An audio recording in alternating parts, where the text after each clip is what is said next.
8 മണി കഴിഞ്ഞില്ലേ ഡോക്ടറെ? 7:59. ഒരു 2 മിനിറ്റ് കഴിഞ്ഞിട്ട് ഡോക്ടർ എല്ലാവരും എത്തിക്കോട്ടെ. ഓ ശരി.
സ്പീക്കർ തുടങ്ങിയ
സാത്ത്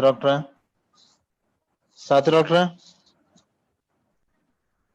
രാജേഷ് നോക്കല്ലേ? തുടങ്ങാം. മറ്റേ നമ്മുടെ വിജയനാഥ് ഡോക്ടറോട് ഒന്ന് കൊടുക്കുക. അജ്മൽ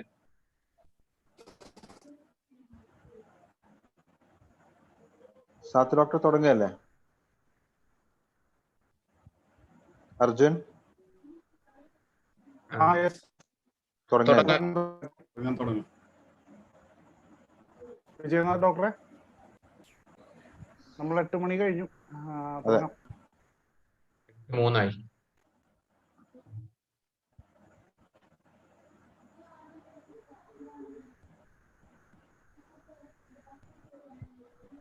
സ്റ്റാർട്ട് ചെയ്തോളൂ.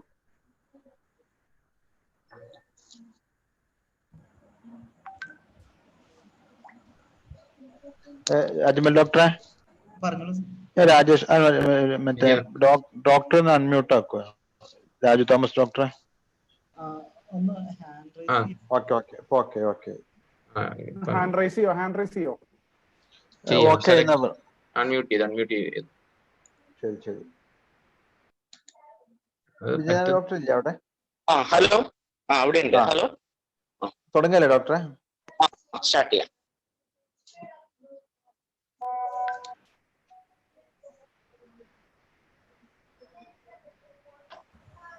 ഹലോ, കേൾക്കുന്നുണ്ട് ഡോക്ടർ. പറഞ്ഞോളൂ. കേൾക്കുന്നുണ്ട്. A very good evening to you all. ഇന്നത്തെ സെഷൻ ആപ്ത വെബിനാർ സീരീസിന്റെ topic mental health support practices എന്നുള്ളതാണ്.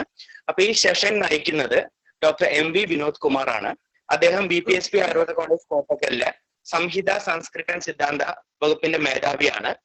എല്ലാ സ്നേഹത്തോടു കൂടി ആദരവോടും കൂടി ഞാൻ അദ്ദേഹത്തെ സ്വാഗതം ചെയ്യുന്നു.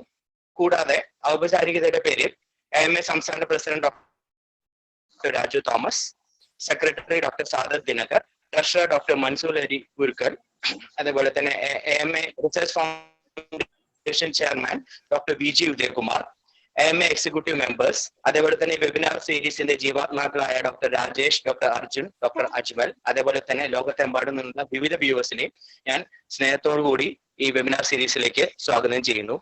ഇനി റിസോഴ്സ് പേഴ്സണെ ഇൻട്രൊഡ്യൂസ് ചെയ്യുന്നതിനായിട്ട് ഡോക്ടർ ജിഗീഷ് സാറിന് മൈക്ക് കൈമാറും. നമസ്കാരം. ഇന്നത്തെ faculty doctor MV Vinodkumar, Kottakkal Ayurveda കോളേജിലെ സംഹിതാ സിദ്ധാന്തം വിഭാഗം പ്രൊഫസറായിട്ട് സേവനം അനുഷ്ഠിക്കുന്നു. വൈദ്യത്തിന്റെ കാഴ്ചപ്പാടുകളെ വളരെ ലളിതമായി പ്രഭാഷണങ്ങളിലൂടെ അവതരിപ്പിക്കുക, ദർശനങ്ങളെ വിദ്യാർത്ഥികൾക്കും സമൂഹത്തിനും വളരെ ലളിതമായ രീതിയിൽ പറഞ്ഞു കൊടുക്കുക, ഇങ്ങനെ വിവിധ രീതിയിൽ ഡോക്ടർ വിനോദ് ശ്രദ്ധേയനാണ്. മികച്ച ഒരു അധ്യാപകൻ എന്നോടൊപ്പം തന്നെ AMAയുടെ വളരെ സജീവ പ്രവർത്തകൻ കൂടിയാണ് ഡോക്ടർ വിനോദ്. കഴിഞ്ഞ 2 വർഷം മലപ്പുറം ജില്ലയിലെ നിലമ്പൂർ മേഖലയിൽ ഉണ്ടായ പ്രകൃതി ദുരന്തങ്ങൾ, ഈ ദുരന്തങ്ങൾ അനുഭവിച്ചവർക്ക് വേണ്ടി AMAയുമായി സഹകരിച്ചു നടപ്പിലാക്കിയ വിവിധ പദ്ധതികളിൽ, പ്രത്യേകിച്ച് ഒപ്പം എന്നുള്ള പേരിൽ നടപ്പിലാക്കിയ വിവിധ മാനസിക സംഘർഷങ്ങൾ അനുഭവിക്കുന്നവർക്ക് വേണ്ടി പ്രത്യേകമായി നടപ്പിലാക്കിയ പദ്ധതികളിലെ മുഖ്യ പങ്കുവഹിച്ച ഒരാളാണ് ഡോക്ടർ വിനോദ്. കോട്ടക്കൽ ആയുർവേദ കോളേജ് കേന്ദ്രമാക്കി കൗൺസിലിങ്ങിന് വേണ്ടി നടത്തപ്പെടുന്ന സർട്ടിഫിക്കറ്റ് കോഴ്സുകളിലെ ഒരു മുഖ്യ സംഘാടകനും, അത്തരം കോഴ്സുകളുടെ ഒരു മുഖ്യ സംഘാടകനും അതോടൊപ്പം തന്നെ അതിലെ ഒരു മുഖ്യ ഫാക്കൽറ്റി കൂടിയാണ് ഡോക്ടർ MV വിനോദ്കുമാർ. ഈ കോവിഡിന്റെ പശ്ചാത്തലത്തില് കോഴിക്കോട്, മലപ്പുറം ജില്ലകളെ പ്രധാനമായും കേന്ദ്രീകരിച്ചുകൊണ്ട് തുടങ്ങിയ ടെലി കൗൺസിലിംഗ് പദ്ധതി ഇന്ന് അത് കേരളത്തിൽ മാത്രമല്ല പ്രവാസികളിലടക്കം കൂടെയുടെ ടെലി കൗൺസിലിംഗ് പദ്ധതി നടപ്പിലാക്കിക്കൊണ്ടിരിക്കുകയാണ്. ഇതിന്റെയും ഒരു മുഖ്യ സംഘാടകരിൽ ഒരാളാണ് ഡോക്ടർ MV വിനോദ്കുമാർ.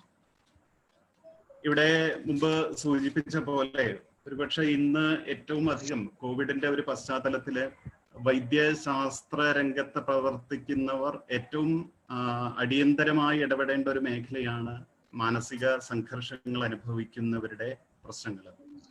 അപ്പൊ അതുകൊണ്ട് അത്തരം പ്രശ്നങ്ങളെ മുൻനിർത്തിക്കൊണ്ടാണ് ഇന്നത്തെ വിഷയം mental health support practices, scope and limitations during COVID-19 outbreak എന്നുള്ളത്. ഈ വിഷയത്തെ അധികരിച്ചുകൊണ്ട് ഡോക്ടർ MV വിനോദ്കുമാർ സംസാരിക്കുന്നു. ഒപ്പം തന്നെ കൂടെയുടെ പദ്ധതികളെ കുറിച്ചുകൂടി ഡോക്ടർ വിശദീകരിക്കുമെന്ന് പ്രതീക്ഷിക്കാം. നമുക്ക് ഡോക്ടർ വിനോദിന്റെ ക്ലാസ്സിലേക്ക് പോകാം.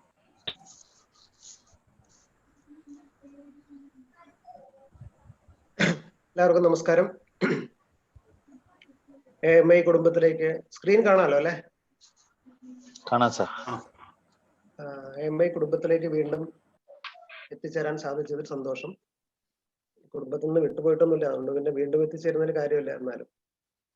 എന്നാൽ ഇങ്ങനൊരു റോളിലൊക്കെ AMAയുടെ ഒരു വലിയൊരു പ്ലാറ്റ്ഫോമിൽ എത്താൻ ക്ഷണിക്കപ്പെടുന്നത് ഒരു വലിയ കാര്യമായിട്ട് ഞാൻ വിചാരിക്കുന്നു. അത് AMAയുടെ ഒരു പ്രവർത്തനത്തിന്റെ ഒരു വൈപുല്യം കൊണ്ട് ഇത്തരം വേദികൾ വളരെയധികം ശ്രദ്ധേയമാകുന്നതുകൊണ്ട് അതിൽ സംസാരിക്കാൻ ക്ഷണിക്കപ്പെടുക എന്നുള്ളത് ഒരു ഓണറായിട്ട്, ഒരു ആദരവായിട്ട് ഞാൻ സ്വയം കരുതുന്നു. ഈ വിഷയം കഴിഞ്ഞ 2-3 വർഷമായിട്ട് നമ്മുടെ മനസ്സിലുള്ളൊരു വിഷയമാണ്. കാരണം കേരളം മറ്റ് മുമ്പില്ലാത്തതിനേക്കാൾ കൂടുതൽ ഡിസാസ്റ്റർ പ്രോണായിട്ട് മാറിക്കൊണ്ടിരിക്കുന്ന ഒരു സമയമാണ്. അപ്പൊ ഇപ്പൊ വന്നുകൊണ്ടിരിക്കുന്ന ഡിസാസ്റ്റർ തന്നെയാണ്. അപ്പൊ ഡിസാസ്റ്റർ പ്രോണായിരിക്കുന്ന ഒരു സ്ഥലത്ത് എപ്പോഴും ഡിസാസ്റ്റർ മാനേജ്മെന്റിന്റെ കൂടെ ചേർത്ത് വെക്കേണ്ടുന്ന ഒരു വിഷയമാണ് നമ്മൾ ഇന്ന് കൈകാര്യം ചെയ്യുന്നത്. അത് കഴിയുന്നത്ര ലളിതമായിട്ട് പറയാൻ ശ്രമിക്കാം. എത്രത്തോളം പറഞ്ഞെത്തിക്കാൻ പറ്റുമെന്ന് അറിയില്ല എങ്കിലും, കാരണം ഇത് കോവിഡിന്റെ പശ്ചാത്തലത്തില് ആയതുകൊണ്ട് കോവിഡിൽ എന്ത് ചെയ്തു, കോവിഡിന്റെ ഒരു കേസ് നമ്മുടെ അടുത്തേക്ക് വരാനുള്ള ഒരു സാധ്യതയൊക്കെ വളരെ അകലത്തിലാണ്.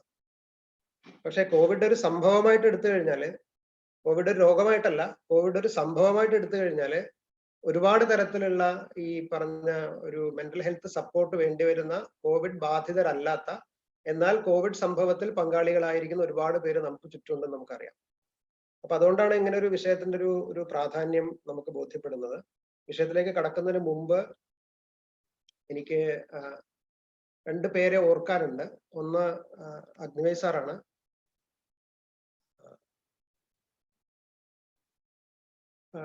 രണ്ടാമത്തത് എൻ്റെ സുഹൃത്ത് ഡോക്ടർ പ്രകാശ് മംഗലശ്ശേരിയാണ്. ഇവരെ കുറിച്ച് ഞാൻ കൂടുതലൊന്നും പറയേണ്ടുന്ന കാര്യമില്ല എന്നറിയാം. കാരണം അവരെ ഓർക്കാതെ, അവർ രണ്ടുപേരെയും ഓർക്കാതെ നമുക്ക് ഇങ്ങനെ ഒരു വിഷയം കൈകാര്യം ചെയ്യാൻ പറ്റാത്തതുകൊണ്ടാണ്. നമ്മളെ ഇത്തരം പ്രവർത്തനങ്ങൾ ഇൻസ്പയർ ചെയ്തുകൊണ്ടിരിക്കുന്നത് മറ്റു 2 ആൾക്കാരാണ്. അത് മറ്റേ സുന്ദരൻ സാറായാലും ദിലീപ് സാറായാലും നമ്മളെ ഇത്തരം വിഷയങ്ങളില് ഉള്ളിൽ നിന്ന് എപ്പോഴും ഇൻസ്പയർ ചെയ്തുകൊണ്ടിരിക്കുന്നുണ്ട്. അവർ രണ്ടുപേരുടെയും ആശയങ്ങൾ പലപ്പോഴും നമ്മുടെ പ്രവർത്തനങ്ങളിലേക്ക് വരാറുമുണ്ട്. ഇന്ന് രാവിലെ എൻ്റെ ഒരു സുഹൃത്ത് അജ്മൽ മീൻസ് നബീൽ, നമ്മുടെ വയനാട്ടിലുള്ള ഡോക്ടർ ഷെയർ ചെയ്ത ഒരു സ്ക്രീൻഷോട്ടാണ്. Google searches for stress therapy and recipes എന്ന് പറഞ്ഞൊരു ഷോട്ടാണ്, ഒരു സ്ക്രീൻഷോട്ടാണ് നിങ്ങളിപ്പോ കണ്ടുകൊണ്ടിരിക്കുന്നത്. അപ്പോ ഗൂഗിളിന്റെ ഒരു വലിയൊരു അന്വേഷണ മേഖല സ്ട്രെസ് ആയിട്ട് മാറുന്നത് വളരെ അപൂർവമായിരിക്കുന്ന ഒരു സിറ്റുവേഷൻ ആണെന്ന് നമുക്കറിയാം. ചുരുക്കി ഞാൻ ഈ കോവിഡിന്റെ സിനാരിയോയിൽ കോവിഡിനെ കുറിച്ചോ അതിന്റെ മാനേജ്മെന്റോ അങ്ങനെയുള്ള കാര്യങ്ങളിലേക്കൊന്നും നമുക്ക് പോകേണ്ടതില്ല, നമുക്കറിയാം. ഞാൻ നേരത്തെ പറഞ്ഞ പോലെ ഇതൊരു പാൻഡമിക് സിറ്റുവേഷൻ ആണ്. പാൻഡമിക് പ്ലസ് ഡിസാസ്റ്ററും കൂടിയാണ് നമുക്കറിയാം. കാരണം എല്ലാ പാൻഡമിക്സും ഡിസാസ്റ്റർ ആയിക്കൊള്ളണമെന്നില്ല. പക്ഷെ ഇപ്പൊ നമ്മളെ സംബന്ധിച്ച് ഇതൊരു ഡിസാസ്റ്ററും കൂടിയാണ്. അതിന്റെ ഹെൽത്ത് ഇംപ്ലിക്കേഷനേക്കാൾ കൂടുതൽ അതിന്റെ സോഷ്യോ എക്കണോമിക് ക്രൈസിസിലേക്കാണ് നമ്മൾ പോയിക്കൊണ്ടിരിക്കുന്നത് നമുക്കറിയാം. അതൊരു ഗ്ലോബൽ, സാധാരണ ഒരു ഡിസാസ്റ്റർ ഉണ്ടാകുമ്പോൾ ഒരു രാജ്യത്ത് സംഭവിച്ചു കഴിഞ്ഞാൽ മറ്റു രാജ്യങ്ങൾ സഹായിക്കാനുണ്ടാവും. പക്ഷെ ഇതില് മറ്റു രാജ്യങ്ങൾ സഹായിക്കാനില്ല. ഇതൊരു ഗ്ലോബൽ ഫിനോമിനൻ ആയതുകൊണ്ട് ഇതിന്റെ ഒരു ക്രൈസിസ് എത്ര കാലം നീണ്ടു നിൽക്കുമെന്ന് നമുക്ക് അറിഞ്ഞുകൂടാ. അതിന്റെ ഒരു ഹെൽത്ത് വൈസ് ചിലപ്പോൾ നമ്മൾ കരകയറി കഴിഞ്ഞാലും അതിന്റെ മറ്റ് കോൺസിക്വൻസസ് തുടർന്ന് നിൽക്കും നമുക്കറിയാം. അതുകൊണ്ട് തന്നെ ഒരു അൺപ്രഡിക്റ്റബിൾ ആണ് ഇതിന്റെ ഫേറ്റ് തന്നെ. ഈ വൈറസിന്റെ ഫേറ്റ് തന്നെ അൺപ്രഡിക്റ്റബിൾ ആണ്. ഇതിന്റെ കോൺസിക്വൻസസിന്റെ ഒരു ഫേറ്റ് അൺപ്രഡിക്റ്റബിൾ ആണ്. സോ മൊത്തത്തില് ലോകം മുഴുവൻ ഇക്കാലം അത്രയും ഉണ്ടാകാത്ത തരത്തിലുള്ള ഒരു അൺപ്രഡിക്റ്റബിലിറ്റി സീനിലേക്ക് പോയിക്കൊണ്ടിരിക്കുന്നു. അത് ഹെൽത്തിന്റെ ബൗണ്ടറീസും കടന്നു പോകുന്നു. ഹെൽത്ത് അല്ല ശരിക്കും ഇഷ്യൂ. ഇപ്പൊ ഇന്നലെയൊക്കെ നിങ്ങളുടെ കൂടെയുടെ ഒരു ക്ലാസ് എടുക്കാൻ വന്ന മാഡം, അവര് ഡിസാസ്റ്റർ മാനേജ്മെന്റ് ടീമിലെ മെമ്പറാണ്. അവർ പറയുന്നത് ഇതിന്റെ ഒരു ഹെൽത്ത് ഇംപ്ലിക്കേഷൻ അല്ല പ്രധാനം, ഇത് പിന്നെ ബൗണ്ടറീസും കടന്ന്, ഹെൽത്തിന്റെയും ബൗണ്ടറീസ് കടന്നിട്ട് അതിന്റെ ഒരു പൊളിറ്റിക്കൽ സോഷ്യോ എക്കണോമിക്കൽ കൂട്ടത്തിലൊരു സൈക്കോ സോഷ്യൽ ഇമ്പാക്റ്റ് ആണ് ഏറ്റവും പ്രധാനമാകാൻ പോകുന്നത് എന്നുള്ളൊരു ഒബ്സർവേഷൻ അവർ ഇന്നലെ നടത്തണ്ടായി. അപ്പൊ ആ നിലയ്ക്കാണ് ഇത് അഡ്വാൻസ് ചെയ്തുകൊണ്ടിരിക്കുന്നത്. അതുകൊണ്ട് ഒരു ലാർജ് സ്കെയിൽ അൺസർട്ടനിറ്റി മൊത്തത്തിൽ ലോകത്തിലുണ്ട്. So there is a psycho social issues connected to that. അതാണ് നമ്മൾ ഈ കോണ്ടെക്സ്റ്റിലേക്ക് വരുമ്പോൾ ശ്രദ്ധിക്കേണ്ടുന്ന ഒരു കാര്യം. അപ്പൊ എന്തുകൊണ്ട് നമ്മളൊരു സൈക്കോ സോഷ്യൽ ഇഷ്യൂ ഡിസ്കസ് ചെയ്യുന്നു എന്നുള്ളതിന്റെ ഒരു ബാക്ക്ഗ്രൗണ്ട് ആണ് ഞാൻ ഇത്രയും സമയം കൊണ്ട് പറഞ്ഞത്. കോവിഡിന്റെ സിനേറിയോയില് എന്താണ് സംഭവിച്ചുകൊണ്ടിരിക്കുന്നത്? അത് ഏറ്റവും സിമ്പിൾ ആയിട്ട് പറഞ്ഞാല് കോവിഡ് അഫക്ട് ചെയ്ത ആൾക്കാര്, അല്ലെങ്കിൽ കോവിഡിന് എക്സ്പോസ്ഡ് ആയിരിക്കുന്ന ആൾക്കാര്, അല്ലെങ്കിൽ സപ്പോസ്ഡ് ടു ബി എക്സ്പോസ്ഡ് എന്ന് പറയുന്നത്, അല്ലെങ്കിൽ ഇപ്പൊ ക്വാറന്റൈനിൽ ഇരിക്കുന്ന ആൾക്കാർ, ഐസൊലേഷനിൽ ഇരിക്കുന്ന ആൾക്കാര്, അവരുടെ ഇഷ്യൂസ് പ്രധാനമാണ്. ഇപ്പൊ അത് നമ്മൾ കേരളത്തിനേക്കാൾ കൂടുതൽ പ്രധാനം പലപ്പോഴും നമ്മൾ പ്രവാസികളുടെ കൂട്ടത്തിലേക്ക് പോകുമ്പോഴേക്കും അഫക്റ്റഡ് ആയിരിക്കുന്ന ആൾക്കാര് ഒരു മുറിയിൽ 10-12 പേരുള്ള കൂട്ടത്തില് അവര് താമസിക്കുകയും അപ്പോ ടൈറ്റ് വളരെ ഇന്റിമേറ്റ് ആയിരിക്കുന്ന ഒരു എക്സ്പോഷർ വരികയൊക്കെ ചെയ്യുമ്പോൾ അവരുടെ ഇഷ്യൂസ് വളരെ പ്രധാനമായിട്ട് ഇപ്പോൾ വന്നുകൊണ്ടിരിക്കുന്നുണ്ട്. പ്രവാസികളുടെ ഇഷ്യൂസ് വേറെ തന്നെ കൺസിഡർ ചെയ്യേണ്ടതാണ്. അതിൽ ഈ ഹെൽത്ത് റിലേറ്റഡ് ആയിരിക്കുന്ന ഇങ്ങനെയുള്ള ഇഷ്യൂസ് ഉണ്ട്, അതൊരു ഭാഗത്തിരിക്കുന്നു. രണ്ടാമത്തത് ഡയറക്ട്ലി എക്സ്പോസ്ഡ് അല്ല, ഡയറക്ട്ലി എഫക്റ്റഡ് അല്ല, പക്ഷെ ലോക്ക്ഡൌണിന്റെയും ഐസൊലേഷന്റെയും ക്വാറന്റൈനിന്റെയും റെസ്ട്രിക്ഷൻസ്, മൂവ്മെന്റ് റെസ്ട്രിക്ഷൻസ്, സോഷ്യലൈസേഷൻ നഷ്ടപ്പെടുന്ന ഇഷ്യൂസ്, അതുകൊണ്ടുണ്ടാകുന്ന മാനസിക പ്രയാസങ്ങൾ ഒക്കെ ഒരു ഭാഗത്തിരിക്കുന്നു.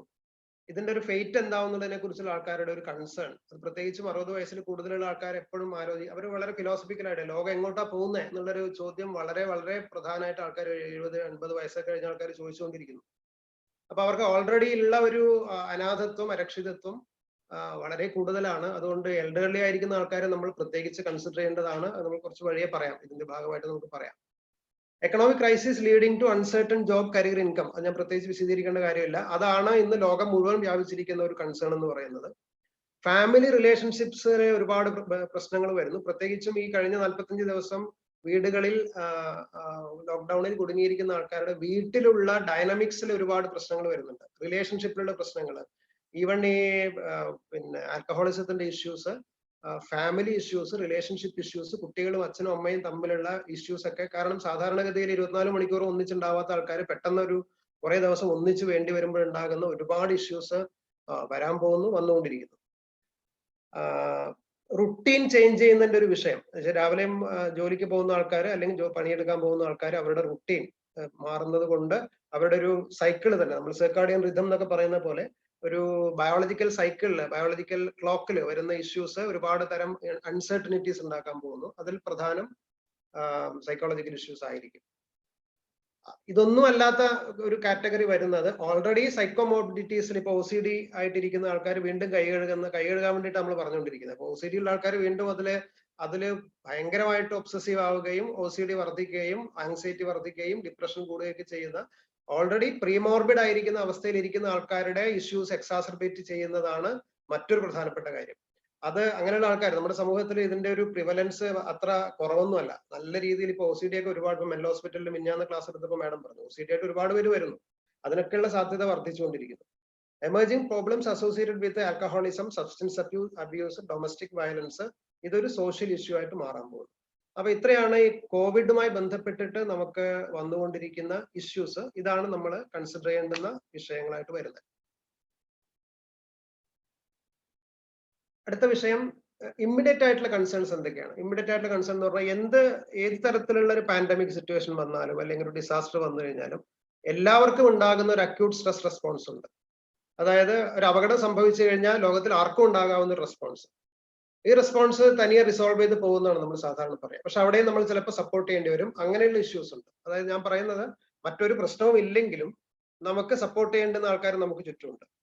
അത് പരസ്പരം സപ്പോർട്ട് ചെയ്യുക, എല്ലാവരും അങ്ങോട്ടും ഇങ്ങോട്ടും സപ്പോർട്ട് ചെയ്യേണ്ടുന്ന ഒരു അവസ്ഥയുണ്ട്. അങ്ങനെയുള്ള കേസുകൾ ഉണ്ടാവാം. വേരിയിങ് ക്ലിനിക്കൽ പ്രസന്റേഷൻസ് ആയിട്ട് വരുന്ന, ഇപ്പൊ നേരത്തെ പറഞ്ഞ പോലെ ഡിപ്രഷൻ ആയിട്ടും OCD ആയിട്ടും ന്യൂറോട്ടിക് ഡിസോർഡേഴ്സ് ആയിട്ട് പലതരത്തിൽ വരുന്ന ആൾക്കാരുണ്ടാവാം. റിസ്ക് ഫാക്ടേഴ്സ് ഒരുപാട് ഉണ്ടാവാം. ഉദാഹരണത്തിന് നമ്മൾ സാധാരണ പറയും ഒരു സൈക്കോളജിക്കൽ റിസ്ക് ഫാക്ടർ എന്ന് പറയുന്നത്, നിങ്ങൾക്കൊരു ട്രിഗറിങ് ഫാക്ടർ, ഒരു സ്ട്രെസ്സർ ഉണ്ടാവുന്ന സമയത്ത് ബാക്ക്ഗ്രൗണ്ടിൽ ഇരിക്കുന്ന പ്രോബ്ലംസ് ഉണ്ടാവും. ബാക്ക്ഗ്രൗണ്ടിൽ ഇരിക്കുക, ഉദാഹരണത്തിന് ഫാമിലി ഇഷ്യൂ ഉള്ള ഒരാള്, അല്ലെങ്കിൽ ഒരു റിലേഷൻഷിപ്പ് ഇഷ്യൂ ഉള്ള ഒരാള്, അല്ലെങ്കിൽ ജോബ് റിലേറ്റഡ് സ്ട്രെസ് അനുഭവിക്കുന്ന ഒരാള്, അയാൾക്ക് ഇങ്ങനെയുള്ള ട്രിഗറിങ് ഫാക്ടേഴ്സ് വരുന്ന സമയത്ത് സ്വാഭാവികമായിട്ടും അത് എക്സാസർബേറ്റ് ചെയ്യുകയും, അപ്പം ഒരു റിസ്ക് ഫാക്ടേഴ്സിന്റെ, അത് ചിലപ്പോൾ ഫെമിലിയൽ ആവാം, ജെനറ്റിക് ആവാം, ഹെറിഡിറ്ററി ആവാം, അങ്ങനെയൊക്കെയുള്ള റിസ്ക് ഫാക്ടേഴ്സ് ഉണ്ട്. ഒരു വൾണറബിലിറ്റി എന്ന് പറയുന്ന ഒരു സൈക്കോളജിക്കൽ ഫിനോമിനൻ വൾണറബിൾ ആകുന്ന തരം പോപ്പുലേഷൻ. നമ്മൾ സാധാരണ ആയുർവേദത്തിൽ ഹീനസത്വം എന്ന് പറയുന്ന ഒരു കൺസെപ്റ്റ്. പൊതുവേ തന്നെ ഇവര് വൾണറബിൾ ആണ്, ഇത്തരം സൈക്കോളജിക്കൽ അബ്നോർമാലിറ്റീസിന് വൾണറബിൾ ആണ്. നമ്മൾ കൃത്യമായിട്ട് ഹീനസത്വം എന്ന് പറയുന്ന ഒരു കൺസെപ്റ്റ്. ഓക്കെ, അപ്പോ അങ്ങനെയുള്ള ആൾക്കാർക്ക് സ്വാഭാവികമായിട്ട് ഇത് എക്സാസർബേറ്റ് ചെയ്യാനുള്ള സാധ്യത ഉണ്ട്. അതർവൈസ് വൾണറബിൾ ആയിരിക്കുന്ന, എൽഡർലി ആയിരിക്കുന്ന ആൾക്കാർ, കുട്ടികൾ, അഡോളസൻസ്, അല്ലെങ്കിൽ അങ്ങനെ നമ്മൾ സാധാരണ പറയുന്ന പ്രഗ്നന്റ് ലേഡീസ് ഒക്കെ അതർവൈസ് വൾണറബിൾ ആണ്. ഏത് പാൻഡമിക് എപ്പിഡമിക് വന്നു കഴിഞ്ഞാലും വൾണറബിൾ ആവുമെന്ന് പറയുന്ന ആൾക്കാരെ, അല്ലെങ്കിൽ ഇപ്പോൾ നമ്മൾ സാധാരണ പറയുന്ന പോലെ ഒരു ക്രോണിക് ഡിസീസ് അഫക്റ്റഡ് ആയിരിക്കുന്ന ആൾ, കിഡ്നി ഡിസീസ് ഉള്ള ആൾക്കാർ, ഇപ്പൊ കോവിഡിന്റെ റിസ്ക് അസസ്മെന്റ് വരുമ്പോൾ ഹൈ റിസ്ക് ഗ്രൂപ്പ് എന്ന് പറയുന്ന ഗ്രൂപ്പിൽ പെടുന്ന ആൾക്കാർ, അവര് സ്വാഭാവികമായിട്ടും കോവിഡിന്റെ ഭീതിയിലായിരിക്കും, ഭയത്തിലായിരിക്കും. അത് ആ ഒരു വിഷയം വരുന്നുണ്ട്. ഐഡന്റിഫൈ ചെയ്യാത്ത ഒരുപാട് കേസുകൾ നമ്മുടെയൊക്കെ വീടുകൾക്ക് അടുത്തുള്ള വീടുകളിൽ ഇതൊന്നും പറയാൻ പറ്റാതെ, പുറത്തു പറയാൻ പറ്റാതിരിക്കുന്ന ആൾക്കാരുണ്ട്. നമ്മൾ കുറച്ച് കഴിഞ്ഞിട്ട് അതിനെ കുറിച്ച് പറയാം. അപ്പൊ അങ്ങനെ ഒരുപാട്, അതുകൊണ്ട് വേറൊരു ഇഷ്യൂ ഉള്ളത് ഇന്റർവെൻഷന്റെ ലിമിറ്റേഷൻ ആണ്. കാരണം നമുക്ക് ഇത്രയൊക്കെ ഇഷ്യൂസ് ഉണ്ടെന്ന് അറിഞ്ഞിട്ട് നമുക്ക് ഇന്റർവീൻ ചെയ്യാൻ പറ്റുന്ന ഒരു അവസ്ഥയല്ല ഇപ്പോഴുള്ളത്. അതുകൊണ്ടാണ് നമ്മൾ ടെലിമെഡിസിനിലേക്കും ടെലികൗൺസിലിംഗിലും പോകുന്നത്. പക്ഷെ ടെലികൗൺസിലിംഗിന് അതിൻ്റെതായിട്ടുള്ള ലിമിറ്റേഷൻസ് ഉണ്ട്, അതിൻ്റെതായിട്ടുള്ള അഡ്വാൻറ്റേജ് ഉണ്ട്, അത് ശരിയാണ്. പക്ഷെ ഒരുപാട് ലിമിറ്റേഷൻസ് ഉണ്ട്. അപ്പോൾ നമ്മൾ ഇരിക്കുന്നത് ഒരു വലിയ ലിമിറ്റേഷൻസിന്റെ ഇടയിലാണെന്നാണ് ഞാൻ പറഞ്ഞു വന്ന കാര്യം. അത്രയും ഇമ്മീഡിയറ്റ് ആയിരിക്കുന്ന കൺസേൺസ് നമ്മുടെ മുമ്പിലുണ്ട്. ആയുർവേദത്തില് നമുക്ക് നമ്മുടെ ഒരു വർക്ക് ഫോഴ്സ് എന്ന് പറയുന്നത്, നമ്മള് ഒരു സൈക്കോതെറാപ്പിയോ അല്ലെങ്കിൽ സൈക്കോളജിക്കൽ കൗൺസിലിങ്ങോ അല്ലെങ്കിൽ ഈ പറഞ്ഞ മെന്റൽ ഹെൽത്ത് സപ്പോർട്ടോ കൊടുക്കാനുള്ള ഒരു ഫോഴ്സ് നമുക്കുണ്ട് എന്നുള്ളത് നമ്മുടെ പ്രവർത്തനത്തിൽ നമുക്ക് മനസ്സിലായിട്ടുണ്ട്. പ്രോബ്ലം ഐഡന്റിഫിക്കേഷൻ കഴിഞ്ഞാൽ പിന്നെ നമ്മൾ ചെയ്യേണ്ടത് യൂട്ടിലൈസേഷൻ ഓഫ് ഹ്യൂമൻ റിസോഴ്സ്. നമ്മുടെ റിസോഴ്സ് എങ്ങനെ ഉപയോഗിക്കുക എന്നുള്ളത് വളരെ പ്രധാനപ്പെട്ട ഒരു കാര്യമാണ്. അത് കഴിഞ്ഞിട്ടാണ് നമ്മൾ പ്രാക്ടീസിലേക്ക് പോകേണ്ടത്. നമുക്ക് കൺസേൺസ് ലിമിറ്റ്ലെസ് ആണെങ്കിലും റിസോഴ്സസ് ലിമിറ്റഡ് ആണ്.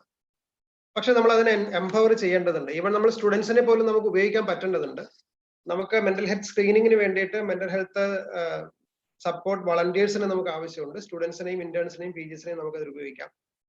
പ്രൈമറി കൗൺസിലിങ്ങിന് വേണ്ടിയിട്ട് നമുക്ക് മെന്റൽ ഹെൽത്ത് കൗൺസിലേഴ്സ് എന്ന് പറയുന്ന ഒരു ഗ്രൂപ്പ്, പൊതുവെ നമ്മുടെ കോട്ടക്കൽ കേസ് നടത്തുന്ന പല കോഴ്സുകളും നമുക്ക് കൗൺസിലിങ്ങുമായി ബന്ധപ്പെട്ട കോഴ്സുകളാണ്. അല്ലെങ്കിൽ തന്നെ സൈക്കോളജി പഠിക്കുന്ന, ആയുർവേദം കഴിഞ്ഞ് സൈക്കോളജി പഠിക്കുന്ന ആൾക്കാരുണ്ട്.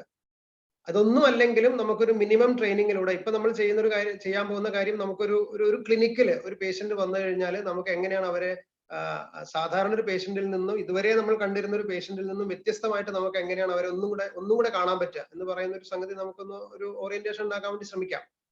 അത് മതി ശരിക്കും. അല്ലാതെ നമ്മൾ ഈ കൗൺസിലിങ്ങോ സൈക്കോളജിയോ വലിയ കോഴ്സുകൾ ചെയ്യുന്നു എന്നുള്ളതല്ല. ബേസിക്കലി നമ്മളെല്ലാം കൗൺസിലിംഗ് ചെയ്യാൻ യോഗ്യരാണ്. കാരണം നമ്മൾ മനസ്സിനെ കുറിച്ച് പഠിക്കുന്നു. അല്ലെങ്കിൽ നിങ്ങൾ ഇപ്പോൾ ആയുർവേദിക് കൗൺസിലർ ആണെന്ന് പറഞ്ഞാൽ പിന്നെ വേറെ ആർക്കും ചോദിക്കാനില്ല. നിങ്ങൾ വെറും കൗൺസിലർ ആണെന്ന് പറയണ്ട, അവൻ ആയുർവേദിക് കൗൺസിലർ. കാരണം നമ്മൾ ആയുർവേദത്തിൽ മനസ്സെന്താന്ന് പഠിക്കുന്നു, സൈക്കോളജി പഠിക്കുന്നു, സൈക്കോതെറാപ്പി പഠിക്കുന്നു, സത്വാവധി ചികിത്സ പഠിക്കുന്നു. ബേസിക്കലി നമ്മൾ ക്വാളിഫൈഡ് ആണ്. പക്ഷെ ക്വാളിഫൈഡ് ആണെങ്കിലും നമ്മൾ ആ മേഖലയിലേക്ക് ഇതുവരെയും പോകാത്തത് കൊണ്ട് നമുക്ക് ചില ലിമിറ്റേഷൻസ് ഉണ്ട്. അത് നമുക്ക് തീർക്കാൻ വേണ്ടി ശ്രമിക്കാം. അങ്ങനെ ആകുമ്പോൾ നമുക്കൊരു മെന്റൽ ഹെൽത്ത് കൗൺസിലേഴ്സിനെ നമ്മുടെ ഇടയിൽ തന്നെ ഉണ്ടാക്കാൻ പറ്റും. നേരെ മറിച്ച് കുറച്ചും കൂടി അഡ്വാൻസ്ഡ് ആയിരിക്കുന്ന പ്രാക്ടീസ് സൈക്കോതെറാപ്പി പോലെ ഉള്ള, അല്ലെങ്കിൽ ഞാൻ കുറച്ച് കഴിഞ്ഞത് പറയാം അതിന്റെ പ്രാക്ടീസുകൾ എന്താണെന്നൊക്കെയാന്ന് പറയാം. അത് വേണമെങ്കിൽ നമുക്കൊരു ആയുർവേദിക് സൈക്യാട്രിയിൽ PGയോ അല്ലെങ്കിൽ ഒരു MSc സൈക്കോളജിയോ ഒക്കെ കഴിയുന്ന ആൾക്കാരോ അങ്ങനെയുള്ള കുറച്ച് പേര് നമ്മുടെ കൂട്ടത്തിലുണ്ട്. വളരെ കുറച്ച് പേരേ ഉള്ളൂ. എങ്കിൽ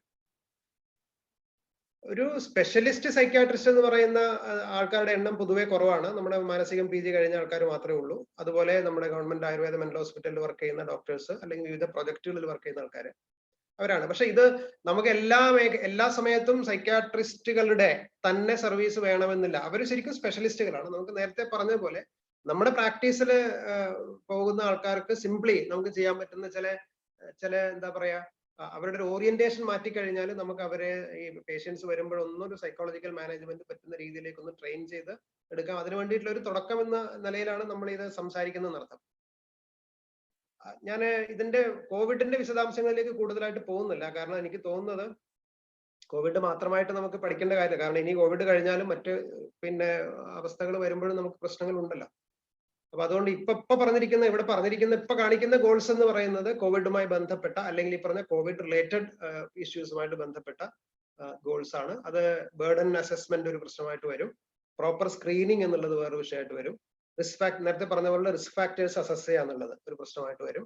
ഷോർട്ട് ടേം ഇന്റർവെൻഷൻസ്, കൗൺസിലിംഗ് പോലെ ഉള്ള ഷോർട്ട് ടേം ഇന്റർവെൻഷൻസ് വരും. ഈവൻ മെഡിക്കേഷനും സൈക്യാട്രിക് ഇതും വെച്ചിട്ടുള്ള ഒരു ഇന്റർവെൻഷൻ ലോങ് ടേം ഇന്റർവെൻഷൻ ആയിട്ട് വരും. അതിന്റെ കൂട്ടത്തിലൊക്കെ നമുക്ക് ആയുർവേദിക് മെത്തേഡ്സും കൂടി സത്വാജയ ചികിത്സയുടെ മെത്തേഡ്സും കൂടി അഡോപ്റ്റ് ചെയ്യാന്നുള്ളതും ഒരു ഗോളായിട്ട് വരണം. കാരണം നിങ്ങൾ ഇപ്പം പലപ്പോഴും കേരളം ലോകത്തിന് മോഡൽ ആവാൻ പോകുന്നു എന്ന് നമ്മൾ പറയുന്നു. അപ്പൊ നാച്ചുറലി ആയുർവേദം കൂടി ഒരു മോഡൽ ആവേണ്ടതാണ്. അപ്പൊ നിങ്ങൾ ഈ കൗൺസിലിംഗ് ചെയ്യുന്നു. കൗൺസിലിംഗ് ആർക്കും ചെയ്യാം, ആയുർവേദക്കാരൻ മാത്രമല്ല കൗൺസിലിംഗ് ചെയ്യുന്നത്. അപ്പൊ നിങ്ങൾ കൗൺസിലിംഗിൽ ഒരു ആയുർവേദിക് കണ്ടന്റ് എങ്ങനെ കൊണ്ടുവരും എന്നുള്ളത് നമ്മുടെ മാത്രം കൺസേൺ ആണ്. അങ്ങനെയാണെങ്കിലേ ഇത് നമ്മുടേതാണെന്ന് നമുക്ക് പറയാൻ പറ്റുള്ളൂ. അതിനു വേണ്ടിയുള്ള ശ്രമങ്ങൾ വേണം.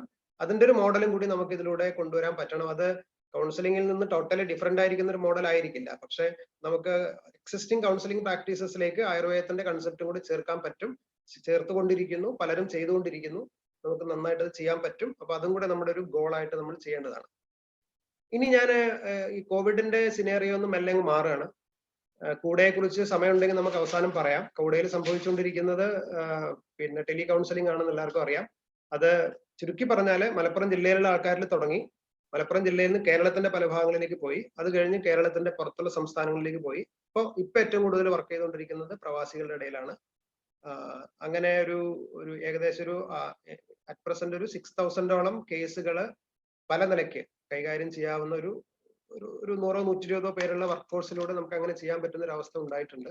അത് അങ്ങനെ ഉണ്ടായി വന്നതാണ്. അങ്ങനെ നേരത്തെ കുട്ടി വളരെ കാൽക്കുലേറ്റ് ചെയ്ത് ഉണ്ടായതല്ല. പക്ഷെ അത് ഉണ്ടായി വന്നപ്പോഴേക്കും നമ്മുടെ ആൾക്കാരുടെ നമ്മുടെ ഉള്ളിൽ സ്വാഭാവികമായിട്ട് ഉണ്ടാവുന്ന ഒരു മനുഷ്യത്വമുണ്ട്. മറ്റു പല ശാസ്ത്രങ്ങളും പഠിക്കാത്തവരെക്കാൾ കൂടുതൽ ആയുർവേദത്തിന്റെ പഠിക്കുന്ന ആൾക്കാർക്ക് ഉണ്ടാവുന്ന സ്വാഭാവികമായിട്ട് ഉണ്ടാവുന്ന ഒരു കമ്മിറ്റ്മെന്റ് ഉണ്ട്. അതിന്റെ പുറത്താണ് അത് ഉണ്ടായത്. അത് ഈ കൗൺസിലിംഗിന്റെ കാര്യത്തിലും ഈ സാധനം നമുക്ക് ഉപയോഗിക്കാൻ പറ്റേണ്ടതാണ്.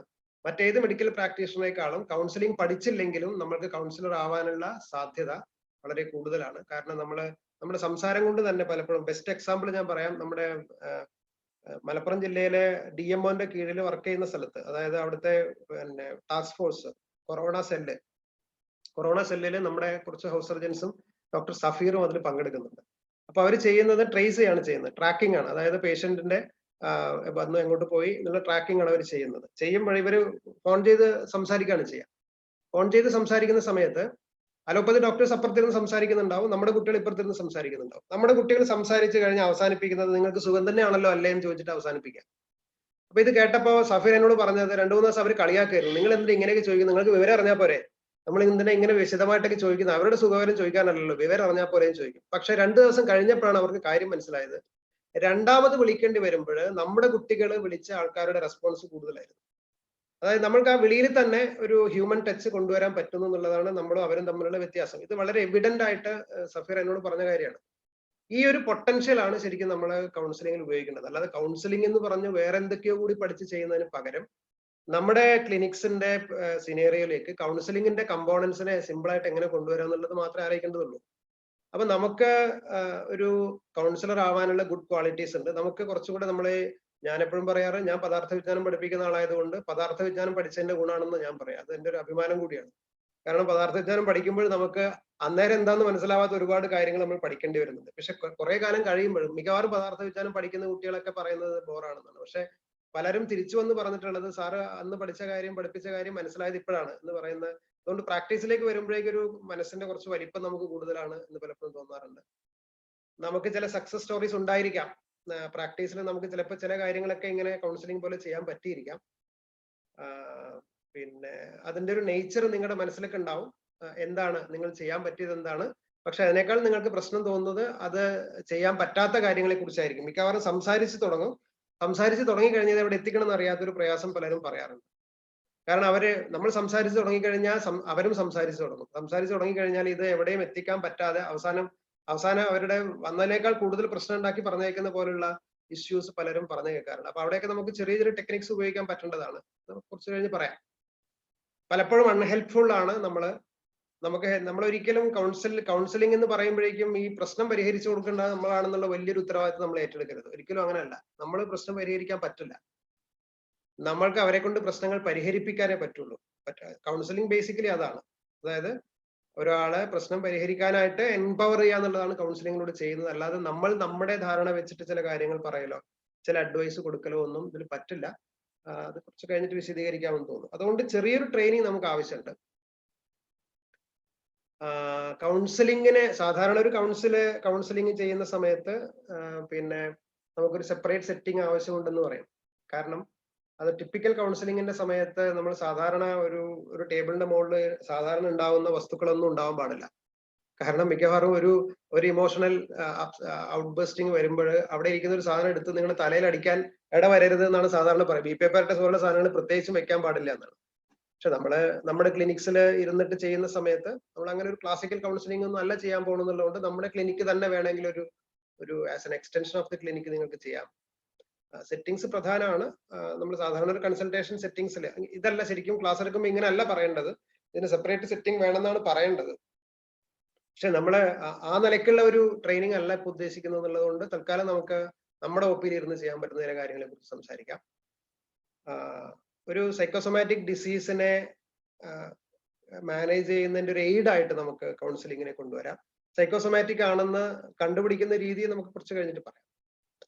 സെൽഫ് റിപ്പോർട്ടഡ് കേസസ് വിത്ത് ന്യൂറോട്ടിക് ഡിസീസസ്, അതായത് ചില ആൾക്കാർ വരുന്നത് ആയുർവേദത്തില് നിങ്ങളെ കണ്ടു കഴിഞ്ഞാൽ എനിക്ക് ഇങ്ങനെ ഒരു ആങ്സൈറ്റി ഉണ്ട് അല്ലെങ്കിൽ ഡിപ്രഷൻ ഉണ്ട്, അങ്ങനെയുള്ള അത് ഡയറക്ട്ലി ഒരു സൈക്കോളജിക്കൽ മാനിഫെസ്റ്റേഷൻ ആയിട്ട് വരുന്ന ആൾക്കാരെ നമുക്ക് ചിലപ്പോ കൈകാര്യം ചെയ്യേണ്ടി വന്നേക്കാം.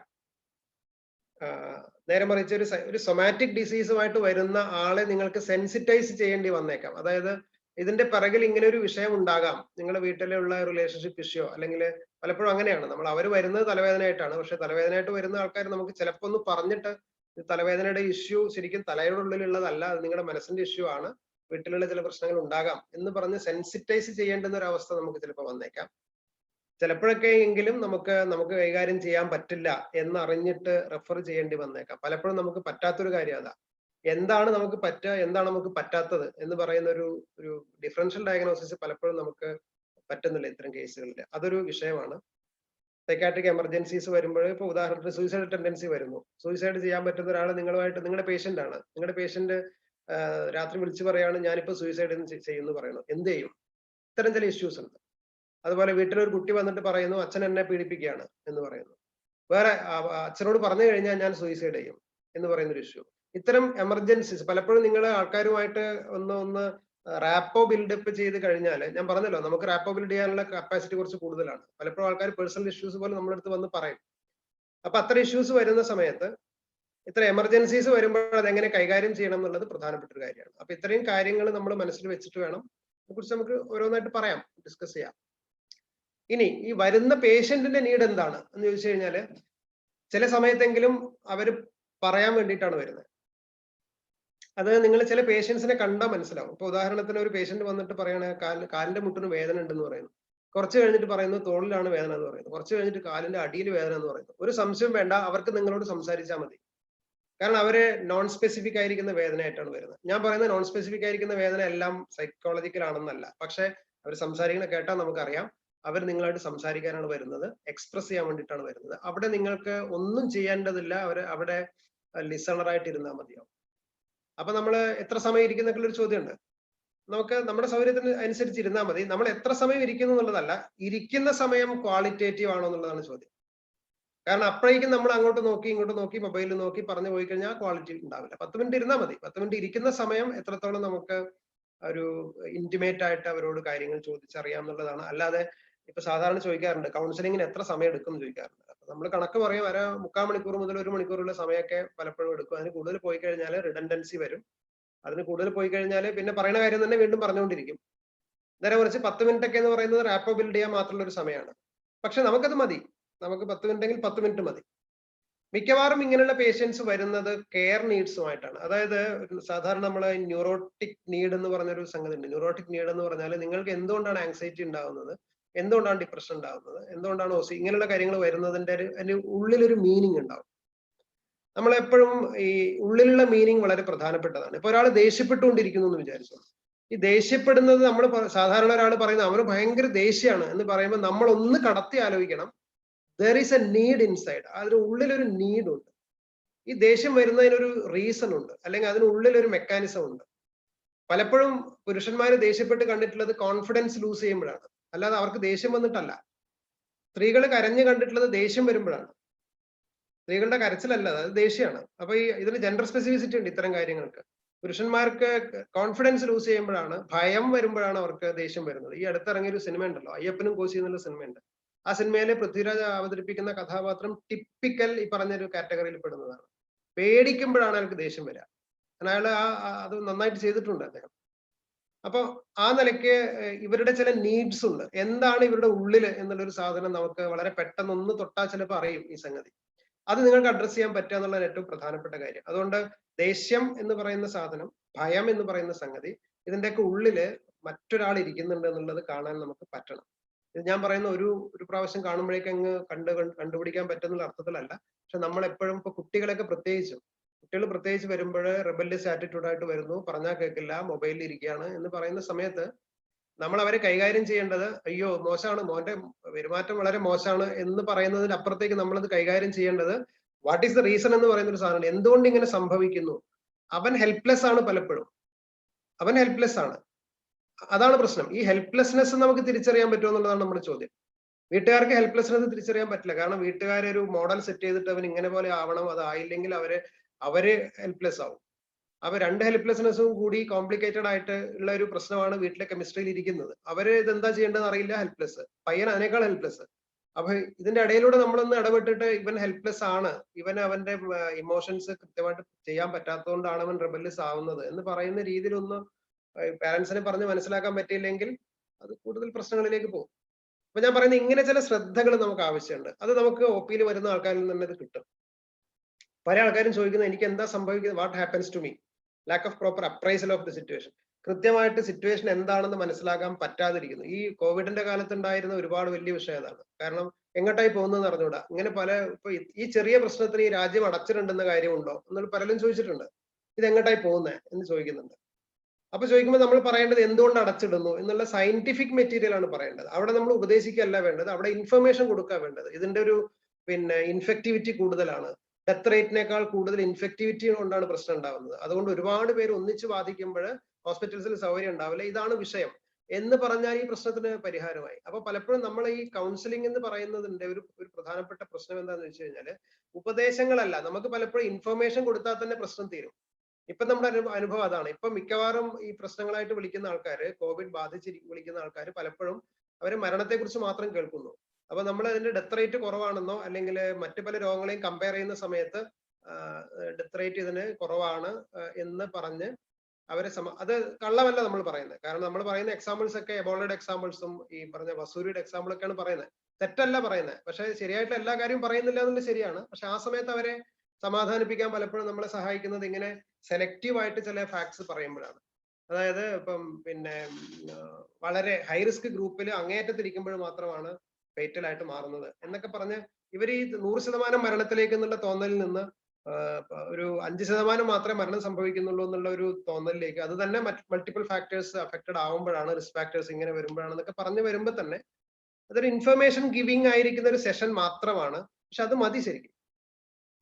അപ്പൊ ആ നിലയ്ക്ക് നമുക്ക് ചില കാര്യങ്ങൾ ചെയ്യാൻ പറ്റും. കൺഫ്യൂഷൻ വരുന്ന സമയത്ത് നമുക്ക് സഹായിക്കാൻ പറ്റും. എന്നെ സഹായിക്കാൻ പറ്റുന്നില്ല, എനിക്ക് തന്നെ സഹായിക്കാൻ പറ്റുന്നില്ല എന്ന് പറയുമ്പോൾ ഐ ആം ഹെൽപ്ലെസ് എന്ന് പറയുന്ന സമയത്ത് തൽക്കാലത്തേക്ക് നിങ്ങൾ സപ്പോർട്ട് സിസ്റ്റത്തെ കുറിച്ചാണ് പറയേണ്ടത്. അതായത് ഹെൽപ്പ് ചെയ്യാൻ പറ്റുന്ന ആരാ നിങ്ങളുടെ കൂടെ ഉള്ളതെന്ന് ചോദിക്കുകയാണ് വേണ്ടത്. അത് ഇത് ആലോചിച്ചിട്ടില്ലാത്തൊരു കാര്യമായിരിക്കും ചിലപ്പോൾ.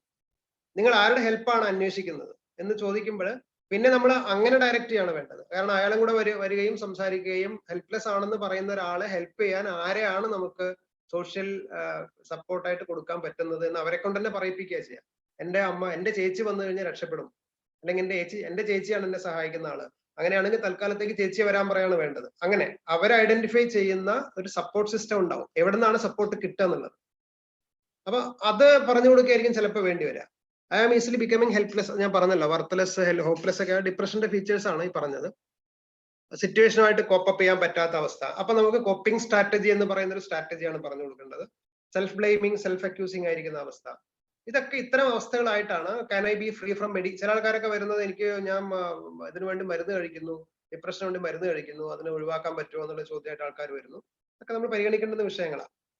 അങ്ങനെ ഇങ്ങനെയൊക്കെയുള്ള ചില ആവശ്യങ്ങളായിട്ടാണ് നിങ്ങളുടെ അടുത്തേക്ക് രോഗികൾ വരുന്നത്, അല്ലെങ്കിൽ സബ്ജക്ട്സ് വരുന്നത്. അപ്പൊ അവരെ കൈകാര്യം ചെയ്യണമെങ്കിൽ നമുക്ക് മിനിമം ചില കാര്യങ്ങൾ അറിഞ്ഞിരിക്കണം. സൈക്കോളജിക്കൽ റെസ്പോൺസസ് എന്ന് പറയുന്ന ഒരു ഇതിലേക്ക് പോകണം. അതിനുവേണ്ടി നിങ്ങൾക്ക് മിനിമം മനസ്സിലാക്കേണ്ടുന്ന കുറച്ച് കാര്യങ്ങൾ പറഞ്ഞു തരാം എന്ന് വിചാരിക്കുന്നു. ഒന്ന്, ഒരാൾ നിങ്ങളുടെ അടുത്തേക്ക് വരുമ്പോൾ 2 തരത്തിലുള്ള ആൾക്കാരാണ് നിങ്ങളുടെ അടുത്തേക്ക് വരിക. ചില ആൾക്കാർ വന്നിട്ട് ഇപ്പം ഒരു ന്യൂറോട്ടിക് ബിഹേവിയറോ അല്ലെങ്കിൽ പറഞ്ഞൊരു സൈക്കോളജിക്കൽ പ്രോബ്ലമോ ആയിട്ട് വരുന്ന ഒരാള് നിങ്ങളുടെ അടുത്തേക്ക് വരുന്നത് അവരുടെ കുറച്ച് ചിന്തകളുമായിട്ടാണ്. ഞാൻ ഇങ്ങനെ ചിന്തിച്ചുകൊണ്ടിരിക്കുന്നു, ഞാൻ സൂയിസൈഡ് ചെയ്യാൻ ആലോചിച്ചുകൊണ്ടിരിക്കുന്നു, അല്ലെങ്കിൽ എന്റെ മകള് ശരിയല്ല എന്ന് ഞാൻ വിശ്വസിക്കുന്നു, എന്റെ വീട്ടുകാരെന്നെ സപ്പോർട്ട് ചെയ്യുന്നില്ല എന്ന് വിചാരിക്കുന്നു. ഇതൊക്കെ വിചാരങ്ങളാ. ഇതാണ് ചില ആൾക്കാരുടെ പ്രസന്റേഷൻ. തോട്ട്സ് നമുക്ക് വിചാരിക്കാം, അവരുടെ ചിന്തകളാണ് അവർ പറയുന്നത്. നേരെ മറിച്ച് വേറെ ചില ആൾക്കാർ പറയുന്നത് അവരുടെ ഫീലിങ്സ് ആണ്. ഫീലിങ്സ് എന്ന് പറഞ്ഞാൽ എനിക്ക് സങ്കടം വരുന്നു, എനിക്ക് കരച്ചിൽ വരുന്നു, എന്താണെന്നറിയില്ല, എനിക്ക് കരച്ചിൽ വരുന്നു. ഇത്തരം ആൾക്കാരെയാണ് സാധാരണ നമ്മളൊരു ഒരു കൗൺസിലിംഗ് സെന്ററിൽ അല്ലെങ്കിൽ നിങ്ങളുടെ ഒപിയിൽ ഒരു മനഃശാസ്ത്ര വിഷയമായിട്ട് വരുന്ന ആൾക്കാരിൽ ഇങ്ങനെ 2 ആൾക്കാരെയാണ് കാണുക. അപ്പൊ ഇവരെ ഡീൽ ചെയ്യണമെങ്കിൽ നമുക്ക് ഇപ്പൊ തോട്ട്സുമായിട്ട് വരുന്ന ഒരാളെ നിങ്ങൾ പ്രൈമറിലി ഡീൽ ചെയ്യേണ്ടത് അവരവരുടെ ചിന്തകളാണല്ലോ പറയുന്നത്. മകളെ അപ്പൊ ഇങ്ങനെ പറഞ്ഞുകൊണ്ടിരിക്കും. അതിന്റെ ഒരു തോട്ട് കണ്ടന്റ് ഉണ്ട്, തോട്ട് പ്രോസസ് ഉണ്ട്. തോട്ട് പ്രോസസ് എന്ന് പറഞ്ഞാൽ ഇങ്ങനെ പറഞ്ഞ് ഇങ്ങനെ ഓരോ സൈഡിലേക്ക് പോയിക്കൊണ്ടിരിക്കും, തിരിച്ചു വരാത്ത രീതിയിൽ പറയും. അല്ലെങ്കിൽ തോട്ട് കണ്ടന്റ്, ഇപ്പൊ സൂയിസൈഡൽ തോട്ട് ഉണ്ട് എന്ന് പറയുന്നു, അല്ലെങ്കിൽ അതേഴ്സ് ബ്ലെയിമിങ്, മറ്റുള്ളവരെ കുറ്റപ്പെടുത്തുന്ന തരം തോട്ട്സ് ആണുള്ളത്. ഇങ്ങനെ പലതരം തോട്ട്സ് ഉണ്ട്. അപ്പൊ ഇപ്പൊ ചില ആൾക്കാർ പറയുന്നത് എന്റെ ഈ പ്രശ്നത്തിന്റെ കാരണം ഞാനല്ല, കാരണം മറ്റുള്ളവരാണ്. അതൊരു തോട്ടാണ്, അതൊരു തോട്ട് കണ്ടന്റ് ആണെന്ന് വേണം പറയാം. അപ്പം അങ്ങനെ വരുന്ന ആൾക്കാരോട് നമുക്ക് അവരെ എളുപ്പത്തിൽ നമ്മുടെ ഒരു ട്രാക്കിലേക്ക് കൊണ്ടുവരാൻ ഏറ്റവും നല്ലത് അവരെ കൊണ്ട് ഒരു ഇൻസ്റ്റൻസ് സ്പെല്ലിക്കുക എന്നുള്ളതാണ്. ഫോർ എക്സാമ്പിൾ എന്ന് ചോദിച്ചാൽ മതി. അതായത് എന്റെ വീട്ടുകാർ എന്നെ വെറുക്കുന്നു എന്ന് പറയുന്ന ഒരാള്, അത് നിങ്ങൾ ചോദിക്കേണ്ടത് അങ്ങനെ പറ്റുന്ന ഒരു സന്ദർഭം പറയുമെന്ന് പറയണം. ഇങ്ങനെ നമ്മളെ ബ്രേക്ക് ചെയ്തില്ലെങ്കിൽ ഇയാൾ ഈ പറഞ്ഞുകൊണ്ടേയിരിക്കും. ഒരു സംശയം വേണ്ട. അപ്പൊ നമ്മൾ ഒരു 5 മിനിറ്റ് സംസാരിച്ച് നമ്മൾ പറയേണ്ടത് മനസ്സിലായി, എനിക്ക് മനസ്സിലായി, പക്ഷെ എന്നോട് പറയൂ, നിങ്ങൾ ഇങ്ങനെ പറയാൻ എന്താണ് ഒരു ഇൻസ്റ്റൻസ് പറയൂ എന്ന് പറയും. ഇൻസ്റ്റൻസ് പറയാൻ തുടങ്ങിയുള്ള 2 ഗുണങ്ങൾ, ഒന്ന് അയാളുടെ പെർസെപ്ഷൻ ശരിയാണോ എന്ന് നമുക്ക് ആലോചിക്കാൻ പറ്റും. രണ്ടാമത്തത് കുറച്ച് കഴിഞ്ഞാൽ ഇമോഷണൽ ആവും, സ്വാഭാവികമായിട്ടൊരു ഇമോഷണൽ ആവും. അപ്പൊ തോട്ട്ഫുൾ ആയിട്ട് വരുന്ന ഒരാളെ ഇമോഷണൽ ആക്കുക എന്നുള്ളതാണ് നമ്മുടെ ആദ്യത്തെ പണി. ഇമോഷണൽ ആകുമ്പോൾ കുറച്ച് കരച്ചിലോ കുറച്ച് ദേഷ്യമോ ഒക്കെ വരികയും അത് കുറച്ച് കഴിയുമ്പോഴേക്ക് നോർമലൈസ് ചെയ്യുകയും കുറച്ച് കഴിയുമ്പോൾ എനിക്ക് സമാധാനം കിട്ടിയെന്ന് പറയുകയും ചെയ്യും. നേരെ മറിച്ച് വരുന്ന ആൾ ഇമോഷണൽ ആയിട്ടാണ് വരുന്നതെങ്കിൽ തിരിച്ചുള്ള പ്രോസസ്സാണ് എടുക്കേണ്ടത്. അവിടെ നമ്മൾ തോട്ടിലേക്കാണ് പോകേണ്ടത്. അതായത് നിങ്ങൾ ഇങ്ങനെ കരഞ്ഞുകൊണ്ടിരിക്കുന്നു, എനിക്ക് സങ്കടം വരുന്നു എന്ന് പറഞ്ഞ് കരഞ്ഞു, ഇങ്ങനെ കരഞ്ഞുകൊണ്ടിരിക്കുന്ന ഒരാളോട് അവരോട് പറയണം, നിങ്ങൾ ഈ ഒരു വിഷയം ഇങ്ങനെ തോന്നാൻ എന്താണ് കാരണം, എന്ത് വിഷയത്തിന്റെ പുറത്താണ് ഇപ്പൊ നിങ്ങൾ സങ്കടപ്പെടുന്നത് എന്ന് പറയുമ്പോൾ കുറച്ച് കഴിഞ്ഞ് ഫീലിങ്സ് ഒക്കെ ഒന്ന് പോയി കഴിഞ്ഞാൽ അവർ തോട്ട് പ്രോസസ്സിലേക്ക് പോകും. അപ്പൊ ഈ ഒരു സംഗതി ഉണ്ട്, തോട്ട്സ്, ഫീലിങ്സ്, ബിഹേവിയർ എന്ന് പറയുന്ന. ബിഹേവിയർ എന്ന് പറഞ്ഞാൽ ഇതിൽ രണ്ടിന്റെയും എക്സ്റ്റേണൽ മാനിഫെസ്റ്റേഷൻ. ഈ ബിഹേവിയർ തന്നെ 2 തരത്തിലുണ്ട്. ഒന്ന് നമ്മളോട് പെരുമാറുന്നതും അവരോട് തന്നെ പെരുമാറുന്നതും. ചില ആൾക്കാരെ വന്നിട്ട് നമ്മളോട് വളരെ മാന്യമായിട്ട് പെരുമാറും, പക്ഷെ അവരുടെ ഉള്ളിൽ ഡിജക്റ്റഡ് ആയിട്ട് ഇരിക്കുകയാണ്, വളരെ ഫീൽ ചെയ്തിട്ടിരിക്കുകയാണ്. പക്ഷെ നമ്മളോട് പെരുമാറുന്ന ഒവേർട്ട് ബിഹേവിയർ, പുറത്ത് കാണിക്കുന്ന ബിഹേവിയർ വളരെ ഹാപ്പി ആയിട്ടാണ്.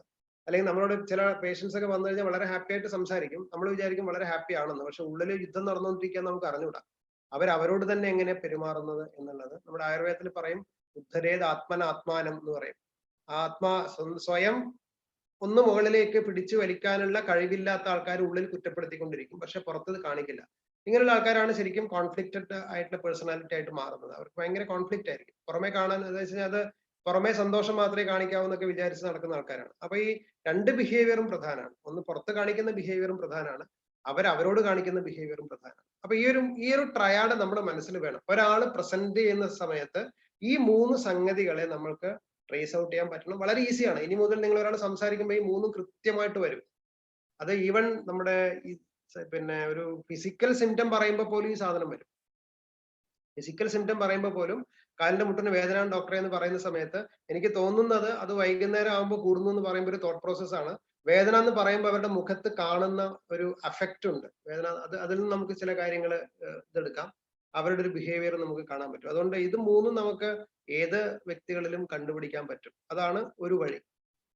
രണ്ടാമത്തത് വിശദമായിട്ട് പറയേണ്ട കാര്യമാണ്, എങ്കിലും നമ്മൾ ഈ കുമ്പളങ്ങി നൈറ്റ്സില് സജി എന്ന് പറഞ്ഞൊരു ക്യാരക്ടർ ഉണ്ട്. സജി എന്ന് പറഞ്ഞ ക്യാരക്ടർ പിന്നെ ഇടയില് ഇയാൾ മരിച്ചല്ലോ. അപ്പൊ ഇദ്ദേഹത്തിന്റെ സുഹൃത്ത് ആയിരിക്കുന്ന തമിഴ്നാട്ടുകാരനായിരിക്കുന്ന ആൾ മരിച്ച സമയത്ത് അയാൾ കുറച്ചൊരു ഡിപ്രസീവ് മൂഡിലേക്ക് പോകില്ല. അയാൾ ഒരു ബ്ലാങ്ക് ആയിരിക്കുന്ന ഒരു ഫേഷ്യസ് ആയിട്ടിരിക്കും. ഗംഭീരമായിട്ട് അഭിനയിച്ചിട്ടുണ്ട് അയാൾ. അപ്പൊ അയാൾ ഇടയ്ക്ക് പറയുന്ന ഒരു ഡയലോഗ് ഉണ്ട്, എനിക്ക് എന്തോ സംഭവിച്ചുകൊണ്ടിരിക്കുന്നു, എനിക്ക് സംഭവിക്കുന്നുണ്ടെന്ന് എനിക്കറിയാം, പക്ഷെ എനിക്ക് കിളി പോയ പോലെയാണ്, എനിക്കൊരു ഡോക്ടറെ അടുത്ത് പോകണം. ഇത് വളരെ പ്രധാനപ്പെട്ട കാര്യമാണ്. കാരണം നമ്മൾക്ക് എന്തോ സംഭവിച്ചുകൊണ്ടിരിക്കുന്നു എന്ന് അറിയാനുള്ള ഒരു ഇൻസൈറ്റ് നമുക്കുണ്ടെന്ന് അർത്ഥം. പക്ഷെ അതൊരു പെർഫെക്റ്റ് ഇൻസൈറ്റ് അല്ല. എന്ത് സംഭവിക്കുന്നു, എങ്ങോട്ടാണ് ടേൺ ചെയ്യുന്നത് നമുക്ക് അറിയുന്നില്ല. അതിനാണ് നമ്മൾ അവസാനം പറഞ്ഞിരിക്കുന്ന ഈ ഇതിൽ നിങ്ങൾക്ക് കാണാം. ഇപ്പൊ ഒരു 4th സ്റ്റേജിലാണ് ഈ പറഞ്ഞിരിക്കുന്ന സംതിങ് ഹാപ്പൻസ് ടു മീ, എനിക്ക് എന്തോ സംഭവിക്കുന്നു എന്ന് അറിയുന്നു എന്നുള്ളൊരു ഇൻസൈറ്റ് ഉള്ളത്. അത് കഴിഞ്ഞിട്ട് എന്ത് സംഭവിക്കുന്നു, ഈ സംഭവം എങ്ങോട്ടാണ് പോകുന്നത്, ഇതിന്റെ ഫീച്ചർ എന്താണ്, ഇതിന്റെ ഭാവി എന്താണ് എന്ന് അറിയുന്ന തരത്തിലേക്ക് നമുക്ക് ആ ഒരു ഇൻസൈറ്റിനെ കൊണ്ടുപോകാൻ പറ്റുന്നുണ്ടെങ്കിൽ അതാണ് ട്രൂ ഇമോഷണൽ ഇൻസൈറ്റ് എന്ന് പറയുന്നത്. ഇദ്ദേഹം എനിക്ക് സഹായം ആവശ്യമുണ്ടെന്ന് പറഞ്ഞു. പലപ്പോഴും ഇപ്പം 3ാമത്തെ ഗ്രേഡിൽ നോക്കുക, അവെയർ ബട്ട് ബ്ലെയിമിങ് അതേഴ്സ്. നേരത്തെ പറഞ്ഞ പോലെ എനിക്ക് പ്രശ്നമുണ്ട് പക്ഷെ അതിന്റെ കാരണക്കാരൻ ഞാനല്ല എന്ന് പറയുന്ന ആൾക്കാർ, സിക്കാണെന്ന് കുറച്ചൊക്കെ അറിയുന്ന ആൾക്കാർ, സിക്കാണെന്ന് സമ്മതിക്കാത്ത ആൾക്കാർ, ഇവർക്ക് പ്രശ്നമുണ്ടെന്ന് സമ്മതിക്കാത്ത തരം ആൾക്കാരുണ്ട്. അപ്പൊ അങ്ങനെ ഒരു ഗ്രേഡിങ് നമുക്ക് പലപ്പോഴും ആവശ്യമായിട്ട് വരും. ഒരു ഇൻസൈറ്റ് എത്രത്തോളം ഉണ്ടെന്നുള്ളത് നമുക്ക് സംസാരത്തിലൂടെ മനസ്സിലാക്കാൻ പറ്റും. ഇത് ശരിക്കും മെന്റൽ സ്റ്റാറ്റസ് എക്സാമിനേഷൻ MSc എന്ന് നമ്മൾ പറയുന്നതിന്റെ പല കമ്പോണൻസിൽ ഒന്നാണ് ഇൻസൈറ്റ്. അത് മുഴുവൻ പറയാനുള്ള സമയമില്ലാത്തതുകൊണ്ടാണ് 2 മാത്രം പറഞ്ഞു വെച്ചത്. തോട്ട്സ്, ഫീലിങ്സ്, പിന്നെ ബിഹേവിയർ എന്നുള്ള 3 ഞാൻ പറഞ്ഞു. അത് കഴിഞ്ഞിട്ടുള്ള ഒരു പ്രധാനപ്പെട്ട ഒരു കാര്യമാണ് ഇൻസൈറ്റ് എന്ന് പറയുന്നത്. ഒരു ട്രാജഡി ഉണ്ടായി കഴിഞ്ഞാൽ അതിനൊരു സൈക്കിൾ ഉണ്ട്. ഇപ്പൊ കോവിഡ് ബാധിക്കുന്നു, അല്ലെങ്കിൽ കോവിഡ് ബാധിക്കുന്നുള്ള പേടി വരുന്നു, അല്ലെങ്കിൽ ഡിസാസ്റ്റർ ഉണ്ടാവുന്നു, നമ്മൾ ഈ പ്രളയം ഉണ്ടാവുന്നു, ഇങ്ങനെയൊക്കെയുള്ള സമയത്ത് അതിനൊരു ഗ്രീഫ് സൈക്കിൾ ഉണ്ട്. അത് നമ്മൾക്കൊന്ന് മനസ്സിലാക്കി വെക്കേണ്ട ഒരു കാര്യമാണ്. കാരണം എല്ലാ സമയത്തും നമ്മൾ ഇടപെടുന്ന കാര്യമില്ല. അതായത് നമ്മൾ ഒരു സാധനം അബ്നോർമൽ ആണെന്ന് മനസ്സിലാക്കുന്നത്. ഉദാഹരണത്തിന് ഇപ്പൊ എന്റെ ഒരാളുടെ വീട്ടിൽ ഒരാൾ മരണപ്പെട്ടു എന്ന് വിചാരിച്ചു. മരണപ്പെട്ടെങ്കിൽ ഒരു 1-2 ദിവസമൊക്കെ അവര് ആദ്യം പറയുന്ന ഡിനയൽ എന്ന് പറയുന്ന അവസ്ഥയിൽ. ഡിനയൽ എന്ന് പറഞ്ഞാൽ അത്തരം ഒരു യാഥാർത്ഥ്യത്തെ അംഗീകരിക്കാൻ ഞാൻ തയ്യാറല്ല എന്നുള്ള അവസ്ഥയിലാണ്. അവിടെ നമ്മൾ പോയിട്ട് പ്രശ്നം ഉണ്ടാക്കേണ്ട കാര്യമൊന്നുമില്ല. അവിടെ നമ്മൾ ഒന്നും ചെയ്യണ്ട. അവരെന്താണോ പറയുന്നത് അത് കേൾക്കുകയും കൂടെ ഇരിക്കുകയും എംപതൈസ് ചെയ്യുകയും ചെയ്യുക എന്നുള്ളത് മാത്രമേ ചെയ്യാനുള്ളൂ. അവർക്ക് കരയണം തോന്നിക്കഴിഞ്ഞാൽ കരയാനുള്ള ഒരു അവസരം നമ്മൾ ഒരുക്കി കൊടുക്കുക എന്നുള്ളത് മാത്രം. അപ്പൊ ആ ഒരു അവസ്ഥയിൽ അവർ അംഗീകരിക്കുന്നില്ല. പക്ഷെ ഇത് 2 ആഴ്ച കഴിഞ്ഞിട്ടും ഇതേ അവസ്ഥയാണെങ്കിൽ നമ്മൾക്കൊന്ന് ഇടപെടേണ്ടി വരും. ഞാൻ പറയുന്നത് ഈ പറഞ്ഞിരിക്കുന്ന സ്റ്റേജസ് എല്ലാം ഡിനയൽ ആയാലും അടുത്തത് ആങ്കർ ആണ്, ദേഷ്യം വരും, എനിക്കെന്താ ഇങ്ങനെ സംഭവിക്കുന്നതിനുള്ള സാധനം വരും. ബാർഗെയിനിങ്, അങ്ങനെയാണെങ്കിൽ ഇങ്ങനെയാകുമായിരുന്നില്ലേ എന്നുള്ള തരത്തിലുള്ള ചർച്ചകൾ വരും. ചില ആൾക്കാർ പറയും നിനക്ക് ശ്രദ്ധിക്കായിരുന്നില്ലേ എന്ന് ഭാര്യയോട് ചോദിക്കും. അപ്പൊ ഈ കഴിഞ്ഞ പ്രാവശ്യം നിലമ്പൂർ പോയ സമയത്ത് പല വീടുകളിലും സംഭവിച്ചൊരു കാര്യം അതാ. കാരണം രാത്രിയിൽ വെള്ളം കയറുന്നു എന്ന് ആൾക്കാർ പറഞ്ഞുകൊണ്ടിരിക്കുന്നു, മണ്ണിടിച്ചിൽ ഉണ്ടാവുമെന്ന് പറയുന്നു. അപ്പൊ ഭാര്യ ഭർത്താവിനോട് പറയുന്നു നമുക്ക് ഇവിടുന്ന് പോവാം, നമ്മൾക്ക് ഇവിടെ ഇരിക്കേണ്ടതില്ല എന്ന് പറയുന്നു. ഭർത്താവ് കേൾക്കുന്നില്ല. പിറ്റേ ദിവസം ആകുമ്പോഴേക്കും വീട് തകർന്നു പോയി. അപ്പൊ ഭാര്യ പറയുന്നത് നിങ്ങൾക്ക് ഞാൻ പറഞ്ഞ കേട്ടാ പോരായിരുന്നോ എന്ന് ഭാര്യ പറയും. അപ്പൊ ഇങ്ങനെ ചില പ്രശ്നങ്ങളുണ്ട്. അതും കൂടെ കഴിഞ്ഞിട്ട് ഒരു ഡിപ്രസീവ് ഫേസിലും കൂടെ കഴിഞ്ഞ് പോയിട്ടാണ് പിന്നീട് ആക്സെപ്റ്റൻസിലേക്ക് വരുന്നത്. ഇത് റിയാലിറ്റിയാണ്, ഇനി നമുക്കൊന്നും ചെയ്യാനില്ല എന്നത്. ഇതൊരു നോർമൽ സൈക്കിളാണ്. ഈ നോർമൽ സൈക്കിളിൽ നടന്നുകൊണ്ടിരിക്കുന്ന ആളെ പിടിച്ച് നമ്മൾ കൗൺസിൽ ചെയ്യരുത്. കാരണം അയാൾക്ക് അത് നോർമൽ, അതിനൊരു സമയം നമ്മൾ കൊടുത്തേ പറ്റുള്ളൂ. അപ്പൊ ഇത് ഈവൻ 1 month കഴിഞ്ഞിട്ടും ഈ ഒരു സംഗതികളൊക്കെ തുടർന്ന് നിൽക്കുകയാണെങ്കിൽ നമുക്ക് ഇടപെടേണ്ടി വരും. ആ സമയത്തെ ഇടപെടേണ്ടുന്ന കാര്യമുള്ളൂ. അതുകൊണ്ട് ഞാൻ കൗൺസിലർ ആണെന്ന് വിചാരിച്ചിട്ട് എവിടെയും പോയി ഇടപെടാമെന്ന് വിചാരിക്കരുത്. ആവശ്യത്തിനനുസരിച്ചാണ് നമ്മളത് ചെയ്യേണ്ടത്. ഈ ഒരു സൈക്കിൾ നമ്മുടെ മനസ്സിലൊന്നും ഉണ്ടാവുന്നത് നല്ലതാണ്. ഇത് ഞാൻ വിശദീകരിക്കുന്നില്ല, സമയം ഒരുപാട് പിടിക്കുന്നതുകൊണ്ട് വിശദീകരിക്കുന്നില്ല. പിന്നെ ഇപ്പോ ഒരു സ്ട്രെസ് ഉണ്ടാവുമ്പോൾ, അക്യൂട്ട് സ്ട്രെസ് ഉണ്ടാവുന്ന സമയത്ത്, ഒരു ഡിസാസ്റ്റർ ഉണ്ടാവുന്ന സമയത്ത് അത് എങ്ങനെയൊക്കെയാണ് ടേൺ ചെയ്യുന്നത് എന്നുള്ളതിന്റെ ഒരു കാര്യം ഒരു ഫിഗറേറ്റീവ് ആയിട്ട് പറഞ്ഞെന്നുള്ളൂ. അക്യൂട്ട് സ്ട്രെസ് റെസ്പോൺസ് ആണ് നമ്മൾ സാധാരണ കാണുന്നത്. ഉറക്കമില്ലായ്മ, വിശപ്പില്ലായ്മ, ഇറിറ്റബിലിറ്റി, ആങ്സൈറ്റി, ഫിയർ ഒക്കെ ഉണ്ടാവുന്നത്. അത് എല്ലാവർക്കും ഉണ്ടാവുന്നത്. പട്ടിയെ കണ്ടാൽ പേടിക്കുന്നു എന്ന് പറയുന്ന പോലെ ഉള്ളൂ. അതൊരു അക്യൂട്ട് സ്ട്രെസ്. നമ്മള് പിന്നെ അഡ്രിനാലിൻ ഉണ്ടാവുമ്പോൾ ഉണ്ടാവുന്ന പ്രശ്നങ്ങളൊക്കെ ഉണ്ടാവും, വിയർപ്പുണ്ടാവും, സംഗതികളൊക്കെ. അതൊക്കെ നോർമലാണ്. മിക്കവാറും പേരിൽ അത് നോർമലായിട്ട് തന്നെ പോവുകയും ചെയ്യും. പിന്നെ അത് സസ്റ്റെയിൻ ചെയ്യുന്ന സമയത്താണ് ഈ സിംറ്റംസ്, ഇത്തരം സിംറ്റംസ് അൺറിസോൾവ് ആയിട്ട് കിടക്കുന്ന സമയത്താണ് നമുക്കൊരു മെന്റൽ ഹെൽത്ത് സപ്പോർട്ട് കൊടുക്കേണ്ടത്. ഈ അക്യൂട്ട് സ്ട്രെസ്സിന്റെ സമയത്ത് മെന്റൽ ഹെൽത്ത് സപ്പോർട്ട് മിനിമൽ, ചിലപ്പോൾ ആവശ്യം ഉണ്ടാവില്ല, ചിലപ്പോൾ മിനിമൽ ആയിരിക്കും, ചിലപ്പോൾ അവർ തന്നെ അതിന്റെ ഒരു കോപ്പിംഗ് സ്ട്രാറ്റജി കണ്ടെത്തിയിട്ടുണ്ടാവും. അവിടെ നമ്മൾ പ്രത്യേകിച്ച് ഇടപെടേണ്ട കാര്യമൊന്നുമില്ല. നേരെ മറിച്ച് ഒരു 2 ആഴ്ചകൾ കഴിഞ്ഞിട്ടും ഇത് നിലനിൽക്കുകയാണെങ്കിൽ ചിലപ്പോൾ നമ്മളൊരു മെന്റൽ ഹെൽത്ത് സപ്പോർട്ട് കൊടുക്കേണ്ടി വരും, കൗൺസിലിംഗ്, മിനി കൗൺസിലിംഗ് കൊടുക്കേണ്ടി വരും, അവർ പറയാൻ നമ്മൾ കേൾക്കേണ്ടി വരും. എന്നിട്ടും അൺറിസോൾവ് ആവുന്നതാണ് പിന്നീട് എന്താവുന്നത്, പിന്നീട് ഒരു സ്പെസിഫിക് സൈക്കോളജിക്കൽ എഫക്റ്റിലേക്ക് പോകും. ഒരു ജനറലൈസ്ഡ് ആങ്സൈറ്റിയിലേക്കോ ഡിപ്രഷനിലേക്കോ OCD-ലേക്കോ ഫോബിയയിലേക്കോ പോവാം. അവിടെ നമുക്ക് ഒരു മിയർ കൗൺസിലിംഗ് മതിയാവില്ല. അവിടെ നമുക്കൊരു സൈക്കോ തെറാപ്പി ആയിട്ട് തന്നെ ചെയ്യേണ്ടി വരും. ഇപ്പൊ കോഗ്നിറ്റീവ് ബിഹേവിയർ തെറാപ്പി പോലുള്ള സംഗതികളായിട്ട് ചെയ്യേണ്ടി വരും. ഇത് കഴിഞ്ഞിട്ടുള്ള ഗ്രേഡാണ് സൈക്കോട്ടിക് എന്ന് നമ്മൾ പറയുന്ന. പഴയ കാലത്ത് പറഞ്ഞിരുന്നത് സൈക്കോസിസ്, ന്യൂറോസിസ് എന്നുള്ള ക്ലാസിഫിക്കേഷൻ ആണ്. അതായത് ചിത്തഭ്രമം എന്നും ഈ പറഞ്ഞ ചെറിയ ചെറിയ ലഘുമാനസിക രോഗം എന്ന് പറയുന്ന 2 ക്ലാസിഫിക്കേഷൻ ആണ് പണ്ട് പറഞ്ഞിരുന്നത്. ഇപ്പൊ സൈക്കോസിസ്, ന്യൂറോസിസ് എന്നുള്ള ക്ലാസിഫിക്കേഷൻ ഒന്നും ഇല്ല, ഒക്കെ ഒബ്സലീറ്റ് ആണ്. എന്നാലും സൈക്കോട്ടിക്, നമ്മൾ ഉന്മാദം എന്നൊക്കെ പറയുന്ന ഒരു അവസ്ഥയിലേക്ക് പോകുന്ന ഒരു അവസ്ഥ, അവിടെ നമുക്കൊന്നും ചെയ്യാനില്ല. അത് ഉണ്ടെന്ന് തിരിച്ചറിഞ്ഞു കഴിഞ്ഞാൽ ഉടനെ തന്നെ റെഫർ ചെയ്യാന്നുള്ളത് മാത്രമേ ചെയ്യാനുള്ളൂ. ഓക്കെ, ഇനി 2 കാര്യങ്ങൾ അറിയാനുള്ളത്. ഈ സ്ട്രെസ് ആയിരിക്കുന്ന അല്ലെങ്കിൽ പറഞ്ഞിരിക്കുന്ന ബുദ്ധിമുട്ടുകളുള്ള, ഇപ്പൊ ഒരു അസുഖം വന്നു എന്നൊക്കെ പറയുന്ന പോലെ ബുദ്ധിമുട്ടുകളുള്ള ആൾക്കാർക്ക് സ്വയമേ തന്നെ 2 മെക്കാനിസംസ് ആണ് അവരെടുക്കുക. അല്ലെങ്കിൽ ഏത് സ്ട്രെസ്ഫുൾ ഇവന്റിലൂടെ പോകുന്ന ആൾക്കാരും അതിനെ പരിഹരിക്കാനായിട്ട് സ്വയമേ തന്നെ ചില മെക്കാനിസങ്ങൾ എടുക്കും. അതില് വളരെ കോൺഷ്യസ് ആയിരിക്കുന്ന മെക്കാനിസം. ഉദാഹരണത്തിന് ഒരാൾക്ക് ടെൻഷൻ വന്നു, ടെൻഷൻ വരുമ്പോൾ അയാൾ പറയുന്നത് യോഗ ചെയ്ത് കഴിഞ്ഞാൽ ടെൻഷൻ മാറും എന്ന് പറഞ്ഞാൽ അതൊരു കോപ്പിംഗ് സ്ട്രാറ്റജിയാണ്. അല്ലെങ്കിൽ ഞാൻ ഒരാളെ കണ്ട് സംസാരിച്ചു കഴിഞ്ഞാൽ പ്രശ്നം തീരും എന്ന് പറഞ്ഞാൽ കോപ്പിംഗ് സ്ട്രാറ്റജിയാണ്. അപ്പൊ കോപ്പിംഗ് സ്ട്രാറ്റജി ആയിട്ട് വരുന്ന ഒരാൾ നിങ്ങളുടെ അടുത്തേക്ക് വരുന്നത് ഈ ഒരു ഉദ്ദേശത്തോട് കൂടിയിട്ടാണ്. അതായത് എനിക്കറിയാം ഞാൻ എന്താ ചെയ്യേണ്ടതെന്നുള്ളത്, അത് നിങ്ങൾ ചെയ്തു തന്നാൽ മതി എന്ന് പറയുന്ന ഒരു സംഗതി ഉണ്ട്. ഇപ്പൊ 1-2-3 പ്രാവശ്യം നന്നായിട്ട് ശ്വാസോച്ഛ്വാസം ചെയ്തു കഴിഞ്ഞാൽ എന്റെ ടെൻഷൻ മാറും എന്ന് പറയുന്ന പോലെ, അല്ലെങ്കിൽ ഒന്ന് വ്യായാമം ചെയ്തു കഴിഞ്ഞാൽ, ഒരു സിനിമ കണ്ടു കഴിഞ്ഞാൽ, ഒരു പാട്ട് കേട്ട് കഴിഞ്ഞാൽ, ഇത് ഇങ്ങനെ കണ്ടല്ലോ, അതൊക്കെ അവർ സ്വന്തമായിട്ട് ഉണ്ടാക്കിയെടുക്കുന്ന സ്ട്രാറ്റജീസ് ആണ്. അതിൽ നിങ്ങൾ ഒരു സൈലന്റ് ലിസണർ ആയിട്ട് കേട്ടിരിക്കേണ്ടുന്ന കാര്യമുള്ളൂ. അത് നമുക്ക് പറയുമ്പോൾ തന്നെ അറിയാം. അതായത് നിങ്ങൾ അവരോട് ഒറ്റ കാര്യം ചോദിക്കേണ്ടതുള്ളൂ, ഈ കാര്യത്തിൽ നിങ്ങൾ സ്വയം സഹായിക്കാൻ എന്താ നിങ്ങൾക്ക് ചെയ്യാൻ പറ്റുമെന്ന് ചോദിക്കുമ്പോൾ അവർ പറയുമ്പോൾ അതിനൊന്ന് സപ്പോർട്ട് ചെയ്ത് കൊടുത്താൽ മതി. ചില ആൾക്കാർ പറയും ഇത്രയും കാലം പാട്ട് കേട്ടപ്പോൾ എന്റെ സങ്കടം മാറിയിരുന്നു, പക്ഷെ ഇപ്പൊ അത് പറ്റുന്നില്ല എന്ന് പറയുമ്പോൾ നിങ്ങളൊന്ന് അതിന് സപ്പോർട്ട് ചെയ്ത് കൊടുക്കേണ്ടി വരും. അപ്പൊ നിങ്ങൾക്ക് എന്നോട് സംസാരിക്കണം തോന്നുകയാണെങ്കിൽ എന്നോട് സംസാരിക്കുമല്ലോ, സങ്കടങ്ങളൊക്കെ പറഞ്ഞോളൂ, ഞാൻ കേട്ടിരിക്കാം എന്ന് പറയുന്ന ഒരു ആറ്റിറ്റ്യൂഡ് എടുത്തു കഴിഞ്ഞാൽ അപ്പൊ മാറുന്ന വിഷയമുള്ളൂ. അതുകൊണ്ട് ഈ കോപ്പിംഗ് സ്ട്രാറ്റജി എംപവർ ചെയ്യുക എന്നുള്ളത് നമ്മുടെ ഒരു ഉദ്ദേശമാണ്. അതാണ്, അതായത് നിങ്ങൾക്ക് അവരെന്ത് കോപ്പിംഗ് സ്ട്രാറ്റജിയാണോ എടുക്കുന്നത് അത് എംപവർ ചെയ്യുക. യോഗ ചെയ്യലാണ് അവരുടെ കോപ്പിംഗ് സ്ട്രാറ്റജി എങ്കിൽ നന്നായിട്ട് യോഗ പഠിപ്പിക്കുക എന്നുള്ളതാണ്. അവിടെ അവരുടെ പരിഹാരം അവർക്ക് അറിയാമെന്നർത്ഥം. നേരെ മറിച്ച് അവര് ഇന്റേണലി എടുക്കുന്ന ഒരു മെക്കാനിസമാണ് ഡിഫൻസ് മെക്കാനിസം എന്ന് പറയുന്നത്. ഡിഫൻസ് മെക്കാനിസം എപ്പോഴും പ്രശ്നത്തെ പിന്നെ എന്ത് ചെയ്യാതിരിക്കുക, അഡ്രസ്സ് ചെയ്യാതിരിക്കാനുള്ള പരിപാടികളാണ്. അതായത് ചിലപ്പോൾ ഒരു ഉദാഹരണം പറഞ്ഞു കഴിഞ്ഞാല്, ഇപ്പം വീട്ടില് ഭയങ്കര പ്രശ്നങ്ങളാണ്, വീട്ടിൽ ഭയങ്കര മോളുടെ പ്രശ്നം, അമ്മയും മോളും തമ്മിൽ കലഹം, അങ്ങനെയുള്ള പ്രശ്നങ്ങളൊക്കെയാണ്. അയാള് ചെയ്യുന്നത് സോഷ്യൽ വർക്കിന് ഇറങ്ങുക ചെയ്യുന്നത്. സോഷ്യൽ വർക്കിന് ഇറങ്ങിക്കഴിഞ്ഞാൽ പിന്നെ ഇത് ആലോചിക്കേണ്ട കാര്യമില്ല. അത് ആലോചിക്കാൻ എനിക്ക് ഇഷ്ടമില്ലാത്തത് കൊണ്ട് ഞാൻ മറ്റു പലതും ആലോചിച്ച് നടക്കുന്നു. രാവിലെ ഇറങ്ങിക്കഴിഞ്ഞാൽ രാത്രി 10 മണിക്കേ വരുള്ളൂ, കിടന്നുറങ്ങും, രാവിലെ വീണ്ടും പോകും. ഇതൊരു ഡിഫൻസ് മെക്കാനിസം ആണ്. കാരണം ഈ റിയാലിറ്റിയെ അഡ്രസ് ചെയ്യാൻ പറ്റാത്തത് കൊണ്ടാണ്. അപ്പൊ ഇങ്ങനെ ഒരുപാട് തരം ഡിഫൻസ് മെക്കാനിസങ്ങൾ പല ആൾക്കാരും ഉണ്ട്. പല ആൾക്കാരും എക്സ്ക്യൂസ് പറയുന്നു. പലതരം ഡിഫൻസ് മെക്കാനിസങ്ങൾ ഉണ്ട്. അത് പറയണമെങ്കിൽ ഒരു ക്ലാസ് അതിനുവേണ്ടി വേണം. അതുകൊണ്ട് ഞാൻ അതിലേക്ക് പോകുന്നില്ല. അപ്പൊ ഇവിടെ നമ്മൾ ചെയ്യേണ്ടത് ഇങ്ങനൊരു ഡിഫൻസ് മെക്കാനിസം അദ്ദേഹത്തിന് ഉണ്ടെന്ന് ഐഡന്റിഫൈ ചെയ്യലാണ് പ്രധാനം. കാരണം ഇയാൾ പറയുന്നത് ഞാൻ വളരെ ഹാപ്പിയാണ് എന്ന് പറഞ്ഞ് നടന്നുകൊണ്ടിരിക്കുന്നതാണ്. ഞാൻ സാധാരണ നമ്മൾ പറയാറുണ്ട് ഈ റിയാക്ഷൻ ഫോർമേഷൻ എന്ന് പറയും. റിയാക്ഷൻ ഫോർമേഷൻ എന്ന് പറഞ്ഞാൽ നമ്മുടെ ഉള്ളിൽ എന്താണോ ഉള്ളത് അതിന്റെ ഓപ്പോസിറ്റ് പുറത്ത് കാണിക്കുക എന്നുള്ളത്. വളരെ ഹാപ്പി ആയിട്ട് പെരുമാറുന്നു, ഞാൻ വളരെ ഹാപ്പി ആണെന്ന് പറയുന്നു, പിന്നെ വളരെ ജോയ്ഫുൾ ആയിട്ട് നടക്കുന്നു, ആൾക്കാരോട് കമ്പനി അടിക്കുന്നു, ആവശ്യത്തിൽ കൂടുതൽ സംസാരിക്കുന്നു. അപ്പൊ നമുക്ക് കുറച്ചൊരു സംശയം നമുക്ക് ഉണ്ടാവണം, ശരിക്കും ഇയാൾ ഇതല്ല എന്നുള്ളത്. ഇയാളുടെ ഉള്ളിൽ മറ്റെന്തോ ഉണ്ട് എന്നുള്ള ഒരു സംഗതി നമുക്ക് നമ്മളൊന്ന് കരുതി വെക്കണം. അങ്ങനെയുള്ള ആൾക്കാരുടെ അടുത്ത് നമ്മൾ അങ്ങനെ ഒന്ന് കരുതി വെക്കണം.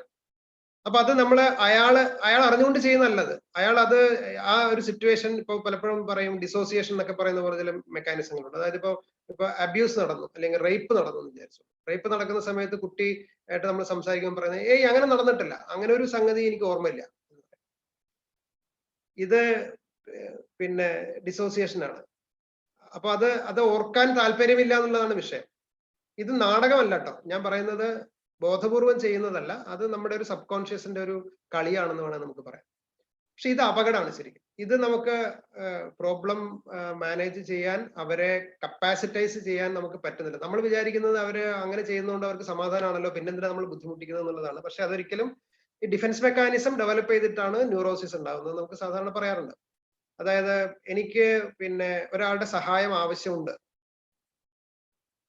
എനിക്ക് നല്ല ആവശ്യമുണ്ട്, എനിക്ക് എൻ്റെ അടുത്ത് വളരെ കെയറിങ് ആയിട്ട് നിൽക്കുന്ന ഒരാൾ ആവശ്യമുണ്ട് എന്ന് വിചാരിക്കുന്ന ഒരാള്, അങ്ങനെ ഒരു സാഹചര്യം അവർക്ക് ഇല്ല എന്ന് വിചാരിക്കുക, അവർ ഒറ്റക്കാണെന്ന് വിചാരിക്കുക.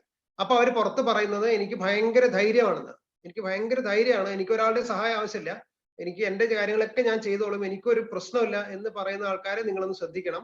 അവരുടെ ഉള്ളിൽ കെയർ സീക്കിംഗ് നീഡ് ഉണ്ടെന്നാണ്. കുറച്ച് കഴിയുമ്പോൾ അവർ GAD-യിലേക്ക് പോകും, ആങ്സൈറ്റി ഡിസോർഡറിലേക്ക് പോകും. കാരണം എന്ന് വെച്ച് കഴിഞ്ഞാൽ ഇതൊരു കോൺഫ്ലിക്റ്റ് ആണ്.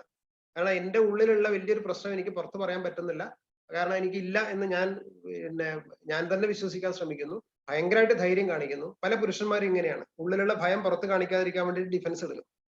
അതാണ് ഞാൻ നേരത്തെ പറഞ്ഞ കഥാപാത്രം, ഈ അയ്യപ്പനും കോശിയിലുള്ള കഥാപാത്രം അതാണ്. കാരണം ഉള്ളിൽ പേടിയാണ് ശരിക്കും ഉള്ളത്, പക്ഷെ അത് പുറത്ത് കാണിക്കാൻ അത് ഇഷ്ടമല്ല, പുറത്ത് കാണിക്കാൻ ഇഷ്ടമല്ലാത്തതുകൊണ്ട് അത് മറ്റൊരു രീതിയിൽ കാണിക്കുകയും അതൊരു പിന്നീട് ഒരു ന്യൂറോട്ടിക് ബിഹേവിയർ ആയിട്ട് വരികയും ചെയ്യുന്നു.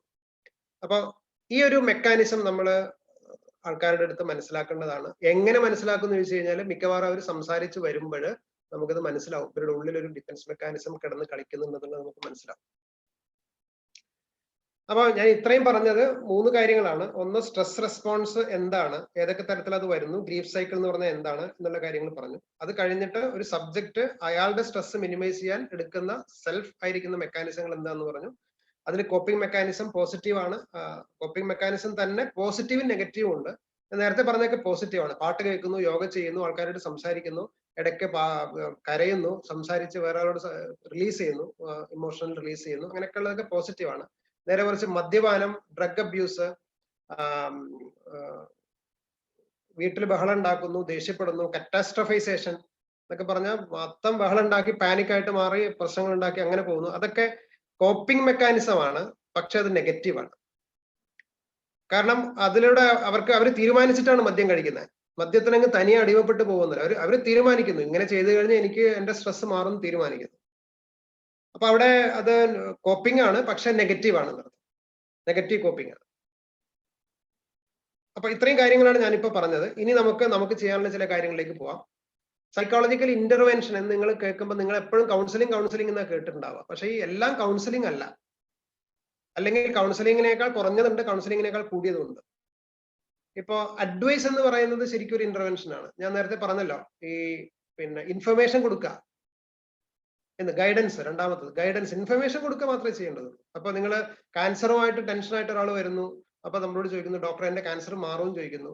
അവിടെ നിങ്ങൾ കൗൺസിലിങ്ങിന് മുന്നേ ചെയ്യേണ്ടത് എന്താണ് ക്യാൻസർ, ഈ ക്യാൻസറിന്റെ ഒരു സംഗതി എന്താണ്, അതിന്റെ സയൻസ് എന്താണ്, ഇത് എത്രത്തോളം ഉണ്ട് എന്നുള്ള കാര്യം പറഞ്ഞു കൊടുക്കാതെ നിങ്ങൾ കൗൺസിൽ ചെയ്തിട്ട് ഒരു കാര്യമില്ല. അതാണ് കൗൺസിലിംഗ് എന്ന് പറയുന്നത്.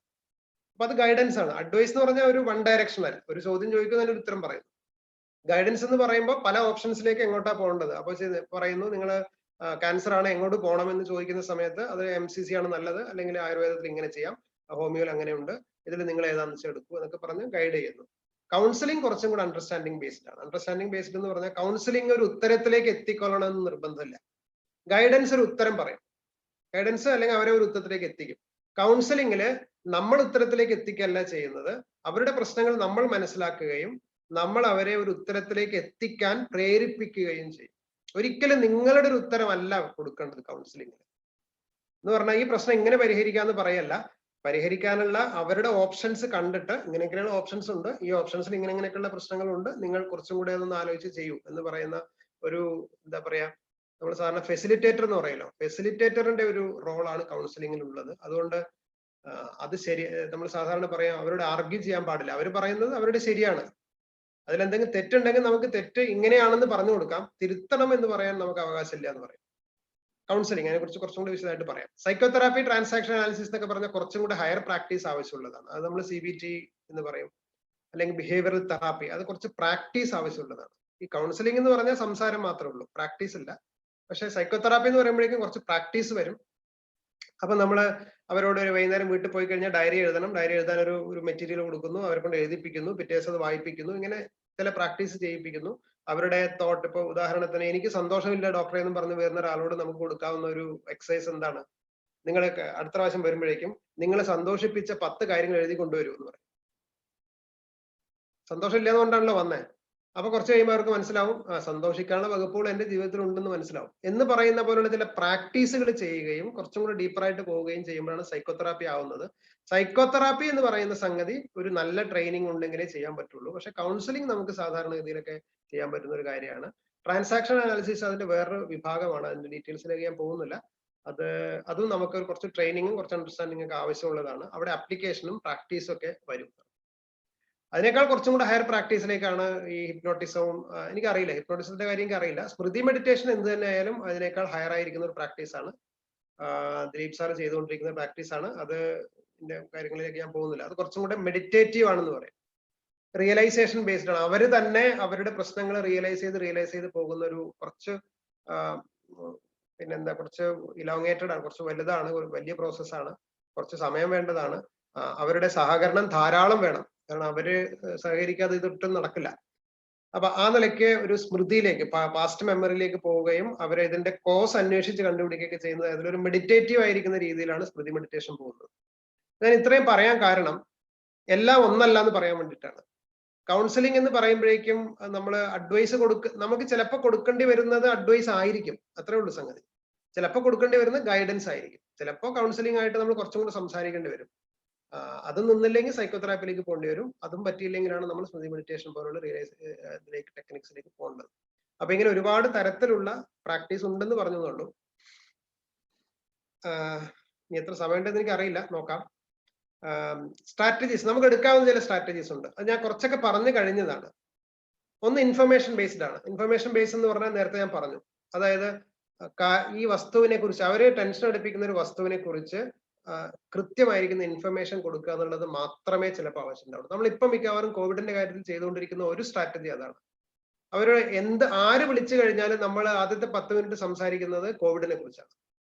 അതിന്റെ എന്താണ് എന്റെ റിസ്ക്, കഴിയുന്നതും അവർക്ക് സപ്പോർട്ടീവ് ആയിരിക്കുന്ന കാര്യങ്ങൾ മാത്രമേ പറയാറുള്ളൂ. അത് അങ്ങനെയാണോ വേണ്ടതെന്ന് ചോദിച്ചു കഴിഞ്ഞാൽ അങ്ങനെയാണ് വേണ്ടതെന്നാണ് തോന്നുന്നത്. കാരണം വെച്ച് കഴിഞ്ഞാൽ അവരെ സ്ട്രെസ് റിലീവ് ആവുക എന്നുള്ളതാണ് നമ്മുടെ ഉദ്ദേശമെങ്കിൽ കളവ് പറയണമെന്നില്ല, തെറ്റ് പറയരുത്, പക്ഷെ എല്ലാ ശരികളും പറഞ്ഞോളണമെന്നില്ല. അങ്ങനെ ഒരു സ്ട്രാറ്റജി എടുക്കലാണ് പലപ്പോഴും നമ്മൾ ചെയ്യുന്നത്. ലിസണിങ് ബേസ്ഡ് ആയിരിക്കുന്ന സ്ട്രാറ്റജി. ലിസണിങ് ബേസ്ഡ് എന്ന് പറഞ്ഞാൽ ഒന്നുമില്ല, നേരത്തെ പറഞ്ഞല്ലോ, അവർക്ക് തന്നെ അറിയാം കോപ്പിംഗ്, അവർ സംസാരിക്കലാണ് അവരുടെ കോപ്പിംഗ് എന്ന് അവർക്ക് തന്നെ അറിയാമെങ്കിൽ അത് ലിസൺ ചെയ്യാന്നുള്ളത് മാത്രമേ നമുക്ക് ചെയ്യാനുള്ളൂ. ഇമോഷൻ ബേസ്ഡ് പ്രാക്ടീസ് എന്ന് പറഞ്ഞാൽ നേരത്തെ പറഞ്ഞു. ഇമോഷൻ ബേസ്ഡ് എന്ന് പറഞ്ഞാൽ നമുക്ക് ഇപ്പൊ അവര് സങ്കടവുമായിട്ട് വരുന്നു, അപ്പൊ സങ്കടപ്പെടുമ്പോൾ നമ്മൾ ആ സങ്കടം എന്നുള്ള സാധനത്തെയാണ് നമ്മളൊരു കൗൺസിലിങ്ങിന്റെ വിഷയമായിട്ട് എടുക്കുന്നത്. അപ്പോൾ നമ്മൾ സങ്കടം എന്തുകൊണ്ടുണ്ടാവുന്നു, ഈ സങ്കടം ഉണ്ടാവുമ്പോൾ നിങ്ങളുടെ ഇമോഷൻ എന്താണ് നിങ്ങൾക്ക് തോന്നുന്നത്, എന്തിനെ കുറിച്ചാണ് സങ്കടം എന്നൊക്കെയുള്ള രീതിയിൽ കുറച്ചും കൂടി ഡീപ്പർ ആയിട്ടുള്ള ഒരു ഇതിലേക്ക് പോവുകയും അങ്ങനെ ഇമോഷൻ ബേസ്ഡ് ആയിട്ട് നമ്മൾ അതിനെ കൈകാര്യം ചെയ്യുന്നു. കുറച്ച് കഴിയുമ്പോൾ ഇമോഷൻ മാറിക്കഴിഞ്ഞാൽ നമുക്ക് തോട്ട്ഫുൾ ആവാം. ഞാൻ ആദ്യം പറഞ്ഞല്ലോ, തോട്ടും ഫീലിംഗ് മാറിക്കഴിഞ്ഞാൽ നമുക്ക് തോട്ടിലേക്ക് പോകാം. അപ്പൊ നിങ്ങൾക്ക് ഈ ഇമോഷൻ ഉണ്ടാവാനുള്ള കാരണം എന്താണ് എന്നുള്ള റിയൽ സംഗതിയിലേക്ക് പോകാം. പ്രോബ്ലം ബേസ്ഡ് എന്ന് പറഞ്ഞാൽ കൃത്യമായിട്ട് പ്ലാനിങ് ആണ്. അതായത് എന്താണ് ഇഷ്യൂ എന്നാണ് നമ്മൾ ചോദിക്കുന്നത്. എന്താണ് ഇഷ്യൂ? അപ്പൊ അവർക്ക് അതിനെക്കുറിച്ചുള്ള അഭിപ്രായമുണ്ട്. ആ ഇഷ്യൂവിനെ കുറിച്ച് ഭർത്താവാണ് പ്രശ്നം എന്ന് പറയുന്നു. അപ്പൊ ഭർത്താവ് മാറിക്കഴിഞ്ഞാൽ പ്രശ്നം തീരുമോ എന്ന് വെച്ച് കഴിഞ്ഞാൽ അപ്പൊ പറയും അങ്ങനെ പറ്റില്ല എന്ന് പറയും. അപ്പൊ ഇങ്ങനെയുള്ള ചില ട്രിക്കി ആയിരിക്കുന്ന ചോദ്യങ്ങൾ കൊണ്ട്, അപ്പൊ പ്രോബ്ലം ബേസ്ഡ് ആയിരിക്കുന്ന സംഗതിയിൽ നമുക്ക് എപ്പോഴും റേസ് ചെയ്യാവുന്ന ഒരു ചോദ്യം, ഒരാളോട് നിങ്ങൾക്ക് ആർക്ക് വേണമെങ്കിൽ ചോദിക്കാവുന്ന ഒരു ചോദ്യം, ഈ പ്രശ്നം മാറിക്കഴിഞ്ഞാൽ നിങ്ങൾ എങ്ങനെ ആവണം എന്നാണ് ആഗ്രഹിക്കുന്നത് ഒറ്റ ചോദ്യം ചോദിച്ചാൽ മതി. അതായത് നിങ്ങളൊരു പ്രോബ്ലം ആയിട്ട് വരുന്നു, ഓക്കെ, ഈ പ്രശ്നം മാറിക്കഴിഞ്ഞാൽ അപ്പൊ ഭർത്താവ് ശരിയല്ല, ഓക്കെ, ഭർത്താവ് ശരിയല്ല എന്നുള്ളതാണ് പ്രശ്നം എങ്കിൽ ഈ പ്രശ്നം മാറിയെന്ന് വിചാരിക്കുക. ഈ മാറുകയാണെങ്കിൽ എങ്ങനെയുള്ള മാറ്റമാണ് നിങ്ങൾ പ്രതീക്ഷിക്കുന്നത് എന്ന് പറയുമ്പോൾ ഭർത്താവ് അങ്ങനെ ഇരിക്കണം, ഇങ്ങനെ ഇരിക്കണം, അങ്ങനെ ഇരിക്കണം എന്ന് പറയും. അതിന്റെ ഇടയിലൂടെ നമുക്ക് ചില ചോദ്യങ്ങൾ ചോദിക്കാൻ പറ്റും. ഭർത്താവിന് ഇങ്ങനെ ഇരിക്കണം നിങ്ങൾ ആഗ്രഹിക്കുന്നു, അങ്ങനെ ആവാൻ പറ്റും. ഭർത്താവ് 10,000 രൂപ ദിവസം വീട്ടിലേക്ക് കൊണ്ടുവരണം എന്നുള്ളതാണ് പ്രശ്നമെങ്കിൽ അങ്ങനെ ആവാന്നുള്ള പ്രാക്ടിക്കൽ ഫീസിബിലിറ്റി എന്താണ്? ഇങ്ങനെയല്ല ചോദിക്കാട്ടോ. പ്രാക്ടിക്കൽ ഫീസിബിലിറ്റി എന്ന് ചോദിച്ചാൽ അവർക്ക് മനസ്സിലാവില്ല.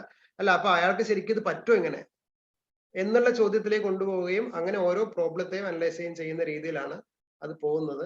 ഇത് ഏറ്റവും വലിയ പ്രശ്നമുള്ളത്, നമ്മൾ വിചാരിക്കുന്ന പോലെ എല്ലാവരൊന്നും ഈ കൗൺസിലിങ്ങിന് നിന്ന് തരില്ല. നമ്മൾ വിചാരിക്കണം, ഇതിങ്ങനെ കേൾക്കുമ്പോഴേക്കും എല്ലാവരും വന്ന് കൗൺസിൽ ചെയ്യാൻ തയ്യാറാവെന്ന് വിചാരിക്കരുത്. ഒരു 50% ആൾക്കാരൊക്കെ നമുക്ക് കൗൺസിലിങ്ങിലേക്ക് കൊണ്ടുവരാൻ തന്നെ പറ്റുള്ളൂ. ബാക്കി എല്ലാവരും സ്വന്തം വിശ്വാസം കൊണ്ട് തിരിച്ചു പോവുള്ളൂ. അത് നമുക്കൊക്കെ ചെയ്യാൻ പറ്റുന്നതിന്റെ ഒരുപാട് പരിധികളുണ്ട്. പക്ഷെ ചില കേസിലെങ്കിലും നമുക്ക് ഒരു ടേണിംഗ് പോയിന്റ് ഉണ്ടാക്കാനൊക്കെ ചിലപ്പോൾ പറ്റിയേക്കും. ഈ വരുന്ന ആൾക്കാരെ മുഴുവൻ കൈകാര്യം ചെയ്യാൻ പറ്റും എന്നുള്ള ഒരു ധാരണ നമുക്ക് വേണ്ട. അങ്ങനെ ചെയ്യാൻ പറ്റാത്തത് നമ്മുടെ പരാജയവുമല്ല. കാരണം ഇതിന്റെ ഒരു സംഗതി അങ്ങനെയാണ്. ചിലപ്പോൾ ആദ്യത്തെ സിറ്റിങ്ങിലൊന്നും ഒന്നും സംഭവിക്കില്ല, അടുത്ത പ്രാവശ്യം പക്ഷെ അയാൾ വരും. ഉടക്കി പോയ ആൾക്കാർക്ക് തിരിച്ചു വരും. അപ്പൊ അതുകൊണ്ട് ഇതൊരു സക്സസ്ഫുൾ ഒരു കൾമിനേഷൻ പോയിന്റ്, അവസാനിപ്പിക്കുമ്പോൾ ഇത് സക്സസ്ഫുൾ ആയിട്ട് അവസാനിപ്പിക്കണം എന്നുള്ള തോന്നലൊന്നും തൽക്കാലം മാറ്റിവെക്കുന്നതാണ് നല്ലത്. കാരണം അങ്ങനെയൊന്നും അല്ല സംഭവിക്കാം. മിക്കവാറും ആദ്യ തുടക്കത്തിലൊക്കെ നമ്മൾക്ക് പരാജയപ്പെടുന്ന അനുഭവങ്ങളാണ് കൂടുതൽ ഉണ്ടാവുക. അക്സെപ്റ്റൻസ് ബേസ്ഡ് എന്ന് പറഞ്ഞാൽ നേരത്തെ പറഞ്ഞു, ഗ്രീഫ് സൈക്കിൾ അവസാനത്തെയാണ് അക്സെപ്റ്റൻസ്, അംഗീകരിക്കുക എന്ന് പറയുന്നത്. കോപ്പിംഗ് ബേസ്ഡ് എന്ന് പറഞ്ഞാൽ അവർ പറയുന്ന കോപ്പിംഗ് സ്ട്രാറ്റജി നമ്മൾ സ്ട്രെങ്തൻ ചെയ്ത് കൊടുക്കുക എന്നുള്ളത്. സോഷ്യൽ സപ്പോർട്ട് ബേസ്ഡ് എന്ന് പറഞ്ഞാൽ അവരെ സഹായിക്കാൻ ആരൊക്കെയാണ് ഉള്ളതെന്ന് അവർക്ക് അറിയാത്ത സാഹചര്യത്തിൽ അത് അവരെ കൊണ്ട് സ്പെല്ല് ചെയ്യിപ്പിക്കുക. ഈ വിഷയത്തിൽ ഇപ്പൊ ഉദാഹരണത്തിന് ഇപ്പൊ ഒരു വീട്ടമ്മ വരുന്നു, രാവിലെ എന്നും പ്രശ്നമാണ്, രാവിലെ എന്നും ബഹളാണ്. കാരണം വെച്ച് കഴിഞ്ഞാല് ഇവർക്ക് രാവിലെ സഹായം ആവശ്യമുണ്ട്, പക്ഷെ അത് പറയാൻ പറ്റില്ല, പറയില്ല. കാരണം വെച്ച് കഴിഞ്ഞാൽ ഭർത്താവിന്റെ അടുത്ത് ഇയാൾക്ക് എന്താ കണ്ടു മനസ്സിലായിക്കൂടെ എന്നാണ് അവരുടെ മനസ്സിൽ. ഇയാൾക്ക് കണ്ടാൽ മനസ്സിലാവില്ല എനിക്ക് സഹായം ആവശ്യമുണ്ടെന്ന്, പിന്നെ എന്താ ഇയാൾക്ക് വന്നാല് എന്നുള്ള ഒരു എന്താ പറയാ, നമ്മൾ പറയില്ല ഒരു കുറുമ്പ് എന്ന് പറയില്ല. ഈ കുറുമ്പുള്ള ആൾക്കാർ വന്നു കഴിഞ്ഞാൽ വലിയ പ്രശ്നം. അയാൾക്ക് കണ്ടാൽ മനസ്സിലാവില്ല എനിക്ക് പ്രശ്നമുണ്ട് എന്നുള്ളത്, അയാൾക്ക് എന്താ വന്നൂടെ എന്ന് ചോദിക്കുന്ന ഒരു ആൾക്കാരുടെ അടുത്ത് നമുക്ക് പറയേണ്ടുന്ന ഒരു വിഷയം, ഈ എന്താ ഇപ്പൊ നമുക്കൊരു ഹെൽപ്പ് സീക്ക് ചെയ്താൽ എന്താ കുഴപ്പം, എപ്പോഴെങ്കിലും ഹെൽപ്പ് സീക്ക് ചെയ്തിട്ടുണ്ടോ എന്നുള്ളൊരു വിഷയം. നിങ്ങൾ ഇപ്പൊ ഇങ്ങനെ ഒരു പ്രശ്നം ഉണ്ട് നിങ്ങൾക്ക്, പക്ഷെ അത് നിങ്ങൾക്ക് എപ്പോഴെങ്കിലും നിങ്ങൾ നോർമലായിരിക്കുന്ന സമയത്ത് അല്ലെങ്കിൽ ഈ ത്രഷോൾഡിന് വേണ്ടി വെയിറ്റ് ചെയ്യുന്നതിന് പകരം, അതായത് ത്രഷോൾഡിന് വേണ്ടി വെയിറ്റ് ചെയ്യുന്ന പറഞ്ഞാൽ ഇതിങ്ങനെ പൊട്ടിത്തെറിക്കാൻ വേണ്ടി കാത്തിരുന്നു കഴിഞ്ഞാൽ അവിടെ പൊട്ടിത്തെറിക്കുമ്പോൾ ഇവിടെയും പൊട്ടിത്തെറിക്കും. പക്ഷെ അതിന് തൊട്ട് മുന്നേ, ഈ ത്രഷോൾഡിൽ എത്തുന്ന തൊട്ട് മുന്നേ ഏതെങ്കിലും സമയത്ത് നിങ്ങൾ ഇങ്ങനെ ഒരു സപ്പോർട്ട് ആവശ്യമുണ്ടെന്ന് പറഞ്ഞിട്ടുണ്ടോ? അങ്ങനെ പറഞ്ഞിട്ടില്ല, അങ്ങനെ പറഞ്ഞു നോക്കിക്കൂടെ എന്നുള്ളൊരു ചോദ്യം ചോദിക്കുന്നത്. ഇങ്ങനെയാണ് ഒരു സപ്പോർട്ട് എങ്ങനെയാണ് നമുക്ക് റിസീവ് ചെയ്യാൻ പറ്റുക എന്നുള്ള, ആരിൽ നിന്ന് കിട്ടും, ആരിൽ നിന്ന് കിട്ടിയാലാണ് നിങ്ങൾക്ക് സമാധാനമാവുക എന്നൊക്കെ പറയുന്ന പോലത്തെ വിഷയങ്ങളിലേക്ക് നമുക്ക് പോകണം. മെഡിറ്റേഷൻ ബേസ്ഡ് ആയിരിക്കുന്നതാണ് ഞാൻ നേരത്തെ പറഞ്ഞ സ്മൃതി മെഡിറ്റേഷൻ പോലുള്ള സംഗതികൾ. ഇതൊക്കെ കുറച്ച് ഹയർ പ്രാക്ടീസസ് ആണ്. ഞാൻ ഇത് തൽക്കാലത്തേക്ക് ഇതിലേക്ക് പോകുന്നില്ല, സമയം ഒരുപാട് ആയെന്ന് ഞാൻ വിചാരിക്കുന്നു. നമുക്ക് എന്തെങ്കിലും സംശയങ്ങൾ ഉണ്ടെങ്കിൽ അപ്പൊ പറയാം. എനിക്ക് ഒരു കൗൺസിലറുടെ സ്കിൽസ് ഒന്ന് പറഞ്ഞിട്ട് പോവാം. ലിസണിങ് സ്കിൽസ് വേണം, ഒബ്സർവേഷൻ സ്കിൽസ് വേണം, കമ്മ്യൂണിക്കേഷൻ സ്കില്ല് വേണം. ഒരിക്കലും ടോക്കറ്റീവ്നെസ് എന്ന് പറയുന്നത് ഒരു കൗൺസിലറുടെ സ്കില്ലല്ല. അങ്ങനെ പലരും തെറ്റിദ്ധരിക്കാറുണ്ട്. സംസാരിക്കാൻ ഇങ്ങനെ സംസാരിച്ചുകൊണ്ടിരിക്കണം, അതാണ് കൗൺസിലിങ്ങിന്റെ എന്തോ പരിപാടി എന്ന് വിചാരിക്കരുത്. ടോക്കറ്റീവ്നെസ് എന്നുള്ളതല്ല, കമ്മ്യൂണിക്കേഷൻ സ്കില്ല് വേണം. അത് പറഞ്ഞുകൊണ്ട് തന്നെ വേണമെന്നില്ല, നോൺ വെർബൽ കമ്മ്യൂണിക്കേഷൻ ആയാലും മതി. എംപതൈസിങ് സ്കിൽസ്, മറ്റൊരാളുടെ അവസ്ഥയിൽ ഇരുന്ന് ആലോചിക്കാൻ പറ്റുക എന്നുള്ളത് വളരെ പ്രധാനപ്പെട്ട കാര്യമാണ്. കാരണം നമ്മൾ എപ്പോഴും നിൽക്കുന്നത് നമ്മുടെ ഫ്രെയിമിലാണ്. നമ്മുടെ ഫ്രെയിമിൽ അപ്രധാനമാകുന്ന കാര്യം മറ്റൊരാളുടെ ഫ്രെയിമിൽ പ്രധാനമാവും. ഇപ്പൊ ഒരു എക്സാമ്പിൾ പറഞ്ഞാല് ഒരു മാഡം വന്നിട്ട് പിന്നെ സംസാരിച്ചുകൊണ്ടേയിരുന്നു. അവർ പക്ഷെ പ്രശ്നം പറയില്ല, എനിക്ക് പ്രശ്നം പറയാൻ ബുദ്ധിമുട്ടാണെന്ന് പറയുന്നു. അപ്പോൾ അവസാനം ചോദിച്ചപ്പോഴാണ് അവരുടെ പ്രശ്നം, അവര് രാവിലെ ഏതൊരു ദിവസം അല്ല മിക്കവാറും ഭർത്താവ് രാവിലെ എഴുന്നേറ്റിട്ട് പല്ല് തേക്കാതെ ചായ കുടിക്കുന്നതാണ് അവരുടെ പ്രശ്നം. അപ്പൊ നമ്മൾ ഒരിക്കലും ചോദിക്കരുത് ഇതാണോ പ്രശ്നം എന്ന് ചോദിക്കരുത്, കാരണം അതാണ് അവർക്ക് പ്രശ്നം. അവർ നിങ്ങളുടെ അടുത്തേക്ക് ഈ പ്രശ്നമായിട്ട് വരുന്നുണ്ടെങ്കിൽ അവരെ സംബന്ധിച്ചത് സീരിയസ് ആണ്. അപ്പൊ ആ ഒരു പൊസിഷനിൽ ഇരുന്ന് ആലോചിക്കാൻ നമുക്ക് പറ്റുക എന്നുള്ളതാണ് എംപതൈസിങ് സ്കിൽസിൽ പറയുന്നത്. അസർട്ടീവ് സ്കിൽസ് വളരെ പ്രധാനമാണ്. അസർട്ടീവ് സ്കിൽസ് എന്ന് പറഞ്ഞാല് നോ എന്ന് പറയാൻ പറ്റുക. ഈ നോ എന്ന് പറയാൻ പറ്റാത്ത പ്രശ്നങ്ങളാണ് പലരുടെയും ജീവിതത്തിൽ പ്രശ്നമുള്ളത്. അതായത് എല്ലാം കൂടി അങ്ങ് ഏറ്റെടുക്കും. ഒരാളെ കൃത്യമായിട്ട് അനലൈസ് ചെയ്തിട്ട് നോ എന്ന് പറയാൻ പറ്റില്ല. അപ്പൊ അവിടെ നമ്മൾ അസർട്ടീവ് സ്കിൽസ് പഠിപ്പിച്ചു കൊടുക്കണം. അതായത് ചെറിയ ചെറിയ പ്രശ്നങ്ങൾ, ഇപ്പൊ ഭർത്താവ് വന്നിട്ട് ചായ വേണമെന്ന് പറയുന്നു, നോ എന്ന് പറയാൻ പഠിക്കൂ. അല്ലെങ്കിൽ അപകടമില്ലാത്ത ആൾക്കാരുണ്ടല്ലോ, ഇപ്പൊ കുട്ടികൾ വന്നിട്ട് അമ്മയും പിന്നെ ചോറ് വേണമെന്ന് പറയുന്നു, അപ്പൊ ഇപ്പൊ എനിക്ക് പറ്റില്ല, മോനെടുത്ത് കഴിക്കുമെന്ന് പറയുന്നു, അവരുടെ അപകടമില്ലല്ലോ. അപ്പൊ അങ്ങനെ ചെറിയ ചെറിയ സിറ്റുവേഷൻസിൽ നോ നോ നോ എന്ന് പറഞ്ഞ് പഠിപ്പിച്ച് അസർട്ടീവ് സ്കിൽസ് ഉണ്ടാക്കുന്ന തരം പരിപാടികളും ഉണ്ട്. സോഷ്യൽ സ്കിൽസ് എന്ന് ഞാൻ നേരത്തെ പറഞ്ഞു, മറ്റുള്ളവരുടെ സപ്പോർട്ട് വാങ്ങിക്കാനും ഹെൽപ്പ് സീക്ക് ചെയ്യാനും. ഇപ്പൊ ചില ആൾക്കാരുണ്ട് വേറെ ആരോടും ഒന്നും ചോദിക്കില്ല, ഒന്നും പറയില്ല, ഒന്നും സഹായം ചോദിക്കില്ല. അങ്ങനെയുള്ള ആൾക്കാരോട് ചെറിയ ചെറിയ സഹായങ്ങൾ ചോദിച്ചു തുടങ്ങാനുള്ള ചില പ്രാക്ടീസ് ചെയ്യാം. അപ്പൊ ഒരു വൈകുന്നേരം വീട്ടിൽ പോയിട്ട് എല്ലാ ദിവസവും അടുത്ത വീട്ടിൽ നിന്ന് എന്തെങ്കിലും ഒന്ന് ചോദിച്ചു വാങ്ങിക്കാം എന്ന് പറയുന്ന ഒരു പ്രാക്ടീസ്. ഇങ്ങനെ സിമ്പിൾ ആയിരിക്കുന്ന പ്രാക്ടീസിലൂടെ നമുക്ക് അവരുടെ സോഷ്യൽ സ്കിൽസ് ഡെവലപ്പ് ചെയ്യാൻ പറ്റും. ഇത് ഞാൻ പറയുന്നത് ഇത് പേഷ്യന്റിന്റെ മാത്രമല്ല കൗൺസിലറുടെയും കൂടിയാണ്.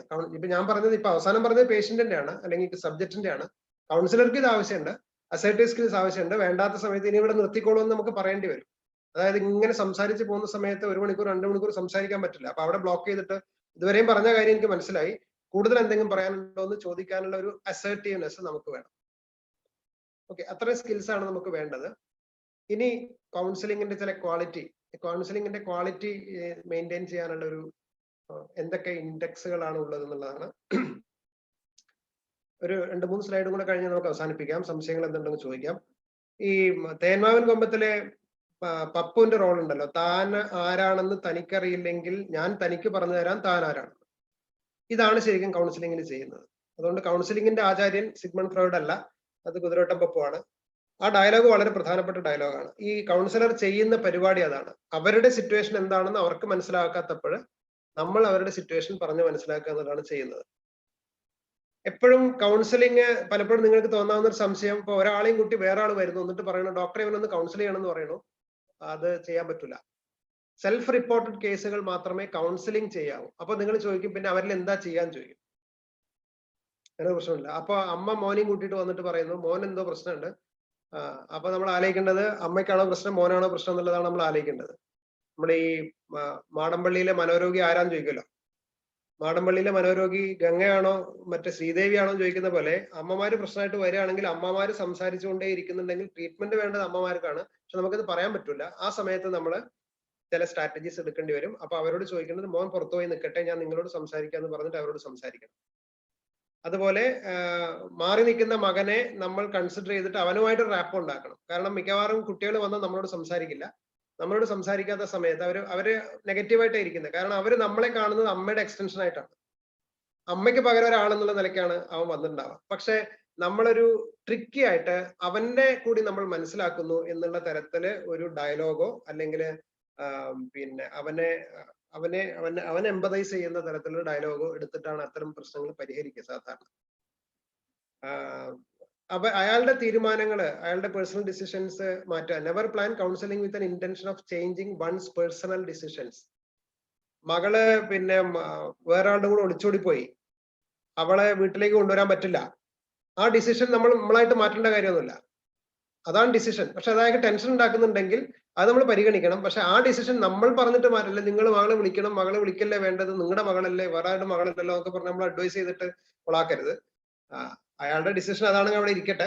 ആ ഡിസിഷനെ കുറിച്ച് നമുക്ക് വേണമെങ്കിൽ അനലൈസ് ചെയ്യാം. ആ ഡിസിഷൻ ശരിയാണോ തെറ്റാണോ എന്നൊക്കെ പറഞ്ഞ് നമുക്ക് അതിനെ വേണമെങ്കിൽ ഒന്ന് റീകൺസിഡർ ചെയ്യിപ്പിക്കാം എന്നല്ലാതെ അയാളുടെ ഡിസിഷൻ മാറ്റാൻ പറയാൻ നമുക്ക് അവകാശമില്ല. ഓക്കെ, എമ്പതി വേണമെന്ന് പറഞ്ഞു. അടുത്തൊരു വിഷയം നിങ്ങൾക്ക് വരാൻ പോകുന്നത്, നിങ്ങൾ ഒരാളോട് സംസാരിച്ച് തുടങ്ങിക്കഴിഞ്ഞാൽ സ്വാഭാവികമായിട്ടും അയാൾ നിങ്ങളോട് അറ്റാച്ച്ഡ് ആവും. ഈ അറ്റാച്ച്മെന്റ് പാടുണ്ടോ ഇല്ലയോ എന്നുള്ളൊരു ചോദ്യമുണ്ട്. ഈ കൗൺസിലിംഗിന്റെ ചരിത്രത്തില് കൗൺസിലിംഗ് തുടങ്ങുന്നത് തന്നെ ഇങ്ങനെ ഒരു അറ്റാച്ച്മെന്റിന്റെ തിയറി വെച്ചിട്ടാണ്. അപ്പം ഈ ടേം ട്രാൻസ്ഫറൻസ് എന്നാ പറയാ. ട്രാൻസ്ഫറൻസ് എന്ന് പറഞ്ഞാല് ഒരു കൗൺസിലറോട് കൗൺസിലിക്ക് അല്ലെങ്കിൽ സബ്ജക്റ്റിന് തോന്നുന്ന ഇമോഷണൽ അറ്റാച്ച്മെന്റിനാണ് ട്രാൻസ്ഫറൻസ് എന്ന് പറയാം. ഈ ട്രാൻസ്ഫറൻസ് ബേസ് ചെയ്തിട്ടാണ് സിഗ്മണ്ട് ഫ്രോയിഡിന്റെ കാലത്ത് ഇത്തരം പ്രാക്ടീസസ് തുടങ്ങിയത്. അതായത് ഒരു സബ്ജക്റ്റിന് നിങ്ങളോട് ഒരു അറ്റാച്ച്മെന്റ് ഉണ്ടെങ്കിൽ ഈ അറ്റാച്ച്മെന്റ് അയാളെ ശരിയാക്കുന്നതിൽ നിങ്ങളെ സഹായിക്കും എന്നാണ്. പക്ഷേ ഇത് കുറെ കാലം കഴിഞ്ഞപ്പോൾ ഇതിന് എതിർവാദങ്ങൾ വന്നു. കാരണം അങ്ങനെ നമ്മളോടുള്ള അറ്റാച്ച്മെന്റ് കൊണ്ട് പ്രശ്നങ്ങൾ പരിഹരിക്കപ്പെട്ട് കഴിഞ്ഞാൽ ഈ അറ്റാച്ച്മെന്റ് അപകടമല്ലേ എന്നൊരു ചോദ്യമുണ്ട്. അപ്പൊ ഇപ്പൊ നമ്മൾ പറയുന്നത് അവോയ്ഡ് ട്രാൻസ്ഫറൻസ് എന്നാണ്. അതായത് അവർക്ക് പേഴ്സണലി നിങ്ങളുടെ അറ്റാച്ച്മെന്റ് ഉണ്ടാകാൻ പാകത്തിലുള്ള ഒരു ബോഡി ലാംഗ്വേജോ ഒരു മാനറിസമോ നിങ്ങൾ കാണിക്കരുത്. ആ സമയത്ത് നിങ്ങൾ എംപതൈസ് ചെയ്യണം. പക്ഷെ നിങ്ങൾക്ക് അത് കഴിഞ്ഞാൽ, ഇപ്പൊ ജസ്റ്റ് ഒരു സിമ്പിൾ എക്സസൈസ് കൊണ്ട് നമുക്കത് ചെയ്യാം. ഒന്ന് ചെയ്യാവുന്നത്, ഇപ്പൊ മിക്കവാറും അവസാനം കഴിഞ്ഞു പോകുന്ന സമയത്ത് അവർ പറയാൻ പോകുന്ന ഒരു വിഷയം, ഡോക്ടറെ എപ്പോഴാണ് വിളിക്കേണ്ടതെന്ന് ചോദിക്കും, അല്ലെങ്കിൽ വിളിക്കാമോ എന്ന് ചോദിക്കും.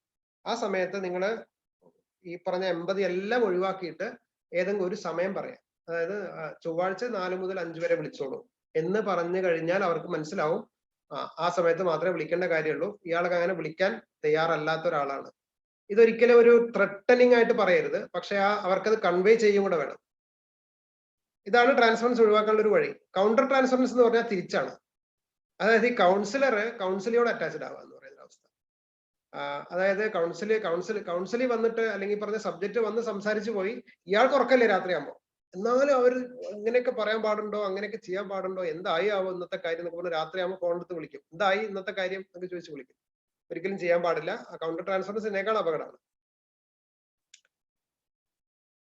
അടുത്ത വിഷയം, കൺസിഡർ ദ സബ്ജക്ട്. ഈ വരുന്ന സബ്ജക്റ്റുകൾ അല്ല, നിങ്ങളുടെ അടുത്തേക്ക് ഒരാൾ വരുന്നുണ്ടെങ്കിൽ അവരൊക്കെ ജെനുവിൻ ആണ്, അവർക്ക് അവരുടേതായിരിക്കുന്ന തോട്ട്സ് ഉണ്ട്, അവരുടേതായിരിക്കുന്ന ഫീലിങ്സ് ഉണ്ട്. ഇത് നമ്മളുമായിട്ട്, നമ്മുടെ ഫീലിങ്സുമായിട്ടോ തോട്ട്സുമായിട്ടോ കമ്പയർ ചെയ്തിട്ടല്ല നിങ്ങൾ മനസ്സിലാക്കേണ്ടത്. ഞാൻ പറഞ്ഞ കാര്യം. ഓക്കെ, കോൺഫിഡൻഷ്യാലിറ്റി പ്രധാനമാണ്. Opportunity for emotional expression of the counselee പ്രധാനമാണ്. Clarity, authenticity of idea shared പ്രധാനമാണ്. ഈ ഇമോഷൻസ് പറയുമ്പോൾ നമ്മൾ പലപ്പോഴും ഈ വരുന്ന ആൾക്കാരെ ഒരു ബൈപ്പോളർ ആണ്.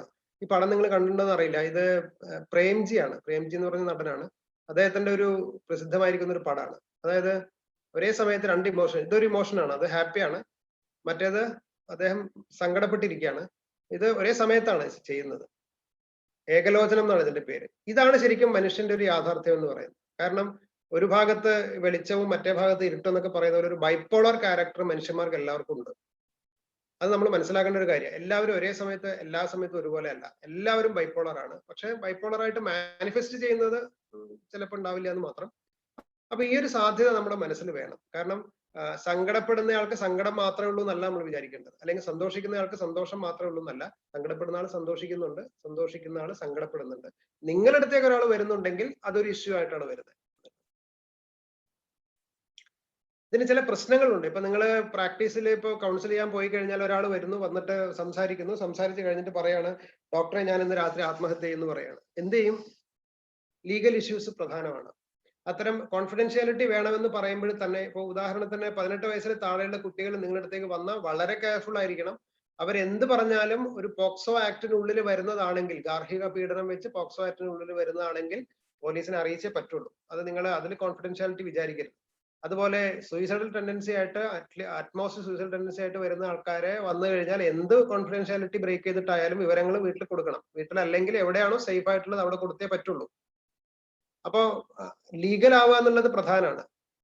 അപ്പൊ ഇവിടെയൊക്കെ ചില ഇഷ്യൂസ് ഉണ്ട്. കാരണം നമ്മൾ കൗൺസിൽ ചെയ്തിട്ട് അത്തരം സന്ദർഭങ്ങളിൽ നിങ്ങൾ ചെയ്യേണ്ടുന്ന ഒരു കാര്യം, അത്തരം ഒരു ടേണിങ്ങിലേക്ക് അത്തരം കേസുകൾ പോകുന്ന സമയത്ത് നമുക്ക് പരിചയമുള്ള ഏതെങ്കിലും ഒരു ഓതന്റിക് കൗൺസിലർ എന്ന് പറഞ്ഞാൽ കൗൺസിലിംഗ് കൃത്യമായിട്ട് ചെയ്യാൻ പറ്റുന്ന ഒരു MSc സൈക്കോളജി എടുത്ത ആള്, അല്ലെങ്കിൽ സൈക്കാട്രിസ്റ്റ്, ആയുർവേദിക് സൈക്കാട്രിസ്റ്റ്, അല്ലെങ്കിൽ ആയുർവേദിക് MSc സൈക്കോളജി കഴിഞ്ഞ ആൾക്കാര് ഇവിടെയൊക്കെ ഒരു സഹായം എപ്പോഴും നമ്മുടെ കൂടെ ഉണ്ടായിരിക്കുന്നത് നല്ലതാണ്.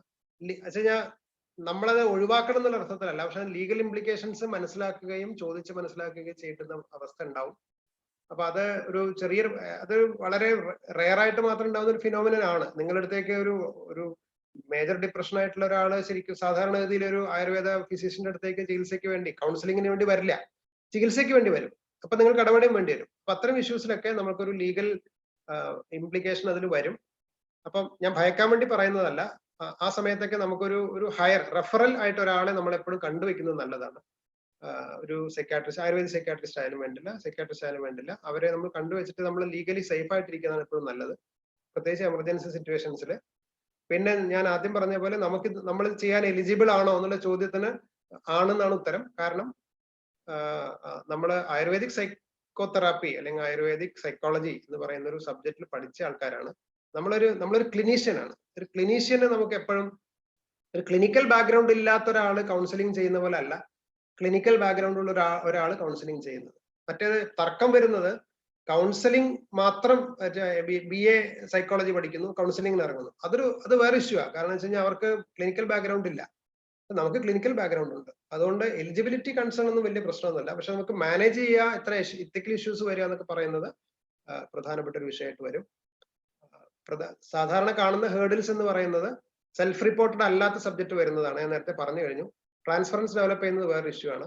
റോങ് എസ്റ്റിമേഷൻ ഓൺ പ്രോഗ്നോസിസ്, അതായത് നമ്മളിങ്ങനെ നമ്മുടെ ഉള്ളിലെ ചില കൺസെപ്റ്റുകൾ ഉണ്ടാവും. ഇവരുടെ പ്രശ്നം ഇങ്ങനെയാണ് എന്ന് നമ്മൾ നേരത്തെ തന്നെ എന്ത് ചെയ്യും, നേരത്തെ തന്നെ കാൽക്കുലേറ്റ് ചെയ്ത് വെക്കും. ബെസ്റ്റ് എക്സാമ്പിൾ ഞാൻ പറയാം. എൻ്റെ അടുത്ത് കൗൺസിലിംഗ് വന്നൊരു സ്ത്രീ സംസാരിച്ച് 10 മിനിറ്റ് കഴിഞ്ഞപ്പോൾ ഞാൻ തീരുമാനിച്ചു അവരുടെ വിഷയം ഭർത്താവ് ഗൾഫിലാണ്, ഭർത്താവ് നാട്ടിലേക്ക് വരാത്തതാണ് അവിടെ വിഷയം എന്ന് എനിക്ക് മനസ്സിലായി. ഞാൻ അങ്ങ് തീരുമാനിച്ചു. അപ്പൊ പിന്നെ ഒന്നും എനിക്ക് കേൾക്കണ്ടല്ലോ, കാരണം അവര് പിന്നെ അരമണിക്കൂർ നേരം അവർ സംസാരിച്ചു. പക്ഷെ എനിക്കൊന്നും കേൾക്കേണ്ടി വന്നില്ല, കാരണം ഞാൻ ഓൾറെഡി തീരുമാനിച്ചു കഴിഞ്ഞു. അവരുടെ ഈ പിന്നെ പ്രശ്നം ഗൾഫിൽ ഭർത്താവ് ഉള്ളതാണ്, അയാൾ നാട്ടിലേക്ക് വന്ന പ്രശ്നം തീരും. അവസാനം എന്ത് സംസാരിച്ചിട്ടും പ്രശ്നം തീരാത്തപ്പോ അവസാനം ഞാൻ പറഞ്ഞ നാട്ടിലേക്ക് വരാൻ പറയൂ, ഗൾഫിൽ നിന്ന് നാട്ടിലേക്ക് വരാൻ പറയൂ എന്നൊക്കെ പറഞ്ഞ് ഞാൻ തന്നെ ഒരു സജഷൻ ഒക്കെ കൊടുത്തു. അടുത്ത പ്രാവശ്യം വേറൊരാളടുത്ത് പോയിട്ട് അത് കൗൺസിലിംഗ് കഴിഞ്ഞിട്ട് അയാളോട് സംസാരിച്ചപ്പോഴാണ് കാര്യം മനസ്സിലായത്. ഭർത്താവായിട്ട് അഡ്ജസ്റ്റ് ചെയ്യാൻ പറ്റുന്നില്ല ഉള്ളതാണ് ഇവരുടെ വിഷയം. പക്ഷെ നമുക്ക് ഈ എപ്പോഴും ഉണ്ടല്ലോ, BAMS ഒക്കെ കഴിഞ്ഞ് ഇരിക്കുന്ന സമയത്ത് ആദ്യം തന്നെ വന്ന ഉടനെ ഒരു 5 സിംറ്റംസ് പറയുമ്പോഴേക്കും ഡയഗ്നോസിൽ എത്താനുള്ള നമ്മുടെ ഒരു വ്യഗ്രത ഉണ്ടല്ലോ. ഈ വ്യഗ്രത ഒരിക്കലും നമ്മൾ കൗൺസിലിംഗ് എടുക്കരുത്. നിങ്ങൾ ഒന്നും മനസ്സിലാക്കിയിട്ടില്ലെങ്കിൽ വേണ്ടില്ല, ഒരു പ്രശ്നമില്ല, അവർ പറയുന്നത് കേട്ടാൽ മതി. അപ്പൊ അതുകൊണ്ട് റോങ് എസ്റ്റിമേഷൻ പ്രശ്നമാണ്, പ്രിമച്വർ കൺസോളിഡേഷൻ പ്രശ്നമാണ്, ഇംപ്രോപ്പർ റിസ്ക് അസസ്മെന്റ്. കാരണം വരുന്ന ആൾക്ക് ചിലപ്പോൾ ഓൾറെഡി ഒരു പേഴ്സണാലിറ്റി ഡിസോർഡർ ഉണ്ടാവും, അത് റിസ്ക് ആണ്. ഇപ്പൊ അയാൾക്ക് അത് കൂടിയിട്ടുണ്ടാവും. അപ്പൊ അത് പേഴ്സണാലിറ്റി ഡിസോർഡർ നേരത്തെ ഉണ്ടെന്ന് അറിയാനുള്ള ഒരു മിനിമം നോളജ് നമുക്ക് ഉണ്ടാവേണ്ടതാണ്. ടൈം ഡ്യൂറേഷൻ പ്രശ്നമാണ്. ഞാൻ നേരത്തെ പറഞ്ഞ 2-3 മണിക്കൂറൊക്കെ സംസാരിച്ചിട്ട് ഒന്നും ആവാതെ പോകുന്നുണ്ട്. അങ്ങനെ അതിന്റെ ഒന്നും കാര്യമില്ല. എന്തെങ്കിലും സംശയങ്ങളുണ്ടെങ്കിൽ നമുക്ക് പിന്നീട് തീർക്കാം. അഡ്വൈസ് ഗിവിംഗ് സെഷൻസ് ആവരുത്, ആർഗ്യുമെന്റേറ്റീവ് സെഷൻസ് ആവരുത്. റാപ്പോ ബിൽഡിങ്ങിലുള്ള പ്രോബ്ലം ഉണ്ട്. വന്ന് സംസാരിച്ചു കഴിഞ്ഞാൽ എപ്പോഴും നമ്മൾ ഒരാളോട് കൗൺസിലിങ്ങിന് വന്നു കഴിഞ്ഞാൽ, കൗൺസിലിങ്ങിനാണെങ്കിൽ അവരൊരു 10 മിനിറ്റ് നേരം നിങ്ങളെ ടെസ്റ്റ് ചെയ്തുകൊണ്ടിരിക്കും. നിങ്ങൾ ജെനുവിൻ ആണോ എന്നാണ് ടെസ്റ്റ് ചെയ്യുന്നത്. ഇത് കഴിഞ്ഞാലേ അവർ ഓപ്പൺ അപ്പ് ചെയ്യുള്ളൂ. അപ്പൊ ആ റാപ്പോ ബിൽഡ് ചെയ്യുന്നതൊക്കെ അതിൽ കുറച്ച് ഇഷ്യൂസ് ഉണ്ട്. മാടമ്പള്ളിയിലെ മനോരോഗി ആരാന്ന് കണ്ടുപിടിക്കൽ ഒരു ഇഷ്യൂ ആണ്. കാരണം വരുന്ന ആൾക്ക് വരുന്ന ആള് ഒരാളെയും കൂട്ടി വരുന്ന സമയത്ത് ഈ വന്ന ആൾക്കാണ്, ആദ്യത്തെ ആൾക്കാണ് ശരിക്കും ഇഷ്യൂ ഉണ്ടാവുക. പക്ഷെ അവർ പറയുന്നത് മറ്റേ ആൾക്ക് ഇഷ്യൂ ഉണ്ടെന്നാണ്. അത് കണ്ടുപിടിക്കാൻ പറ്റണം. പ്രാക്ടിക്കൽ ടിപ്സ് എപ്പോഴും നിങ്ങൾക്ക് എന്താ വേണ്ടത് എന്നുള്ള ചോദിക്കുന്നതിന് പകരം എനിക്ക് നിങ്ങളെ എങ്ങനെ സഹായിക്കാൻ പറ്റും എന്ന് ചോദിച്ചിട്ട് ആ ഒരു റാപ്പോയിലാണ് തുടങ്ങുന്നതാണ് എപ്പോഴും നല്ലത്. Counsellor is not a problem solver, പറഞ്ഞു കഴിഞ്ഞ കാര്യമാണ്. Sometimes sessions end up in chaos, കൺഫ്യൂഷനിലും പ്രശ്നത്തിലും അവസാനിക്കാം എന്ന് നമ്മൾ നേരത്തെ കുട്ടി കാണണം. അതൊരു കൗൺസിലറുടെ പരാജയമല്ല, അത് ആ സിറ്റുവേഷന്റെ പ്രശ്നമാണ്. അത് പരമാവധി ഒഴിവാക്കാൻ നമുക്ക് ശ്രമിച്ചു നോക്കാമെന്ന് മാത്രം. The story told by subject will have another side. സ്വാഭാവികമായിട്ടും ഭാര്യ വന്ന് പ്രസന്റ് ചെയ്ത് കഴിഞ്ഞാൽ നമ്മൾ ഭർത്താവിന്റെ ആംഗിളിലും കൂടി ആലോചിക്കണം. Mostly one time settlement is impossible. Emotional beings are better convert to thinkers. ഞാൻ പറഞ്ഞു വന്ന കാര്യം, ഇമോഷണൽ ബീയിങ്സിനെ നമ്മൾ തിങ്കേഴ്സ് ആയിട്ട് മാറ്റണം, തിങ്കേഴ്സിനെ നമ്മൾ ഇമോഷൻസിലേക്ക് കൊണ്ടുവരണം. Problem presenters should be asked for example. Problems പറയുന്ന ആൾക്കാരോട് എപ്പോഴും നമ്മൾ ചോദിക്കേണ്ടത് ആ പ്രോബ്ലത്തിന് ഒരു എക്സാമ്പിൾ പറയൂ, ഒരു ഇൻസ്റ്റൻസ് പറയൂ, ഒരു കഥ പറയൂ എന്ന് പറയും. രാവിലെ എഴുന്നേറ്റിട്ട് എന്നും കുടുംബത്തിൽ പ്രശ്നമാണെന്ന് പറയുന്ന ഒരാളോട് ആ പ്രശ്നമാണെന്ന് തോന്നിയ ഒരു സന്ദർഭം പറയൂ എന്ന് പറയുമ്പോഴാണ് ശരിക്കും അവർക്ക് മനസ്സിലാവുക ഇതൊരു പ്രശ്നമല്ലാതെ. അപ്പൊ അവരെ തന്നെ അത് റിവീൽ ചെയ്യിപ്പിക്കാൻ നല്ലതാണ്. Always make notice of previous strategies taken by the subject. മിക്കവാറും അവരുള്ള പ്രശ്നങ്ങൾക്കൊക്കെ അവർക്ക് തന്നെ പരിഹാരം ഉണ്ടാവും. അത് നമ്മൾ പറഞ്ഞു കേട്ട് കഴിഞ്ഞാൽ ഈ പറഞ്ഞ ഇമോഷണൽ സാധനങ്ങളൊക്കെ കഴിഞ്ഞാൽ അവർക്ക് തന്നെ പരിഹാരത്തിലേക്ക് എത്തിച്ചേരാൻ പറ്റും. അവർ ഓൾറെഡി ഈ സിറ്റുവേഷൻ നേരത്തെ മാനേജ് ചെയ്തിട്ടുണ്ടാവും. അതിനൊന്ന് പൊടി തട്ടി എടുക്കേണ്ടുന്ന കാര്യം ഉണ്ടാവുള്ളൂ. ആയുർവേദിക് പാരാമീറ്റേഴ്സിന്റെ കാര്യം ഞാൻ വിശദീകരിക്കുന്നില്ല. സംശയങ്ങൾ എന്തുണ്ടെങ്കിൽ പറയാം എന്നുള്ളത് മാത്രമേ ഉള്ളൂ. ഇപ്പൊ തന്നെ സമയം ഒരുപാടായി. സത്വബലം, പ്രകൃതി, ഓജസ്, വിഭ്രമങ്ങളൊക്കെ നമുക്ക് അസസ് ചെയ്യേണ്ടതുണ്ട്. ഇന്റർവെൻഷൻസ് ആയിട്ട് സത്വാവജയം ചെയ്യേണ്ടതുണ്ട്. അതെങ്ങനെയാന്നുള്ളത് ഇനി സംശയങ്ങൾ വല്ലതും വരികയാണെങ്കിൽ നമുക്ക് ആലോചിക്കാം. അപ്പം സമയം ഒരുപാട് ആയി. ഇനി സംശയങ്ങൾ വല്ലതും ഉണ്ടെങ്കിൽ തീർക്കാമെന്ന് വിചാരിക്കുന്നു. ഇത് പറയാൻ ഉദ്ദേശിച്ച കാര്യം, കൺക്ലൂഡ് ചെയ്തിട്ട് പറയാൻ ഉദ്ദേശിച്ച കാര്യം, ഇത്രയും പറഞ്ഞതിൽ നിന്ന് നാളെ മുതൽ നിങ്ങൾക്ക് ഒരാൾ വരുന്ന സമയത്ത് ഇതിൽ ഏതെങ്കിലും ഒരു അപ്രോച്ച് നിങ്ങൾക്ക് എടുക്കാൻ പറ്റുമെങ്കിൽ അത് നിങ്ങൾക്ക് വളരെ സക്സസ്ഫുൾ ആയിട്ട് നിങ്ങൾക്കത് ചെയ്യാൻ പറ്റും. എന്ന് വെച്ചിട്ട് ഈ 1 മണിക്കൂർ ക്ലാസ് കൊണ്ട് നിങ്ങൾ കൗൺസിലിംഗിന്റെ അങ്ങേയറ്റത്തെത്തുന്നൊന്നും വിചാരിക്കേണ്ട കാര്യമില്ല. ടു മേക്ക് എ സ്റ്റാർട്ട്, ഒന്ന് തുടങ്ങി കിട്ടാൻ നമുക്ക് ഇത് മതി. ഇത്രയും വിവരങ്ങൾ ഉണ്ടെങ്കിൽ നമുക്ക് അത്യാവശ്യം ഒരാൾ വരുമ്പോൾ നിങ്ങളിത് ഇൻവോൾവ് ചെയ്ത് കേട്ടിട്ടുണ്ടെങ്കിൽ എനിക്ക് ഉറപ്പാണ് ഞാൻ എന്റെ കഴിവുകൊണ്ടല്ല ഞാൻ പറയുന്നത്, നാളെ മുതൽ പേഷ്യന്റിനെ കാണുന്നതിൽ ചെറിയ വ്യത്യാസമെങ്കിലും നിങ്ങൾക്ക് ഉണ്ടാക്കാൻ പറ്റും. ആ നിലയ്ക്ക് നമുക്ക് ആ ഒരു വ്യത്യാസം പ്രധാനപ്പെട്ടതായിട്ട് വരുന്നുണ്ട്. കാരണം ഈ ഒരു മെന്റൽ ഹെൽത്ത് സപ്പോർട്ട് എന്ന് പറയുന്നത് ഇനിയുള്ള കാലത്ത് വളരെ കൂടുതൽ നമുക്ക് ആശ്രയിക്കേണ്ടി വരുന്ന ഒരു മേഖലയായിട്ട് മാറാൻ പോവാണ്. അപ്പൊ ഇത്രയും സമയം നമുക്ക് എന്തെങ്കിലും പ്രാക്ടിക്കലായിട്ട് സംശയങ്ങൾ ഉണ്ടെങ്കിൽ നമുക്ക് വിശദീകരിക്കാൻ ശ്രമിക്കാമെന്ന് വിചാരിക്കുന്നു. സമയം ഏകദേശം ഒരു 1.5 മണിക്കൂർ ആവാറായി. സംശയങ്ങൾ എന്തുണ്ടെങ്കിൽ നമുക്ക് നോക്കാം. നന്ദി ഡോക്ടർ വിനോദ്. നമുക്ക് നേരിട്ട് സംശയങ്ങളിലേക്ക് പോവാം. സംശയങ്ങൾ കുറച്ച് ഇവിടെ വന്ന് കിടക്കുന്നുണ്ട് അല്ലെ? ഞാൻ 1-2 സംശയങ്ങൾ ചോദിക്കാം. അത് കഴിഞ്ഞ്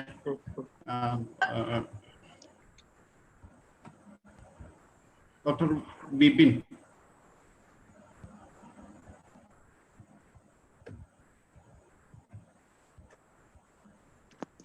ഡോക്ടർ ബിപിൻ കേൾക്കാമോ? കേൾക്കുന്നുണ്ട്.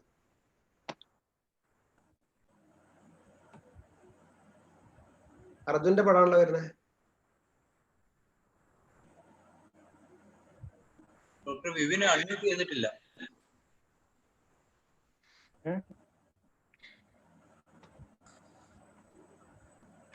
Doctor Vijay Caroline. ഹലോ, അദ്ദേഹം ഡോക്ടർ വിപിൻ ചോദിച്ചോളൂ. Good evening sir. നമസ്കാരം സാർ, ഞാൻ ചോദിക്കാൻ ഒരു ഡൗട്ട് എന്ന് പറഞ്ഞാലേ, ഇപ്പൊ നമ്മൾ ഈ ലോക്ക്ഡൌൺ ആയിരിക്കുന്നുണ്ടേ ഒരുപാട് നമ്മൾ ആൽക്കഹോൾ റിലേറ്റഡ് ആയിട്ടുള്ള ഒരുപാട് പ്രശ്നങ്ങൾ നമ്മളടുത്ത് പേഷ്യൻസ് വിളിച്ച് ചോദിക്കാനുണ്ട്. അപ്പോൾ ആദ്യത്തെ സ്റ്റേജിലെല്ലാം നമുക്കൊരു പരിധി വരെ നമ്മളുടെ അരിഷ്ടാസവങ്ങൾ കൊണ്ടെല്ലാം ചെറിയ രീതിയിൽ ഇന്റർവ്യൂൻ ചെയ്തിട്ടുണ്ടായിരുന്നു.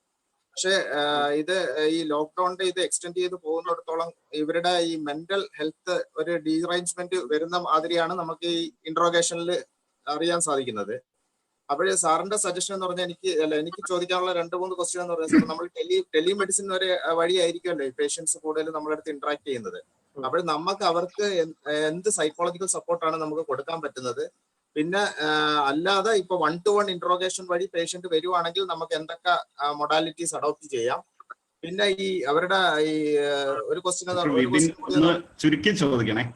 സാർ, ഒരു ക്വസ്റ്റ്യൻ ഓക്കെ ഒരു ക്വസ്റ്റ്യൻ എന്ന് പറഞ്ഞാൽ നമുക്ക് ഈ ഫാമിലി ഓറിയന്റഡ് സൈക്കോളജിക്കൽ സപ്പോർട്ട് എന്ത് ഈ പേഷ്യന്റിനെ നമുക്ക് അഡ്വൈസ് ചെയ്യും? Okay, thank you sir. അല്ല, ഇത് വളരെ വലിയ ഉത്തരം ആവശ്യമുള്ള ഒരു സാധനമാണ്. എനിക്ക് തോന്നുന്നത് കുറച്ചും കൂടെ എനിക്ക് നന്നായിട്ട് ചെയ്യാൻ പറ്റുന്ന ജിഗി സാറാണ്. കാരണം ജിഗി സാർ ഈ ഡി അഡിക്ഷൻ ആണല്ലോ വിഷയം. മദ്യപാനം ആണോ, മദ്യപാനത്തിന്റെ വിഡ്രോവൽ ആണോ? സാറേ, ഡി അഡിക്ഷൻ അല്ല, മദ്യപാനത്തിന്റെ വിഡ്രോവൽ ആയിട്ടുള്ള സൈക്കോളജിക്കൽ പ്രോബ്ലംസ്. അത് സ്പെസിഫിക് കാറ്റഗറിയാണ്. സാറ് പറഞ്ഞിട്ടുള്ള ഗ്രീഫ് സൈക്കിളിൽ വരുന്ന denial, anchor, bargaining, depression, acceptance എന്ന് പറഞ്ഞുള്ള ആ കൺസെപ്റ്റിൽ വരുമല്ലോ. അല്ല, അത് അങ്ങനെയല്ല. അത് അതൊരു അക്യൂട്ട് സ്ട്രെസ്സർ ഉണ്ടാവുന്ന, ഈ പറഞ്ഞ പോലെ ഒരു ട്രാജഡി പോലെ ഉണ്ടാവുന്ന സമയത്തുള്ളതാണ്. ഇത് കൃത്യമായിട്ടും അതിനൊരു സ്ട്രാറ്റജി, അതായത് ഡി അഡിക്ഷൻ നമ്മൾ വിഡ്രോവൽ സിംറ്റം മാനേജ് ചെയ്യാനുള്ള, അതെനിക്ക് തോന്നുന്നത് ഈ കൗൺസിലിംഗ് അതിന്റെ ഒരു പ്രൈമറി ഒരു ഇന്റർവെൻഷൻ അല്ല. അതിന് നമുക്ക് ഡി അഡിക്ഷൻ അല്ലെങ്കിൽ ഈ പറഞ്ഞ വിഡ്രോവൽ സിംറ്റംസ് മാനേജ് ചെയ്യാനുള്ള, നമുക്കിപ്പം നമ്മൾ ചെയ്യുന്ന പോലെ വിഡ്രോവൽ സിംറ്റംസ് കാണുകയും നമുക്ക് അവരോട് അവരെ ഒന്നാമത് അത്തരം ആൾക്കാര് കൗൺസിലിംഗ് എന്ന് പറയുന്ന ഒരു സാധനത്തിലേക്ക് വരാൻ തയ്യാറല്ല. കൗൺസിലിംഗ് എപ്പോഴും അവരുടെ സെക്കൻഡറി ആണ്.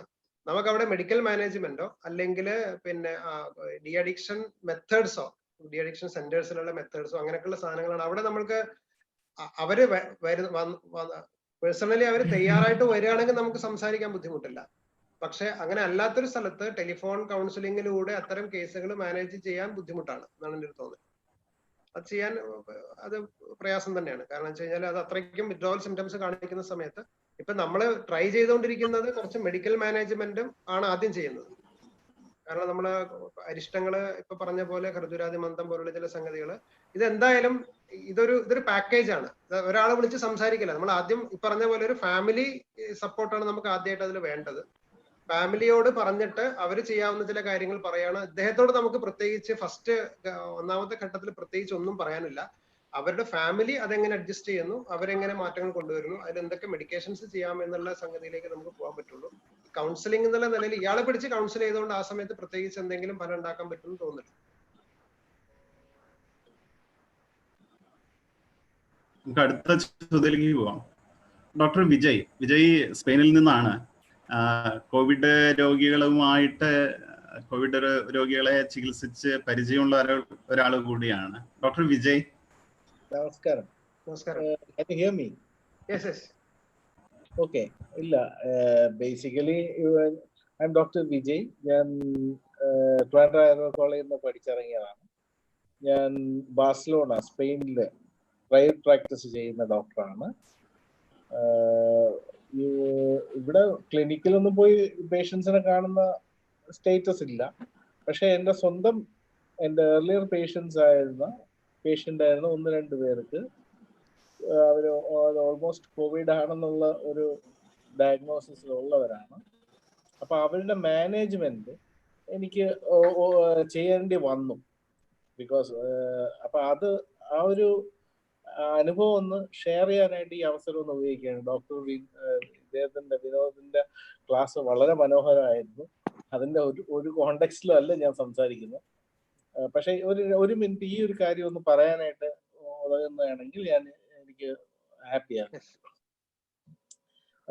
എൻ്റെ വേറെ കേസിൽ എൻ്റെ അടുത്ത് ട്രീറ്റ്മെന്റ് വന്ന പേഷ്യൻ്റ് ആണ്. അപ്പം അവർ ലോക്ക്ഡൌണിലായതുകൊണ്ട് യാത്ര ചെയ്യാനൊക്കില്ല, മരുന്നൊന്നും തന്നെ വന്ന് മേടിക്കാനൊക്കില്ല. അവർക്ക് ഹിസ്റ്ററി ഓഫ് ആസ്തമയും ന്യൂമോണിയ ഒക്കെ ഉള്ളതുകൊണ്ട് അവർക്ക് ഹോസ്പിറ്റലിൽ പോകാനും പേടിയാണ്. അവിടെ ചെന്നാൽ മരിച്ചു പോകും. 45 years ഉള്ള ഒരു ലേഡിയാണ്.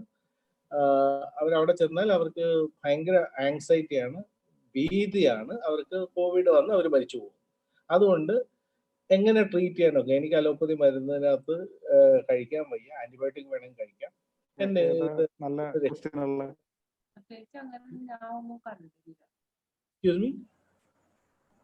കേൾക്കാൻ ഒക്കുന്നുണ്ട്?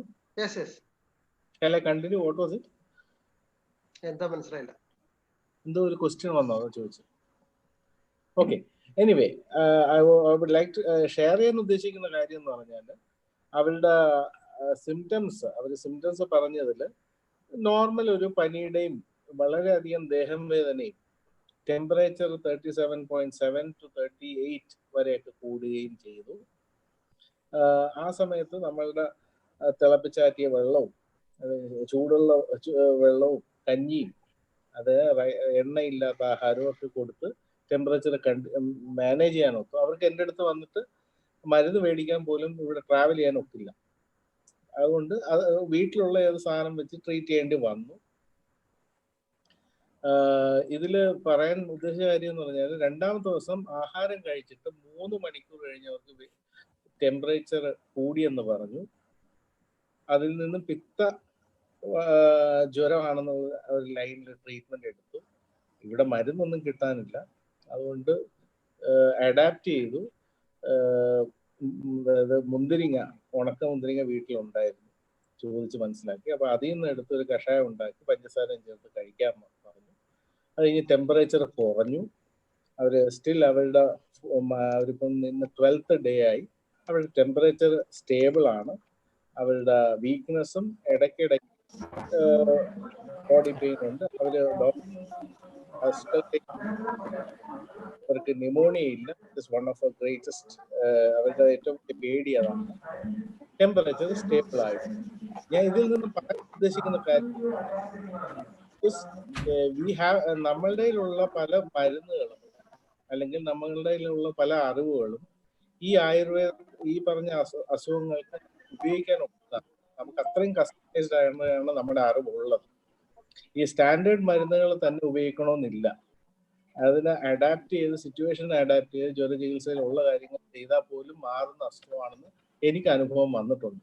അതുകൊണ്ട് എല്ലാവർക്കും അത് ഉപകാരമാവുമെന്ന് തോന്നുന്നു. നന്ദി, നമസ്കാരം. Thank you doctor Vijay. അടുത്ത ഡോക്ടർ ജിതേഷ്.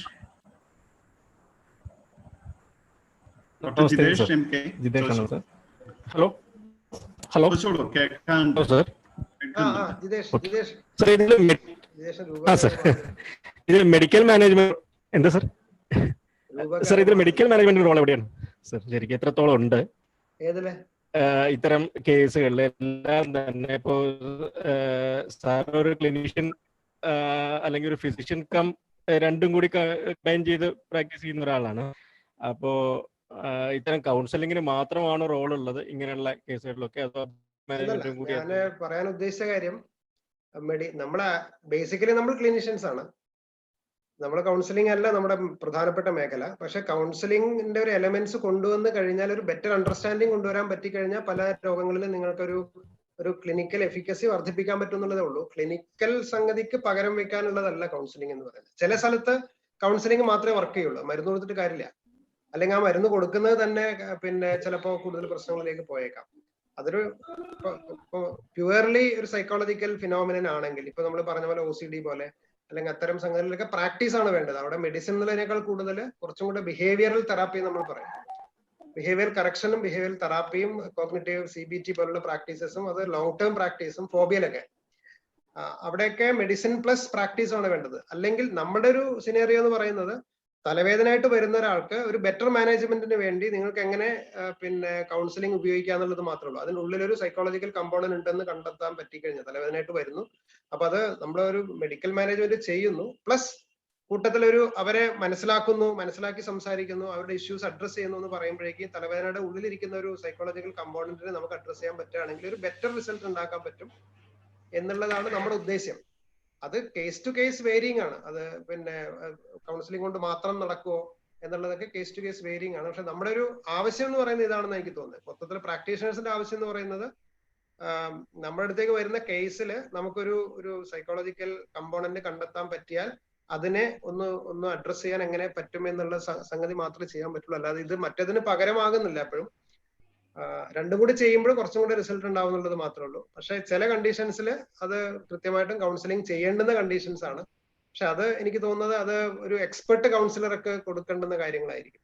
അപ്പൊ നമ്മുടെ ഉദ്ദേശം ഇത്രേ ഉള്ളൂ.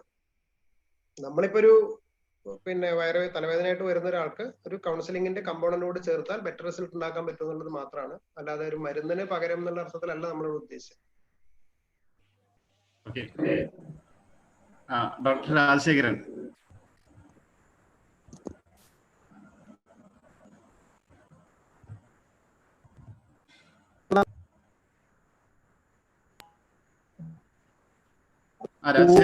പ്രധാന ഓർഗനൈസർ എന്നുള്ള നിലയിൽ കോവിഡ് ബന്ധപ്പെട്ട രോഗികൾ അല്ലെങ്കിൽ അവരുമായിട്ട് നേരിട്ട് ബന്ധപ്പെട്ട ആരെങ്കിലും കൗൺസിൽ ചെയ്ത ഒരു അനുഭവം ഉണ്ടോ?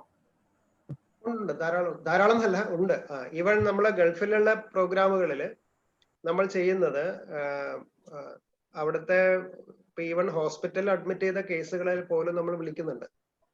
കാരണം അവിടുത്തെ പ്രശ്നം നമ്മൾ ഉദ്ദേശിക്കുന്നതിന്റെ ഒരു 100 മടങ്ങ് അപ്പുറത്താണ്. വെച്ച് കഴിഞ്ഞാൽ അവിടെ ഇപ്പൊ ഈവൻ ഒരു കേസ് പോസിറ്റീവ് ആണെന്ന് ഡിറ്റക്ട് ചെയ്യുന്നു, ഹോസ്പിറ്റലൈസ് ചെയ്യാൻ പറ്റുന്നില്ല. കാരണം ഹോസ്പിറ്റൽസിൽ അതിനുള്ള കപ്പാസിറ്റി ഇല്ലാത്തതുകൊണ്ട് റൂമിൽ തന്നെ മെയിൻറ്റെയിൻ ചെയ്യുന്നു. ഈ റൂമില് 4-5 ആൾക്കാർ ഒന്നിച്ച് താമസിക്കുന്നു. അപ്പൊ ഈ താമസിക്കുന്ന ആൾക്കാരുടെ പ്രശ്നം, ഈ സബ്ജക്റ്റിന്റെ ഈ കോവിഡ് പോസിറ്റീവ് ആയിരിക്കുന്ന ആളുടെ പ്രശ്നം. അപ്പൊ അവിടെയൊക്കെ നമ്മള് ബേസിക്കലി ചെയ്യുന്നത് ഇൻഫർമേഷൻ ഗിവിംഗ് എന്നുള്ള ഒരു സാധനമാണ് നമ്മൾ ചെയ്യുന്നത്. കാരണം അവര് 2-3 വിഷയങ്ങളാണ് അവര് അവതരിപ്പിക്കുന്നത്. എന്റെ ഫേറ്റ് എന്താവുന്നതാണ് അവരുടെ ആദ്യത്തെ ചോദ്യം. ഇത് എന്തായി മാറും എന്നുള്ളതാണ്. അപ്പൊ നമ്മൾ സ്റ്റാറ്റിസ്റ്റിക്സ് ആണ് പറയുന്നത്. കാരണം അവിടെ നമുക്ക് സമാധാനിപ്പിക്കാവുന്ന തരത്തില് ഇപ്പൊ നോക്കൂ, നമ്മൾ കേരളത്തിലൊരു എക്സാമ്പിൾ ആയിട്ട് വെക്കാൻ പറ്റില്ല എങ്കിലും, അപ്പോ മറ്റ് ചിലപ്പോൾ അവരോട് സംസാരിക്കുന്ന സമയത്ത് അവരുടെ കോമോർബിഡിറ്റീസ് എന്താണ്, അവർക്ക് മറ്റു അസുഖങ്ങളില്ല, അവരുടെ പ്രായം ഈ പ്രായത്തിലാണ്, ഇങ്ങനെയുള്ള റിസ്ക് ഫാക്ടേഴ്സ് എല്ലാം കൂടി നോക്കിയിട്ട് നമ്മളൊരു അസസ്മെന്റ് ഉണ്ടാവുമല്ലോ, ഹൈ റിസ്ക് ആണോ അല്ലയോ എന്നുള്ളത്. അപ്പൊ അവിടെ നമ്മളൊരു സപ്പോർട്ടീവായിട്ട് നിങ്ങളുടെ ഒരു കേസിന്റെ ഒരു ഫേറ്റ് അങ്ങനെ വലിയ പ്രശ്നം ഉണ്ടാവാൻ സാധ്യതയില്ല, അല്ലെങ്കിൽ ഇത്രയും അസുഖങ്ങൾ ഉണ്ടായിട്ടും ഉള്ള ലോകത്തിലുള്ള ഇത്രയും ആൾക്കാരുടെ മഹാഭൂരിപക്ഷം പേരും ഇതൊരു ചെറിയ സിംറ്റംസ് വന്നിട്ട് അങ്ങ് മാറി പോകുന്നേ ഉള്ളൂ എന്നൊക്കെ പറഞ്ഞിട്ട് അവിടുത്തെ സിറ്റുവേഷൻ അനുസരിച്ച് അവർക്ക് കുറച്ച് ഇൻഫർമേഷൻ കൊടുക്കലാണ് ആദ്യം ചെയ്യുന്നത്. അതിലൂടെ തന്നെ അവരുടെ ഒരു മെന്റൽ സ്ട്രെസ് കുറച്ച് മാറി കിട്ടും. പിന്നെ അവരുടെ സ്പെസിഫിക് ഇഷ്യൂസ്, ഇപ്പൊ നാട്ടിലേക്ക് വരാൻ പറ്റുന്നില്ല എന്നുള്ള ഇഷ്യൂ ഒക്കെ വരുമ്പോൾ നമ്മൾ മിക്കവാറും ചെയ്യുന്ന വളരെ സിമ്പിൾ ആയിരിക്കുന്ന സംഗതി ഒരു ആൾട്ടർനേറ്റ് തോട്ട് കൊണ്ടുവരിക എന്നുള്ളത്. ആൾട്ടർനേറ്റ് തോട്ട് നമുക്ക് ഈ ഫോണിലൂടെ സംസാരിക്കുമ്പോൾ കൂടുതൽ കാര്യങ്ങളൊന്നും സംസാരിക്കാൻ പറ്റില്ല. ആൾട്ടർനേറ്റ് തോട്ട് എന്ന് പറഞ്ഞാല് നമ്മൾ പറയുന്നത് അവരുടെ സിറ്റുവേഷൻ പോസിറ്റീവ് ആണ് എന്ന് അവരെ സജസ്റ്റ് ചെയ്യാവുന്ന അവർക്ക് എന്തെങ്കിലും പറയാനുണ്ടോ എന്നുള്ളതാണ്. ഈ നിലയ്ക്കാണ് നമ്മൾ പറയുന്നത്. കാരണം അവരെ ഇപ്പൊ ഓൾറെഡി ഡിപ്രസ്ഡ് ആണ്.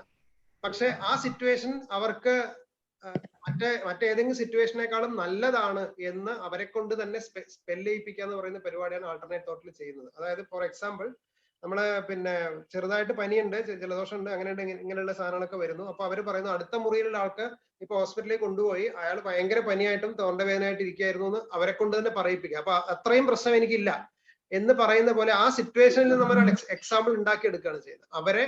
അവർക്ക് തന്നെ അവർക്കൊരു കോൺഫിഡൻസ് ബൂസ്റ്റർ ചെയ്യുന്ന രീതിയിൽ അവിടെ നിന്ന് ഒരു സിറ്റുവേഷൻ ക്രിയേറ്റ് ചെയ്തിട്ട് അല്ലെങ്കിൽ കണ്ടുപിടിച്ചിട്ട് അവരോട് പറയുകയാണ് ചെയ്യുന്നത്. ഇങ്ങനെ അപ്രോച്ചസ് ആണ് അത്തരം കേസുകൾ എടുക്കുന്നത്.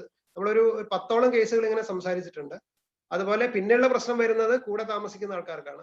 കൂടെ താമസിക്കുന്ന ആൾക്കാരോട് നമ്മൾ ഇനി ഇൻഫർമേഷൻ തന്നെ കൊടുത്താൽ മതി. എങ്ങനെയാണ് ഇതിന് കെയർഫുൾ ആവേണ്ടത്, ക്വാറന്റൈൻ ഡീറ്റെയിൽസ് എന്താണ്, എങ്ങനെയാണ് ഇതിൽ നിന്ന് ഒരു സേഫ് ഡിസ്റ്റൻസ് കാര്യങ്ങൾ പലപ്പോഴും അവർക്ക് ഇത് അറിയാത്തത് കൊണ്ടാണ് സംഭവിക്കുന്നത്. അപ്പൊ അതുകൊണ്ട് എല്ലാത്തിലും ഒരേ സ്ട്രാറ്റജി അല്ല കൊടുക്കുന്നത്.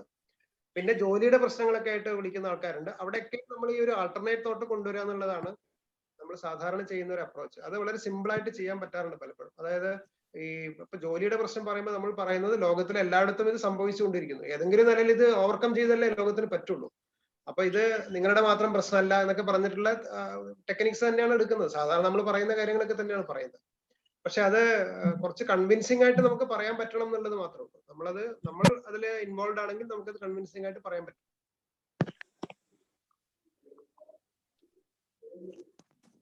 Yes, thank you, Doctor. Okay, it was informative session. I'm calling from UAE.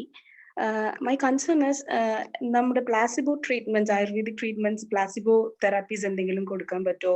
If so, at what stage we are planning to give and what we are using for that? ഇതിനെക്കുറിച്ച് ഒരുപാട് ചർച്ചകൾ നടന്നുകൊണ്ടിരിക്കുന്ന ഒരു സമയമാണല്ലോ. പക്ഷെ കൊടുത്തു വരുന്നുണ്ട്. നമ്മളിപ്പോ കേരളത്തിൽ ഇപ്പൊ നമുക്ക് ഡയറക്ട്ലി ഇപ്പൊ കോവിഡിൽ ഒരു ട്രീറ്റ്മെന്റ് കൊടുക്കാൻ പറ്റിയിട്ടില്ല. ഇപ്പൊ ഒറ്റ കാര്യം ആലോചിച്ചാൽ മതി. ഇത് കോവിഡ് അല്ല എന്ന് വിചാരിച്ചോളൂ. വൈറസ് ഉണ്ടോ ഇല്ലയോ നമുക്ക് ഉറപ്പില്ലാത്ത സമയത്ത് നമ്മൾ ആയുർവേദ ട്രീറ്റ്മെന്റ് ചെയ്യാറില്ലേ? നമ്മൾ ചെയ്യാറുണ്ടല്ലോ. കൃത്യമായിട്ട് നമ്മളത് വാതകഭ ജ്വരമാണെന്ന് പറയുകയും നമ്മൾ കഷായം കൊടുക്കുകയും ഇപ്പൊ നമ്മൾ കൊടുത്തുകൊണ്ടിരിക്കുന്ന കഷായങ്ങൾ തന്നെ കൊടുക്കാറുണ്ടല്ലോ. കൊടുക്കുന്നതുകൊണ്ട് നമുക്ക് വൈറൽ സംഗതി മാറാറുണ്ടല്ലോ. ഈ ഒരു അപ്രോച്ച് അവിടെ എടുത്തൂടെ? ഞാൻ പറയുന്നത് ഇവിടെ ചെയ്യാൻ പറ്റാതിരിക്കാനുള്ള കാരണം ഇവിടെ അത് ലീഗലി അപ്രൂവ്ഡ് ആയിട്ടില്ല എന്നുള്ളൊരു കാര്യമാണ്. പക്ഷേ ഗൾഫിൽ മിഡിൽ ഈസ്റ്റിൽ ഇരിക്കുന്ന പല ആൾക്കാർക്കും നമ്മൾ അവരുടെ കൺസെന്റോട് കൂടിയിട്ട്, നമുക്ക് അവിടെ ഇപ്പൊ ഒരു സ്റ്റാറ്റ്യൂട്ടറി കൺസെന്റ് ഒന്നും അല്ലെങ്കിൽ തന്നെ പല കാര്യങ്ങൾക്കും ഇല്ല. അപ്പൊ അവരുടെ ഒരു കൺസെന്റോട് കൂടിയിട്ട് അവിടുത്തെ സിറ്റുവേഷൻ എന്താണോ, ചുമയാണെങ്കിൽ അതിനനുസരിച്ചുള്ള കഷായങ്ങളോ അവിടെ അവൈലബിൾ ആയിരിക്കുന്ന സാധനങ്ങളോ അല്ലെങ്കിൽ ഹോം റെമഡീസ് തന്നെ നമുക്ക് പറയാലോ.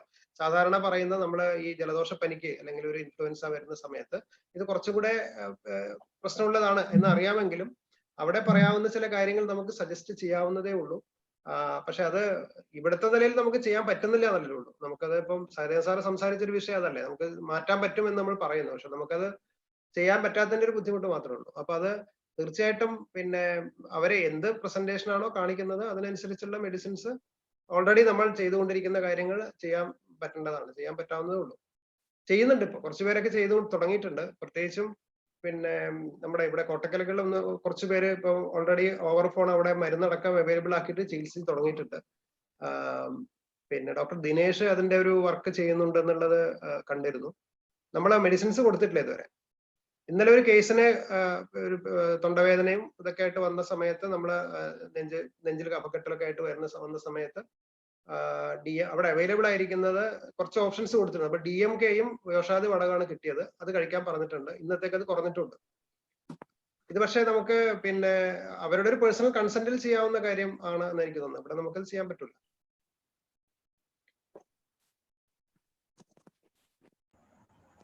സാർ, നമ്മുടെ ടൈം കഴിയാറായി. അതുകൊണ്ട് യൂട്യൂബിൽ നിന്ന് 1-2 ചോദ്യങ്ങളും കൂടെ ഉണ്ട്. 2-3 പേര് വെയിറ്റിംഗ് ഉണ്ട്. സംഭവം ശരിയാണ്. ഹലോ സാർ, അപ്പൊ യൂട്യൂബിൽ നിന്നുള്ള ഡോക്ടർ ഫാത്തിമ ചോദിച്ച ചോദ്യം, സബ്സ്റ്റൻസ് അബ്യൂസ് നിർത്താനായിട്ട് ലോക്ക്ഡൌൺ പീരീഡിൽ എന്ത് ചെയ്യാമെന്നാണ് എനിക്ക് തോന്നുന്നു. കുറച്ച് പാർഷ്യലായിട്ട് സാർ അത് ആൻസർ ചെയ്തു. നെക്സ്റ്റ് ഡോക്ടർ അർച്ചന, ഞാൻ 2-3 ഉണ്ട്, അത് ഞാൻ ഒന്നിച്ച് പറയാം സമയം സേവ് ചെയ്യാൻ വേണ്ടിയിട്ട്. ഡോക്ടർ അർച്ചന ഈ ചോദിച്ചേക്കുന്ന ചോദ്യം, pornography addictions in young adults അതെങ്ങനെ കൺട്രോൾ ചെയ്യാം എന്നുള്ളതാണ്. 3ാമത്തെ ചോദ്യം ഡോക്ടർ മിജി ജോർജ്, അവർ പറഞ്ഞ post traumatic stress ayurvedic management, അതും സാറ് പാർഷ്യലായിട്ട് അത് പറഞ്ഞു കഴിഞ്ഞു. ഈ പോണോഗ്രഫി പോലുള്ള അഡിക്ഷൻസില് ഈ നമ്മള് ജനറൽ ആയിട്ട് ഒരു പ്രിൻസിപ്പിളും ഇല്ല. കാരണം ഇവര് എന്തുകൊണ്ട്, അതിന്റെ ഒരു ബേസിക് പ്രിൻസിപ്പിൾ എന്ന് പറയുന്നത് ഇവർക്ക് അതിൽ കിട്ടുന്ന ഒരു സന്തോഷമുണ്ട്. അത് ഇതിന്റെ ഒരു ബേസിക് തിയറി എന്ന് പറഞ്ഞാല് നമ്മളെ ഈ കണ്ടീഷനിങ് എന്ന് പറയും. അത് സൈക്കോളജിക്കൽ തിയറി പഠിക്കുമ്പോൾ നമ്മൾ പറയുന്ന ഒരു കാര്യം. കണ്ടീഷനിങ് എന്ന് പറഞ്ഞാല് ഈ റീഇൻഫോഴ്സ്മെന്റ്, അവർക്ക് സന്തോഷം തോന്നുന്ന ഒരു കാര്യം അവര് ആ റീഇൻഫോഴ്സ്മെന്റ് കിട്ടാൻ വേണ്ടിയിട്ട് വീണ്ടും വീണ്ടും കാണുകയാണ്. അത് പോണാവാം അല്ലെങ്കിൽ വേറെ എന്തോ ആവാം, എല്ലാത്തിനും തിയറി ഒന്ന് തന്നെയാണ്. അപ്പൊ അവിടെ നമ്മള് ഈ കൗൺസിലിംഗ് എന്നുള്ളതിനേക്കാളും കൂടുതൽ ചില പ്രാക്ടീസസ് ആണ്, ബിഹേവിയറൽ കറക്ഷൻ തന്നെ പറയാം. ഈ കണ്ടീഷനിങ് ഡീകണ്ടീഷൻ ചെയ്യാനായിട്ട്, ഡീലേൺ ചെയ്യാനായിട്ട് ചില ബിഹേവിയറൽ പ്രാക്ടീസ് ആണ് പറയാ. അത് ഏറ്റവും പ്രധാനപ്പെട്ട ഇഷ്യൂ എന്ന് പറയുന്നത് ഇതിനുള്ളിൽ ഒരു കോഗ്നിറ്റീവ് എലമെന്റ് ഉണ്ടാവും. എന്തുകൊണ്ട് എന്നുള്ളൊരു ചോദ്യത്തിന് അവർക്ക് ഇത് അഡിക്ഷൻ, ഇപ്പൊ മദ്യപാനത്തിന്റെ അഡിക്ഷൻ വരുന്ന പോലെ തന്നെ ഇതിലേക്ക് അഡിക്ഷൻ വരുന്നതിന് അവരുടെ വീട്ടിലൊരു സാഹചര്യം ഉണ്ടാവും. അപ്പൊ ഈ സാഹചര്യത്തെ കറക്റ്റ് ചെയ്യുകയും നേരെ മറിച്ച് ഇതിനെ മാറ്റി തീർക്കാനായിട്ട് നമ്മൾ ടൈം ടേബിൾ വെക്കുന്നത് പോലുള്ള ചില സംഗതികൾ. അതായത് ഇതിൽ ഏറ്റവും പ്രധാനപ്പെട്ട കാര്യം, ഇത് മാറ്റണം എന്ന് ആർക്കാണ് ആഗ്രഹമുള്ളത് എന്നുള്ളതാണ് ചോദ്യം. ഈ ആള് മാറ്റണം എന്നുള്ള ആഗ്രഹത്തോട് കൂടിയിട്ടാണ് ഒരാൾ വരികയാണെങ്കിൽ നമുക്ക് മാനേജ് ചെയ്യാൻ എളുപ്പമാണ്. പക്ഷെ ആഗ്രഹം അമ്മയ്ക്കും ഇയാൾ ചെയ്യാൻ തയ്യാറല്ല എന്നുണ്ടെങ്കിൽ നമുക്കിത് ബുദ്ധിമുട്ടാണ്. പിന്നെ അമ്മയോട് ചില കാര്യങ്ങൾ അവനോട് പറഞ്ഞ് സെൻസിറ്റൈസ് ചെയ്തിട്ട്, പലപ്പോഴും നമ്മൾ ഡ്രഗ് അബ്യൂസിലൊക്കെ ചെയ്യുന്നത് ഈ സെൻസിറ്റൈസേഷന് വേണ്ടിയിട്ട് ഈ പേടിപ്പെടുത്തുന്ന പടങ്ങൾ കാണിക്കുക തന്നെയാണ് ചെയ്യുന്നത്. അതായത് ഇതിന്റെ ഒരു ഫെയ്റ്റ് എന്ന് പറഞ്ഞാൽ ഒരു ഭീകരം ഫെയ്റ്റ് ആണെന്ന് അവരെ കൊണ്ട് പറഞ്ഞ് മനസ്സിലാക്കുന്ന തരത്തിലാണ് ഡ്രഗ് അബ്യൂസിലൊക്കെ ചെയ്യുന്നത്. കുട്ടികളുടെ അടുത്ത് വേറെ അവരുടെ അടുത്ത് ഒരു ഡയലോഗും നടക്കില്ല. കാരണം ഈ കുട്ടികൾ പ്രത്യേകിച്ചും വരുന്നത് തന്നെ റിലക്റ്റന്റ് ആയിട്ടാണ്, അവർക്ക് ആവശ്യമില്ല എന്നുള്ള നിലക്കാണ് വരുന്നത്. അപ്പൊ അത് സെൻസിറ്റൈസേഷനിലൂടെയാണ്. കാരണം ഈ പ്രശ്നം ഇങ്ങനെ പോയി കഴിഞ്ഞാൽ നിങ്ങൾക്ക് ഉണ്ടാകാൻ പോകുന്ന നിങ്ങളുടെ ഭാവി എന്താവും, അവരുടെ ഭാവിയെ കുറിച്ച് ആലോചിപ്പിക്കുക എന്നൊക്കെ പറയുന്ന പോലെ ഒരു എക്സസൈസ് ഒരു 3-4 സിറ്റിങ്ങിലൂടെ ചെയ്ത് കഴിഞ്ഞിട്ട് ഇങ്ങനെയൊക്കെ തന്നെ പറ്റുള്ളൂ. അല്ലാതെ ഒരു 1 ടൈം സെറ്റിൽമെന്റ് ഈ പരിപാടി, കാരണം ഇതൊരു ഓൾറെഡി ലേൺ ചെയ്ത് വന്നതാണ്. അത് നമുക്ക് ഒരു 1 ടൈം സെറ്റിൽമെന്റിൽ ഈ സാധനം ചെയ്യാൻ പറ്റില്ല. അത് നല്ല ബിഹേവിയർ കറക്ഷൻ ആവശ്യമുള്ളതാണ്. അത് കൗൺസിലിംഗിലല്ല, അത് ശരിക്കും സൈക്കോതെറാപ്പിയിൽ വരുന്ന ഒരു പരിപാടിയാണ്. കൗൺസിലിംഗ് വെച്ചിട്ട് സംസാരിച്ച് തീർക്കാൻ പറ്റില്ല. അത് സംസാരിച്ചിട്ട് ഒരിക്കലും തീർക്കാൻ പറ്റില്ല. പ്രാക്ടീസ് കൊടുക്കണം. പ്രാക്ടീസ് കൊടുക്കുന്ന കാര്യമാണ് ഇപ്പൊ പറഞ്ഞത്. ഡോക്ടർ വത്സലാദേവി ചോദിച്ചോളൂ. Vinod sir, hi. നമസ്കാരം. എന്റെ 2-3 ചോദ്യമുണ്ട്. ഒന്ന്, നമ്മൾ ഈ കൗൺസിലിംഗ് സെഷൻ ചെയ്യുന്നതിന് മുന്നേ ഇൻഫോംഡ് കൺസെന്റ് എടുക്കേണ്ട ആവശ്യമുണ്ടോ? കൗൺസിലിംഗ് സെഷന് നമ്മളെ ഇൻഫോംഡ് കൺസെന്റിന്റെ ആവശ്യമില്ല. കൗൺസിലിംഗ് സെഷൻ നമ്മൾ എവിടെയെങ്കിലും റിപ്പോർട്ട് ചെയ്യുന്നു, കേസായിട്ട് നമ്മൾ റിസർച്ച് ചെയ്യുന്നു എന്നൊക്കെ പറയുന്ന സമയത്ത് നമ്മള് കേസിൽ എല്ലാ കാര്യത്തിലും ലീഗലി ഇൻഫോംഡ് കൺസെന്റ് എടുക്കണം എന്നൊരു ക്ലോസ് ഞാൻ കണ്ടിട്ടുണ്ട്. അതുകൊണ്ടാണ് എന്താ പറയുക, ഇത് ഞാൻ നേരത്തെ പറഞ്ഞ ഇത് കുറച്ചൊരു ഫ്ലൂയിഡ് ഏരിയ ആണ് ഇത്തരം ഏരിയാസ്. നമ്മളൊരിക്കലും കൗൺസിലിംഗ് എന്ന് പറഞ്ഞിട്ടല്ല തുടങ്ങുന്നത്. നമ്മളിപ്പോ ഒരാൾ നിങ്ങളുടെ അടുത്തേക്ക് വരുന്നത് ഈ ഞാൻ പറഞ്ഞ ഇപ്പോഴുള്ള ഒരു സിറ്റുവേഷനിലാണ്. നമ്മളൊരു OP-യിൽ ഇരിക്കുന്ന സമയത്ത് ഒരാൾ നിങ്ങളുടെ അടുത്തേക്ക് വരുന്നത് കൗൺസിലിംഗിനായിട്ടല്ല. ഇനി നിങ്ങൾ പറയുകയാണ് ഇത് ശരിക്കും ഒരു കൗൺസിലിംഗ് സെഷനിലേക്ക് നിങ്ങൾ പോകണം എന്ന് പറയുകയാണെങ്കിൽ ഈ പറഞ്ഞതൊക്കെ ബാധകമാണ്. കാരണം ഇനി സെഷൻ നിങ്ങൾ വരൂ, നമുക്കൊരു കൗൺസിലിംഗ് ചെയ്യാമെന്ന് പറയുകയാണെങ്കിൽ ഈ കോൺഫിഡൻഷ്യാലിറ്റി ഇതൊക്കെ പ്രശ്നമാണ്. പക്ഷെ നമ്മൾ ഇപ്പൊ ഇരിക്കുന്നത് ഏതാണ്ട് OP-യിൽ വന്നൊരു പേഷ്യന്റിനെ നമ്മൾ അങ്ങ് കൗൺസിലിംഗ് ആയിത്തീരാണല്ലോ ചെയ്യുന്നത്.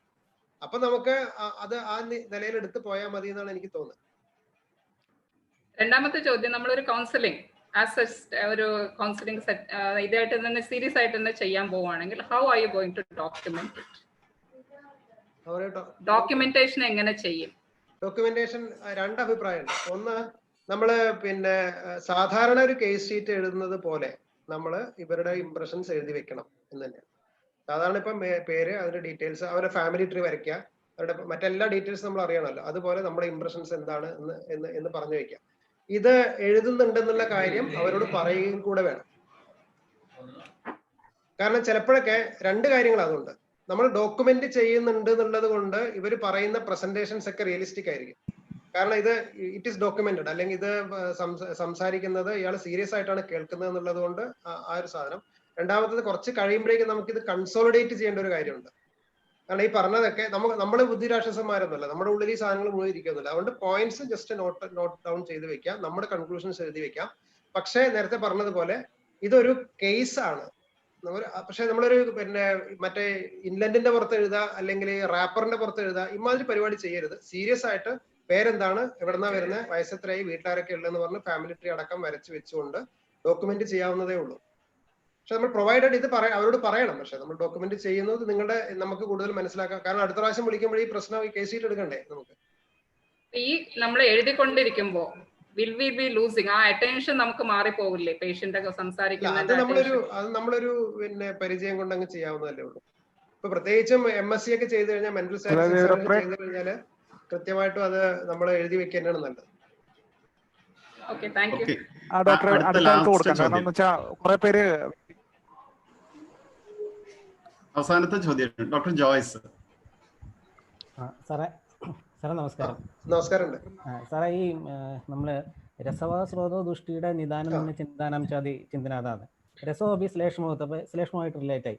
അപ്പൊ ഈ കോവിഡ് പോലെ ഈ ശ്ലേഷ്മ അല്ലെങ്കിൽ കഫകര കണ്ടീഷനിൽ നമുക്ക് ട്രീറ്റ്മെന്റ് പ്രോട്ടോകോളിൽ തന്നെ ഈ മെന്റൽ ഹെൽത്ത് ഡെവലപ്പ് ചെയ്യാനുള്ള കൗൺസിലിംഗ് ഉൾപ്പെടുത്തുന്നത്, അല്ലെങ്കിൽ ഇമ്മ്യൂണിറ്റി ഡെവലപ്മെന്റ് ട്രീറ്റ്മെന്റിലും ഈ കൗൺസിലിംഗിന് അത്രയധികം പ്രാധാന്യമില്ലേ? ഈ ഒബ്സർവേഷൻ വളരെ വാലിഡ് ആണ്. കാരണം മിഞ്ഞാന്ന് ദിലീപ് സാറ് ക്ലാസ് എടുത്തപ്പോൾ പറഞ്ഞത് ഡെഫിനറ്റ്ലി ഈ പറഞ്ഞിരിക്കുന്ന ന്യൂമോണിയ ഡെവലപ്പ് ചെയ്യുന്ന ആൾക്കാരുടെ മെന്റൽ സ്റ്റാറ്റസ് വളരെ മോശമാണ് എന്ന് സാറിന്റെ ഒരു ഒബ്സർവേഷൻ സാർ പറയണ്ടായി. ഇത് വളരെ കൃത്യമായിട്ടുള്ള കാര്യമാണ്. കാരണം ഈ നമ്മൾ വെറുതെ ഡയലോഗ് അടിക്കില്ല, നമ്മൾക്ക് എപ്പോഴും ഡയലോഗ് അടിക്കുന്ന പരിപാടി ഉണ്ട്. പക്ഷെ അത് ശരിക്കും ആക്ച്വലി അങ്ങനെ ഉണ്ട് തന്നെ നമ്മൾ വിചാരിക്കണം. കാരണം മിക്കവാറും ഹൈ റിസ്ക് ഗ്രൂപ്പിലേക്ക് പോകുന്ന ആൾക്കാർ, അതർവൈസ് ഇപ്പൊ ഫിസിക്കൽ സിംറ്റംസും കോമോർബിഡിറ്റീസ് ഒന്നും ഇല്ലാത്ത ആൾക്കാരിൽ, സ്ട്രെസ് കൂടുന്ന ആൾക്കാരിലാണ് ഇത് കൂടുതലായിട്ട് വരുന്നത് എന്നുള്ളത് നമുക്ക് എവിഡൻസ് ഉണ്ടാക്കാൻ പറ്റും തന്നെ എനിക്ക് തോന്നുന്നത്. അത് പ്രധാനപ്പെട്ട കാര്യമാണ്. കാരണം ഇത്തരം സിറ്റുവേഷൻസിൽ ഈ പ്രത്യേകിച്ചും ഈ ഭയം ഉണ്ടാക്കുന്ന രോഗങ്ങളില് ഇമ്മ്യൂണിറ്റി ബൂസ്റ്റപ്പ് ചെയ്യേണ്ടത് ആവശ്യത്തിൽ ഈ കൗൺസിലിംഗ് എന്നുള്ള നല്ലൊരു സപ്പോർട്ട്, മെന്റൽ സപ്പോർട്ട് നമ്മൾ കൊടുക്കേണ്ടത് തന്നെയാണ്, സംശയമൊന്നുമില്ല. അപ്പൊ ഗവൺമെന്റിലേക്ക് നമ്മൾ കൊടുക്കുന്ന പ്രോട്ടോകോളിൽ ആ ഒരു സാധനം കൂടെ ഉൾപ്പെടുത്തേണ്ടതല്ലേ സാറേ? അല്ല, ഗവൺമെന്റിൽ ഇപ്പൊ ഓൾറെഡി ആയുർവേദത്തിന്റെ ഇതില് മെന്റൽ ഹെൽത്ത് സപ്പോർട്ട് എന്ന് പറഞ്ഞ ഒരു പ്രോഗ്രാം ഉണ്ട്. അതുണ്ട്. അതിപ്പോ കോട്ടക്കൽ കേന്ദ്രമാക്കിയിട്ട് മെന്റൽ ഹെൽത്ത് സപ്പോർട്ടിന് നമ്മൾ പ്രൊജക്ട് കൊടുത്തു. ആ പ്രൊജക്റ്റിൽ കൊടുത്ത അതിന്റെ കാര്യമാണ് ഞാൻ ആദ്യം പറഞ്ഞത്. നമ്മളൊരു ഹ്യൂമൻ റിസോഴ്സ് മാനേജ്മെന്റ് എങ്ങനെ വേണം, കുട്ടികളെ എങ്ങനെ ഉൾപ്പെടുത്താം, സ്ക്രീനിങ്ങിന് കുട്ടികൾ വേണം എന്നൊക്കെ പറഞ്ഞൊരു പടം കാണിച്ചല്ലോ. അത് ആ പ്രൊജക്ടിന്റെ ബേസിൽ നമ്മൾ കൊടുത്തൊരു ഇതാണ്. അത് മൾട്ടി ലെവൽ ഇംപ്ലിമെന്റേഷൻ വേണ്ടി വരുന്നതാണ്. അതിനെക്കുറിച്ച് കൂടുതൽ സമയം ഇല്ലാത്തതുകൊണ്ട് പറഞ്ഞില്ല എന്നുള്ളൂ. അവസാനത്തെ ഒരു ചോദ്യം കൂടെ ഡോക്ടർ നവീൻ ചോദിച്ചോളൂ. സർ, ഈ കൗൺസിലിംഗിന്റെ സിറ്റുവേഷൻ മാത്രമല്ല, ഇപ്പം സാർ ഇപ്പൊ സംസാരിച്ചപ്പോഴത്തേനും ഫസ്റ്റ് ക്വസ്റ്റ്യൻ വന്നപ്പോഴത്തേനും സാർ ചെവിയിൽ ഇങ്ങനെ പിടിക്കുന്നുണ്ടായി. ഫസ്റ്റ് ക്വസ്റ്റ്യൻ വന്നപ്പോഴത്തേനും അപ്പൊ നമ്മൾ കൗൺസിലിംഗ് ചെയ്യുമ്പോഴായാലും കൺസൾട്ടേഷൻസ് ചെയ്യുമ്പോഴായാലും ഈ പേഷ്യന്റിന്റെ ബോഡി ലാംഗ്വേജ് അത് വന്നപ്പോൾ എനിക്ക് തോന്നിയതാണ്. സാർ ഇങ്ങനെ പിടിക്കുന്നുണ്ടായി, റൈറ്റ് ഹാൻഡ് വെച്ച്. അപ്പൊ സാറിന്റെ ഒന്ന് ലൈറ്റ് അപ്പ് ചെയ്യാമോ? സാറിന്റെ ഒരു വ്യൂസ് അതിനകത്ത് ലൈറ്റ് അപ്പ് ചെയ്യാമോ? ചെവി പിടിച്ചതിന്റെ കാര്യമാണോ? അതെ, ബോഡി ലാംഗ്വേജിന്റെ കാര്യം. ബോഡി ലാംഗ്വേജ് വളരെ പ്രധാനമാണ്. കാരണം ഒരാള് നമ്മളോട് സംസാരിക്കുന്ന സമയത്ത് എടുക്കുന്ന മാനറിസം, അയാൾ അതിനെ കാണുന്ന രീതി, അയാളുടെ ഫേഷ്യൽ എക്സ്പ്രഷൻ. സാർ അതൊന്ന് ലൈറ്റ് അപ്പ് ചെയ്യാമോ? ഇപ്പം റൈറ്റ് ഹാൻഡ് വെച്ച് റൈറ്റ് ഹാൻഡ് തന്നെ ചെവി തന്നെ പിടിക്കുന്നത്, ലെഫ്റ്റ് ഹാൻഡ് വെച്ച് ലെഫ്റ്റ് ഹാൻഡ് ചെവി പിടിക്കുന്നത്. അപ്പം നമുക്ക് അതിനകത്ത് നിന്ന് കൂടുതലായിട്ട് നമുക്ക് കൺസൾട്ടേഷൻസിൽ way of approach, way of talk എന്നിട്ട് ചേഞ്ച് ചെയ്യാൻ സാറിന്റെ ഒരു വ്യൂ. അല്ല, അത് അങ്ങനെ എനിക്ക് അങ്ങനെ സ്പെസിഫിക് ആയിട്ട് ഇങ്ങനെ ഒരു മാനറിസം കൊണ്ട് ഇങ്ങനെ ഒരു ഡയഗ്നോസിസ് എന്നുള്ള രീതിയിലേക്ക് ഞാൻ ആലോചിച്ചിട്ടില്ല. പക്ഷേ അത് മിക്കവാറും റിപ്പീറ്റ് ചെയ്ത് വരുന്ന അവർ ചെയ്യുമ്പോൾ മിക്കവാറും നമ്മൾ സാധാരണ പറയുന്നത് ഇപ്പം നെയിൽ ബൈറ്റിംഗ് പോലുള്ള സംഗതികൾ, അല്ലെങ്കിൽ ഇപ്പൊ ച്യൂയിങ് പോലുള്ള സംഗതികൾ, അതൊക്കെ നമ്മൾ ഈ ടെൻഷൻ ഉണ്ടാവുന്ന സമയത്ത് റിഗ്രഷൻ എന്ന് പറഞ്ഞൊരു ഡിഫൻസ് മെക്കാനിസം. റിഗ്രഷൻ എന്ന് പറഞ്ഞാല് നമ്മള് ചെറുപ്പത്തിൽ പഠിച്ച മാനറിസങ്ങൾ പിന്നീട് എക്സിബിറ്റ് ചെയ്യുന്നത് നമ്മൾ സ്ട്രെസ്ഫുൾ ആവുമ്പോഴാണ്. ഉദാഹരണത്തിന് ഇപ്പം സൈക്കോ സെക്ഷൽ ഡെവലപ്മെന്റ് ഉണ്ട്. ഇപ്പൊ ഓറൽ സ്റ്റേജിലിരിക്കുന്ന ഇപ്പൊ ഒരു കുട്ടി ജനിച്ച ഉടനെ ഓറൽ സ്റ്റേജിലാണ്, 1 വയസ്സ് വരെ ഓറൽ സ്റ്റേജിലാണെന്ന് പറയും. അപ്പൊ ആ സമയത്ത് ഉണ്ടാകുന്ന ഇഷ്യൂസ് പിന്നീടുള്ള കാലത്ത് ഒരു അഡൾട്ട് ലൈഫില് അവർക്ക് ഈ സമയത്ത് ഫിക്സേഷൻ വന്നു കഴിഞ്ഞാൽ, ഈ വിത്തിൻ 1 ഇയർ കുട്ടിക്ക് ഇപ്പം കൃത്യമായിട്ട് മല കൊടുക്കാൻ പറ്റാതിരിക്കുക, അല്ലെങ്കിൽ ആ കുട്ടിക്ക് അത്തരം സ്നേഹം കൊടുക്കാതിരിക്കുക എന്നൊക്കെ പറയുന്ന സാധനങ്ങളുണ്ടല്ലോ. കുട്ടിക്ക് 1 വയസ്സ് വരെയുള്ള ഏറ്റവും പ്രധാനപ്പെട്ട അഫെക്ഷൻ എന്ന് പറയുന്നത് ബ്രസ്റ്റ് ഫീഡിംഗ് ആണല്ലോ. അപ്പൊ ഈ ബ്രസ്റ്റ് ഫീഡിങ്ങിൽ എന്തെങ്കിലും പ്രശ്നം വന്നു കഴിഞ്ഞാൽ ആ കുട്ടി ആ സ്റ്റേജില് മുരടിപ്പ് ഉണ്ടാവും എന്ന് പറയും. ഇത് പിന്നീട് ഒരു 30-40 വയസ്സ് കഴിയുമ്പോൾ അവരുടെ ഇമോഷണൽ ഔട്ട്ബേസ്റ്റിംഗ് ഉണ്ടാവുന്ന സമയത്ത് അവർ ഈ സ്റ്റേജിലേക്ക് തിരിച്ചു പോകും. ആ സമയത്താണ് നെയിൽ ബൈറ്റിംഗ് പോലുള്ള സംഗതികൾ ഉണ്ടാവുന്നത്. ഇങ്ങനെ ചില സാധനങ്ങൾ പറയാറുണ്ട്. അതുപോലെ ഒബ്ജക്ട് റിലേഷൻസ് തിയറി എന്നൊക്കെ പറഞ്ഞ ചില തിയറീസ് ഉണ്ട്. അതിൽ പറയുന്നത് നിങ്ങൾ ചെറുപ്പകാലത്ത് ഒരു ഒബ്ജക്റ്റിനുമായിട്ട്, ഉദാഹരണത്തിന് ചില ആൾക്കാർ ടെൻഷൻ അടിക്കുന്ന സമയത്ത് അമ്മൂമ്മയുടെ പിന്നെ കിടക്കയിൽ കയറി കിടക്കണം. അമ്മൂമ്മ കിടന്ന അവിടെ പോയി കിടന്നാൽ അവർക്ക് സ്ട്രെസ് ഉണ്ടാവില്ല. അല്ലെങ്കിൽ അമ്മൂമ്മ ഉപയോഗിച്ച, അല്ലെങ്കിൽ ആ സമയത്ത് ഉപയോഗിച്ച തലയണ ചിത്രം, നമ്മളെ പഴയ സിനിമയിൽ കടിഞ്ഞൂൽ കല്യാണം എന്നുള്ള സിനിമയില് പിന്നെ ഈ രണ്ടാമത്തെ വയസ്സിൽ പല്ല് തേക്കാൻ ഉപയോഗിച്ച ബ്രഷ് എന്ന് പറയല്ലോ, ഏതാണ്ട് അതുപോലെ ഒബ്ജക്ട്സുമായിട്ട് അറ്റാച്ച്ഡ് ആയിരിക്കും. അപ്പൊ അതൊക്കെ ഒരു ചൈൽഡ്ഹുഡ് ബിഹേവിയറുമായിട്ട് ബന്ധപ്പെട്ടതാണെന്നാണ് സിഗ്മണ്ട് ഫ്രോയിഡ് പറയാൻ ശ്രമിച്ചൊരു കാര്യം.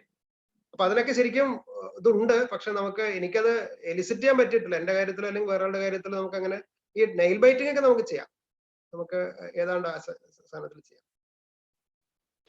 നമ്മൾ ഏകദേശം അവസാനിപ്പിക്കുകയാണ്. യൂട്യൂബിൽ നിന്ന് ഒരു ചോദ്യം കൂടി ഉണ്ടായിരുന്നു സാർ. അതായത് ഡോക്ടർ സിമിയാണ് ചോദിച്ചേക്കുന്നത്. അതായത് ഈ how can we reduce TV news addiction in elderly, വളരെ പ്രസക്തമായ ഒരു ചോദ്യം തോന്നുന്നു കാലഘട്ടത്തിൽ. അല്ല, അതൊക്കെയും ബിഹേവിയറൽ കറക്ഷൻ ആവശ്യമുള്ളതാണ്. അത് പക്ഷെ ഇത് പ്രശ്നം എത്ര ഉള്ളൂ, അതുകൊണ്ട് എന്താണ് ദൂഷ്യഫലം ഉള്ളതെന്ന് ആലോചിച്ചിട്ട് ചെയ്താൽ മതി. കാരണം അത് TV ന്യൂസ് ആയതുകൊണ്ട് നമുക്ക് അത്രയ്ക്ക് പ്രശ്നം ഉണ്ടോ? അത് കഴിഞ്ഞാൽ അവരത് പ്രശ്നമായിട്ട് പറയുന്നുണ്ടോ എന്നുള്ളതൊക്കെയാണ് ചോദ്യം. അവരത് എങ്ങനെ പ്രസന്റ് ചെയ്യുന്നു എന്നുള്ളതാണ് ബേസിക് ചോദ്യം. മറ്റുള്ളവരുടെ ആവശ്യമല്ല, അവരുടെ ആവശ്യം എന്താന്നുള്ളത്. പിന്നെ കറക്ഷൻ വേണ്ടി വരുന്ന മിക്കവരും ബിഹേവിയർ കറക്ഷൻ ആണ്. ടൈം ടേബിൾ കൊടുത്തിട്ട് മാറി നിൽക്കുകയും അത് മറ്റുള്ളവരെ കൊണ്ട് സപ്പോർട്ടീവ് ആയിട്ട് മറ്റുള്ളവരെ എടുക്കുകയൊക്കെ ചെയ്തിട്ട് ഒരു ഫാമിലിയെ അതിനു വേണ്ടി സെറ്റ് ചെയ്യാനേ പറ്റുള്ളൂ. മുത്തശ്ശൻ TV കാണുന്ന സമയത്ത് മക്കൾ പോയിട്ട് കാണരുതെന്ന് പറഞ്ഞ് മാറ്റി വെക്കണം എന്നൊക്കെ പറഞ്ഞ് കുട്ടികളെയൊക്കെ പറഞ്ഞ് ഏർപ്പാടാക്കി ഇങ്ങനെയുള്ള ഒരു കറക്ഷൻ ആണ് ശരിക്കും അതിൽ വേണ്ടത്. അല്ലാതെ ഒറ്റയ്ക്ക് ഇത്തരം സംഗതികൾ കറക്റ്റ് ചെയ്യാൻ ബുദ്ധിമുട്ടാണ്. നമ്മൾ ഈ സെഷൻ ഇവിടെ അവസാനിപ്പിക്കുകയാണ്. ഈ ക്ലാസ്സിന് നന്ദി പറയുന്നതിന് വേണ്ടിയിട്ട് സംസ്ഥാന കമ്മിറ്റി അംഗമായ ഡോക്ടർ സജുവിനെ ക്ഷണിക്കുന്നു. ഡോക്ടർ സജുവിനെ അൺമ്യൂട്ട് ചെയ്യണം.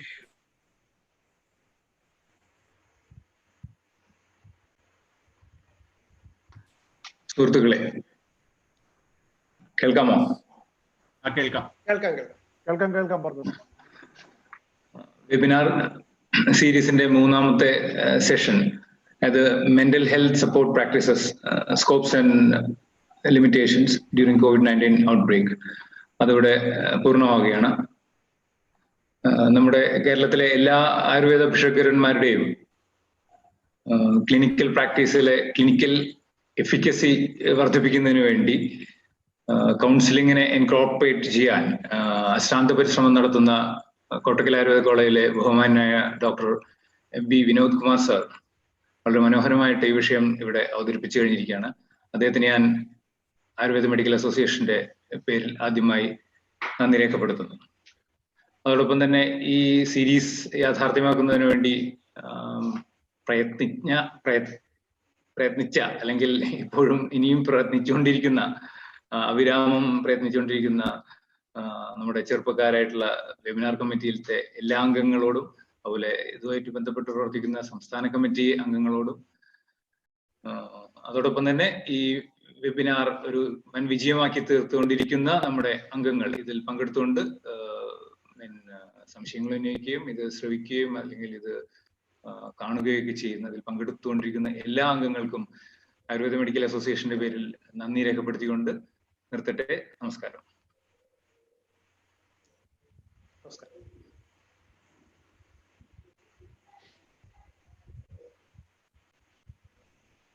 നമ്മളുടെ അടുത്ത ക്ലാസ് ശനിയാഴ്ചയാണ്, 2-ാം തീയതി ശനിയാഴ്ച രാത്രി 8 മണിക്ക് ഡോക്ടർ ഷൈജുവിന്റെ ക്ലാസ് ആണ്. ഈ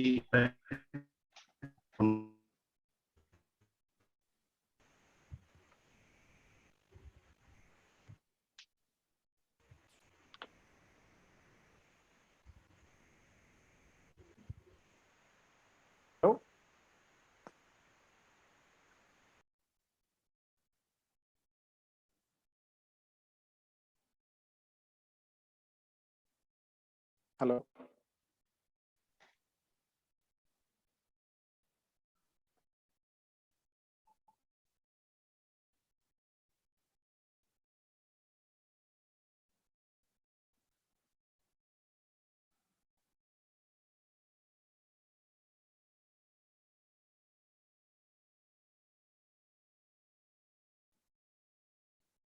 അജ്വൽ ക്ലോസ് ചെയ്യാം. സാർ എൻഡ് ചെയ്യണേ. Okay okay.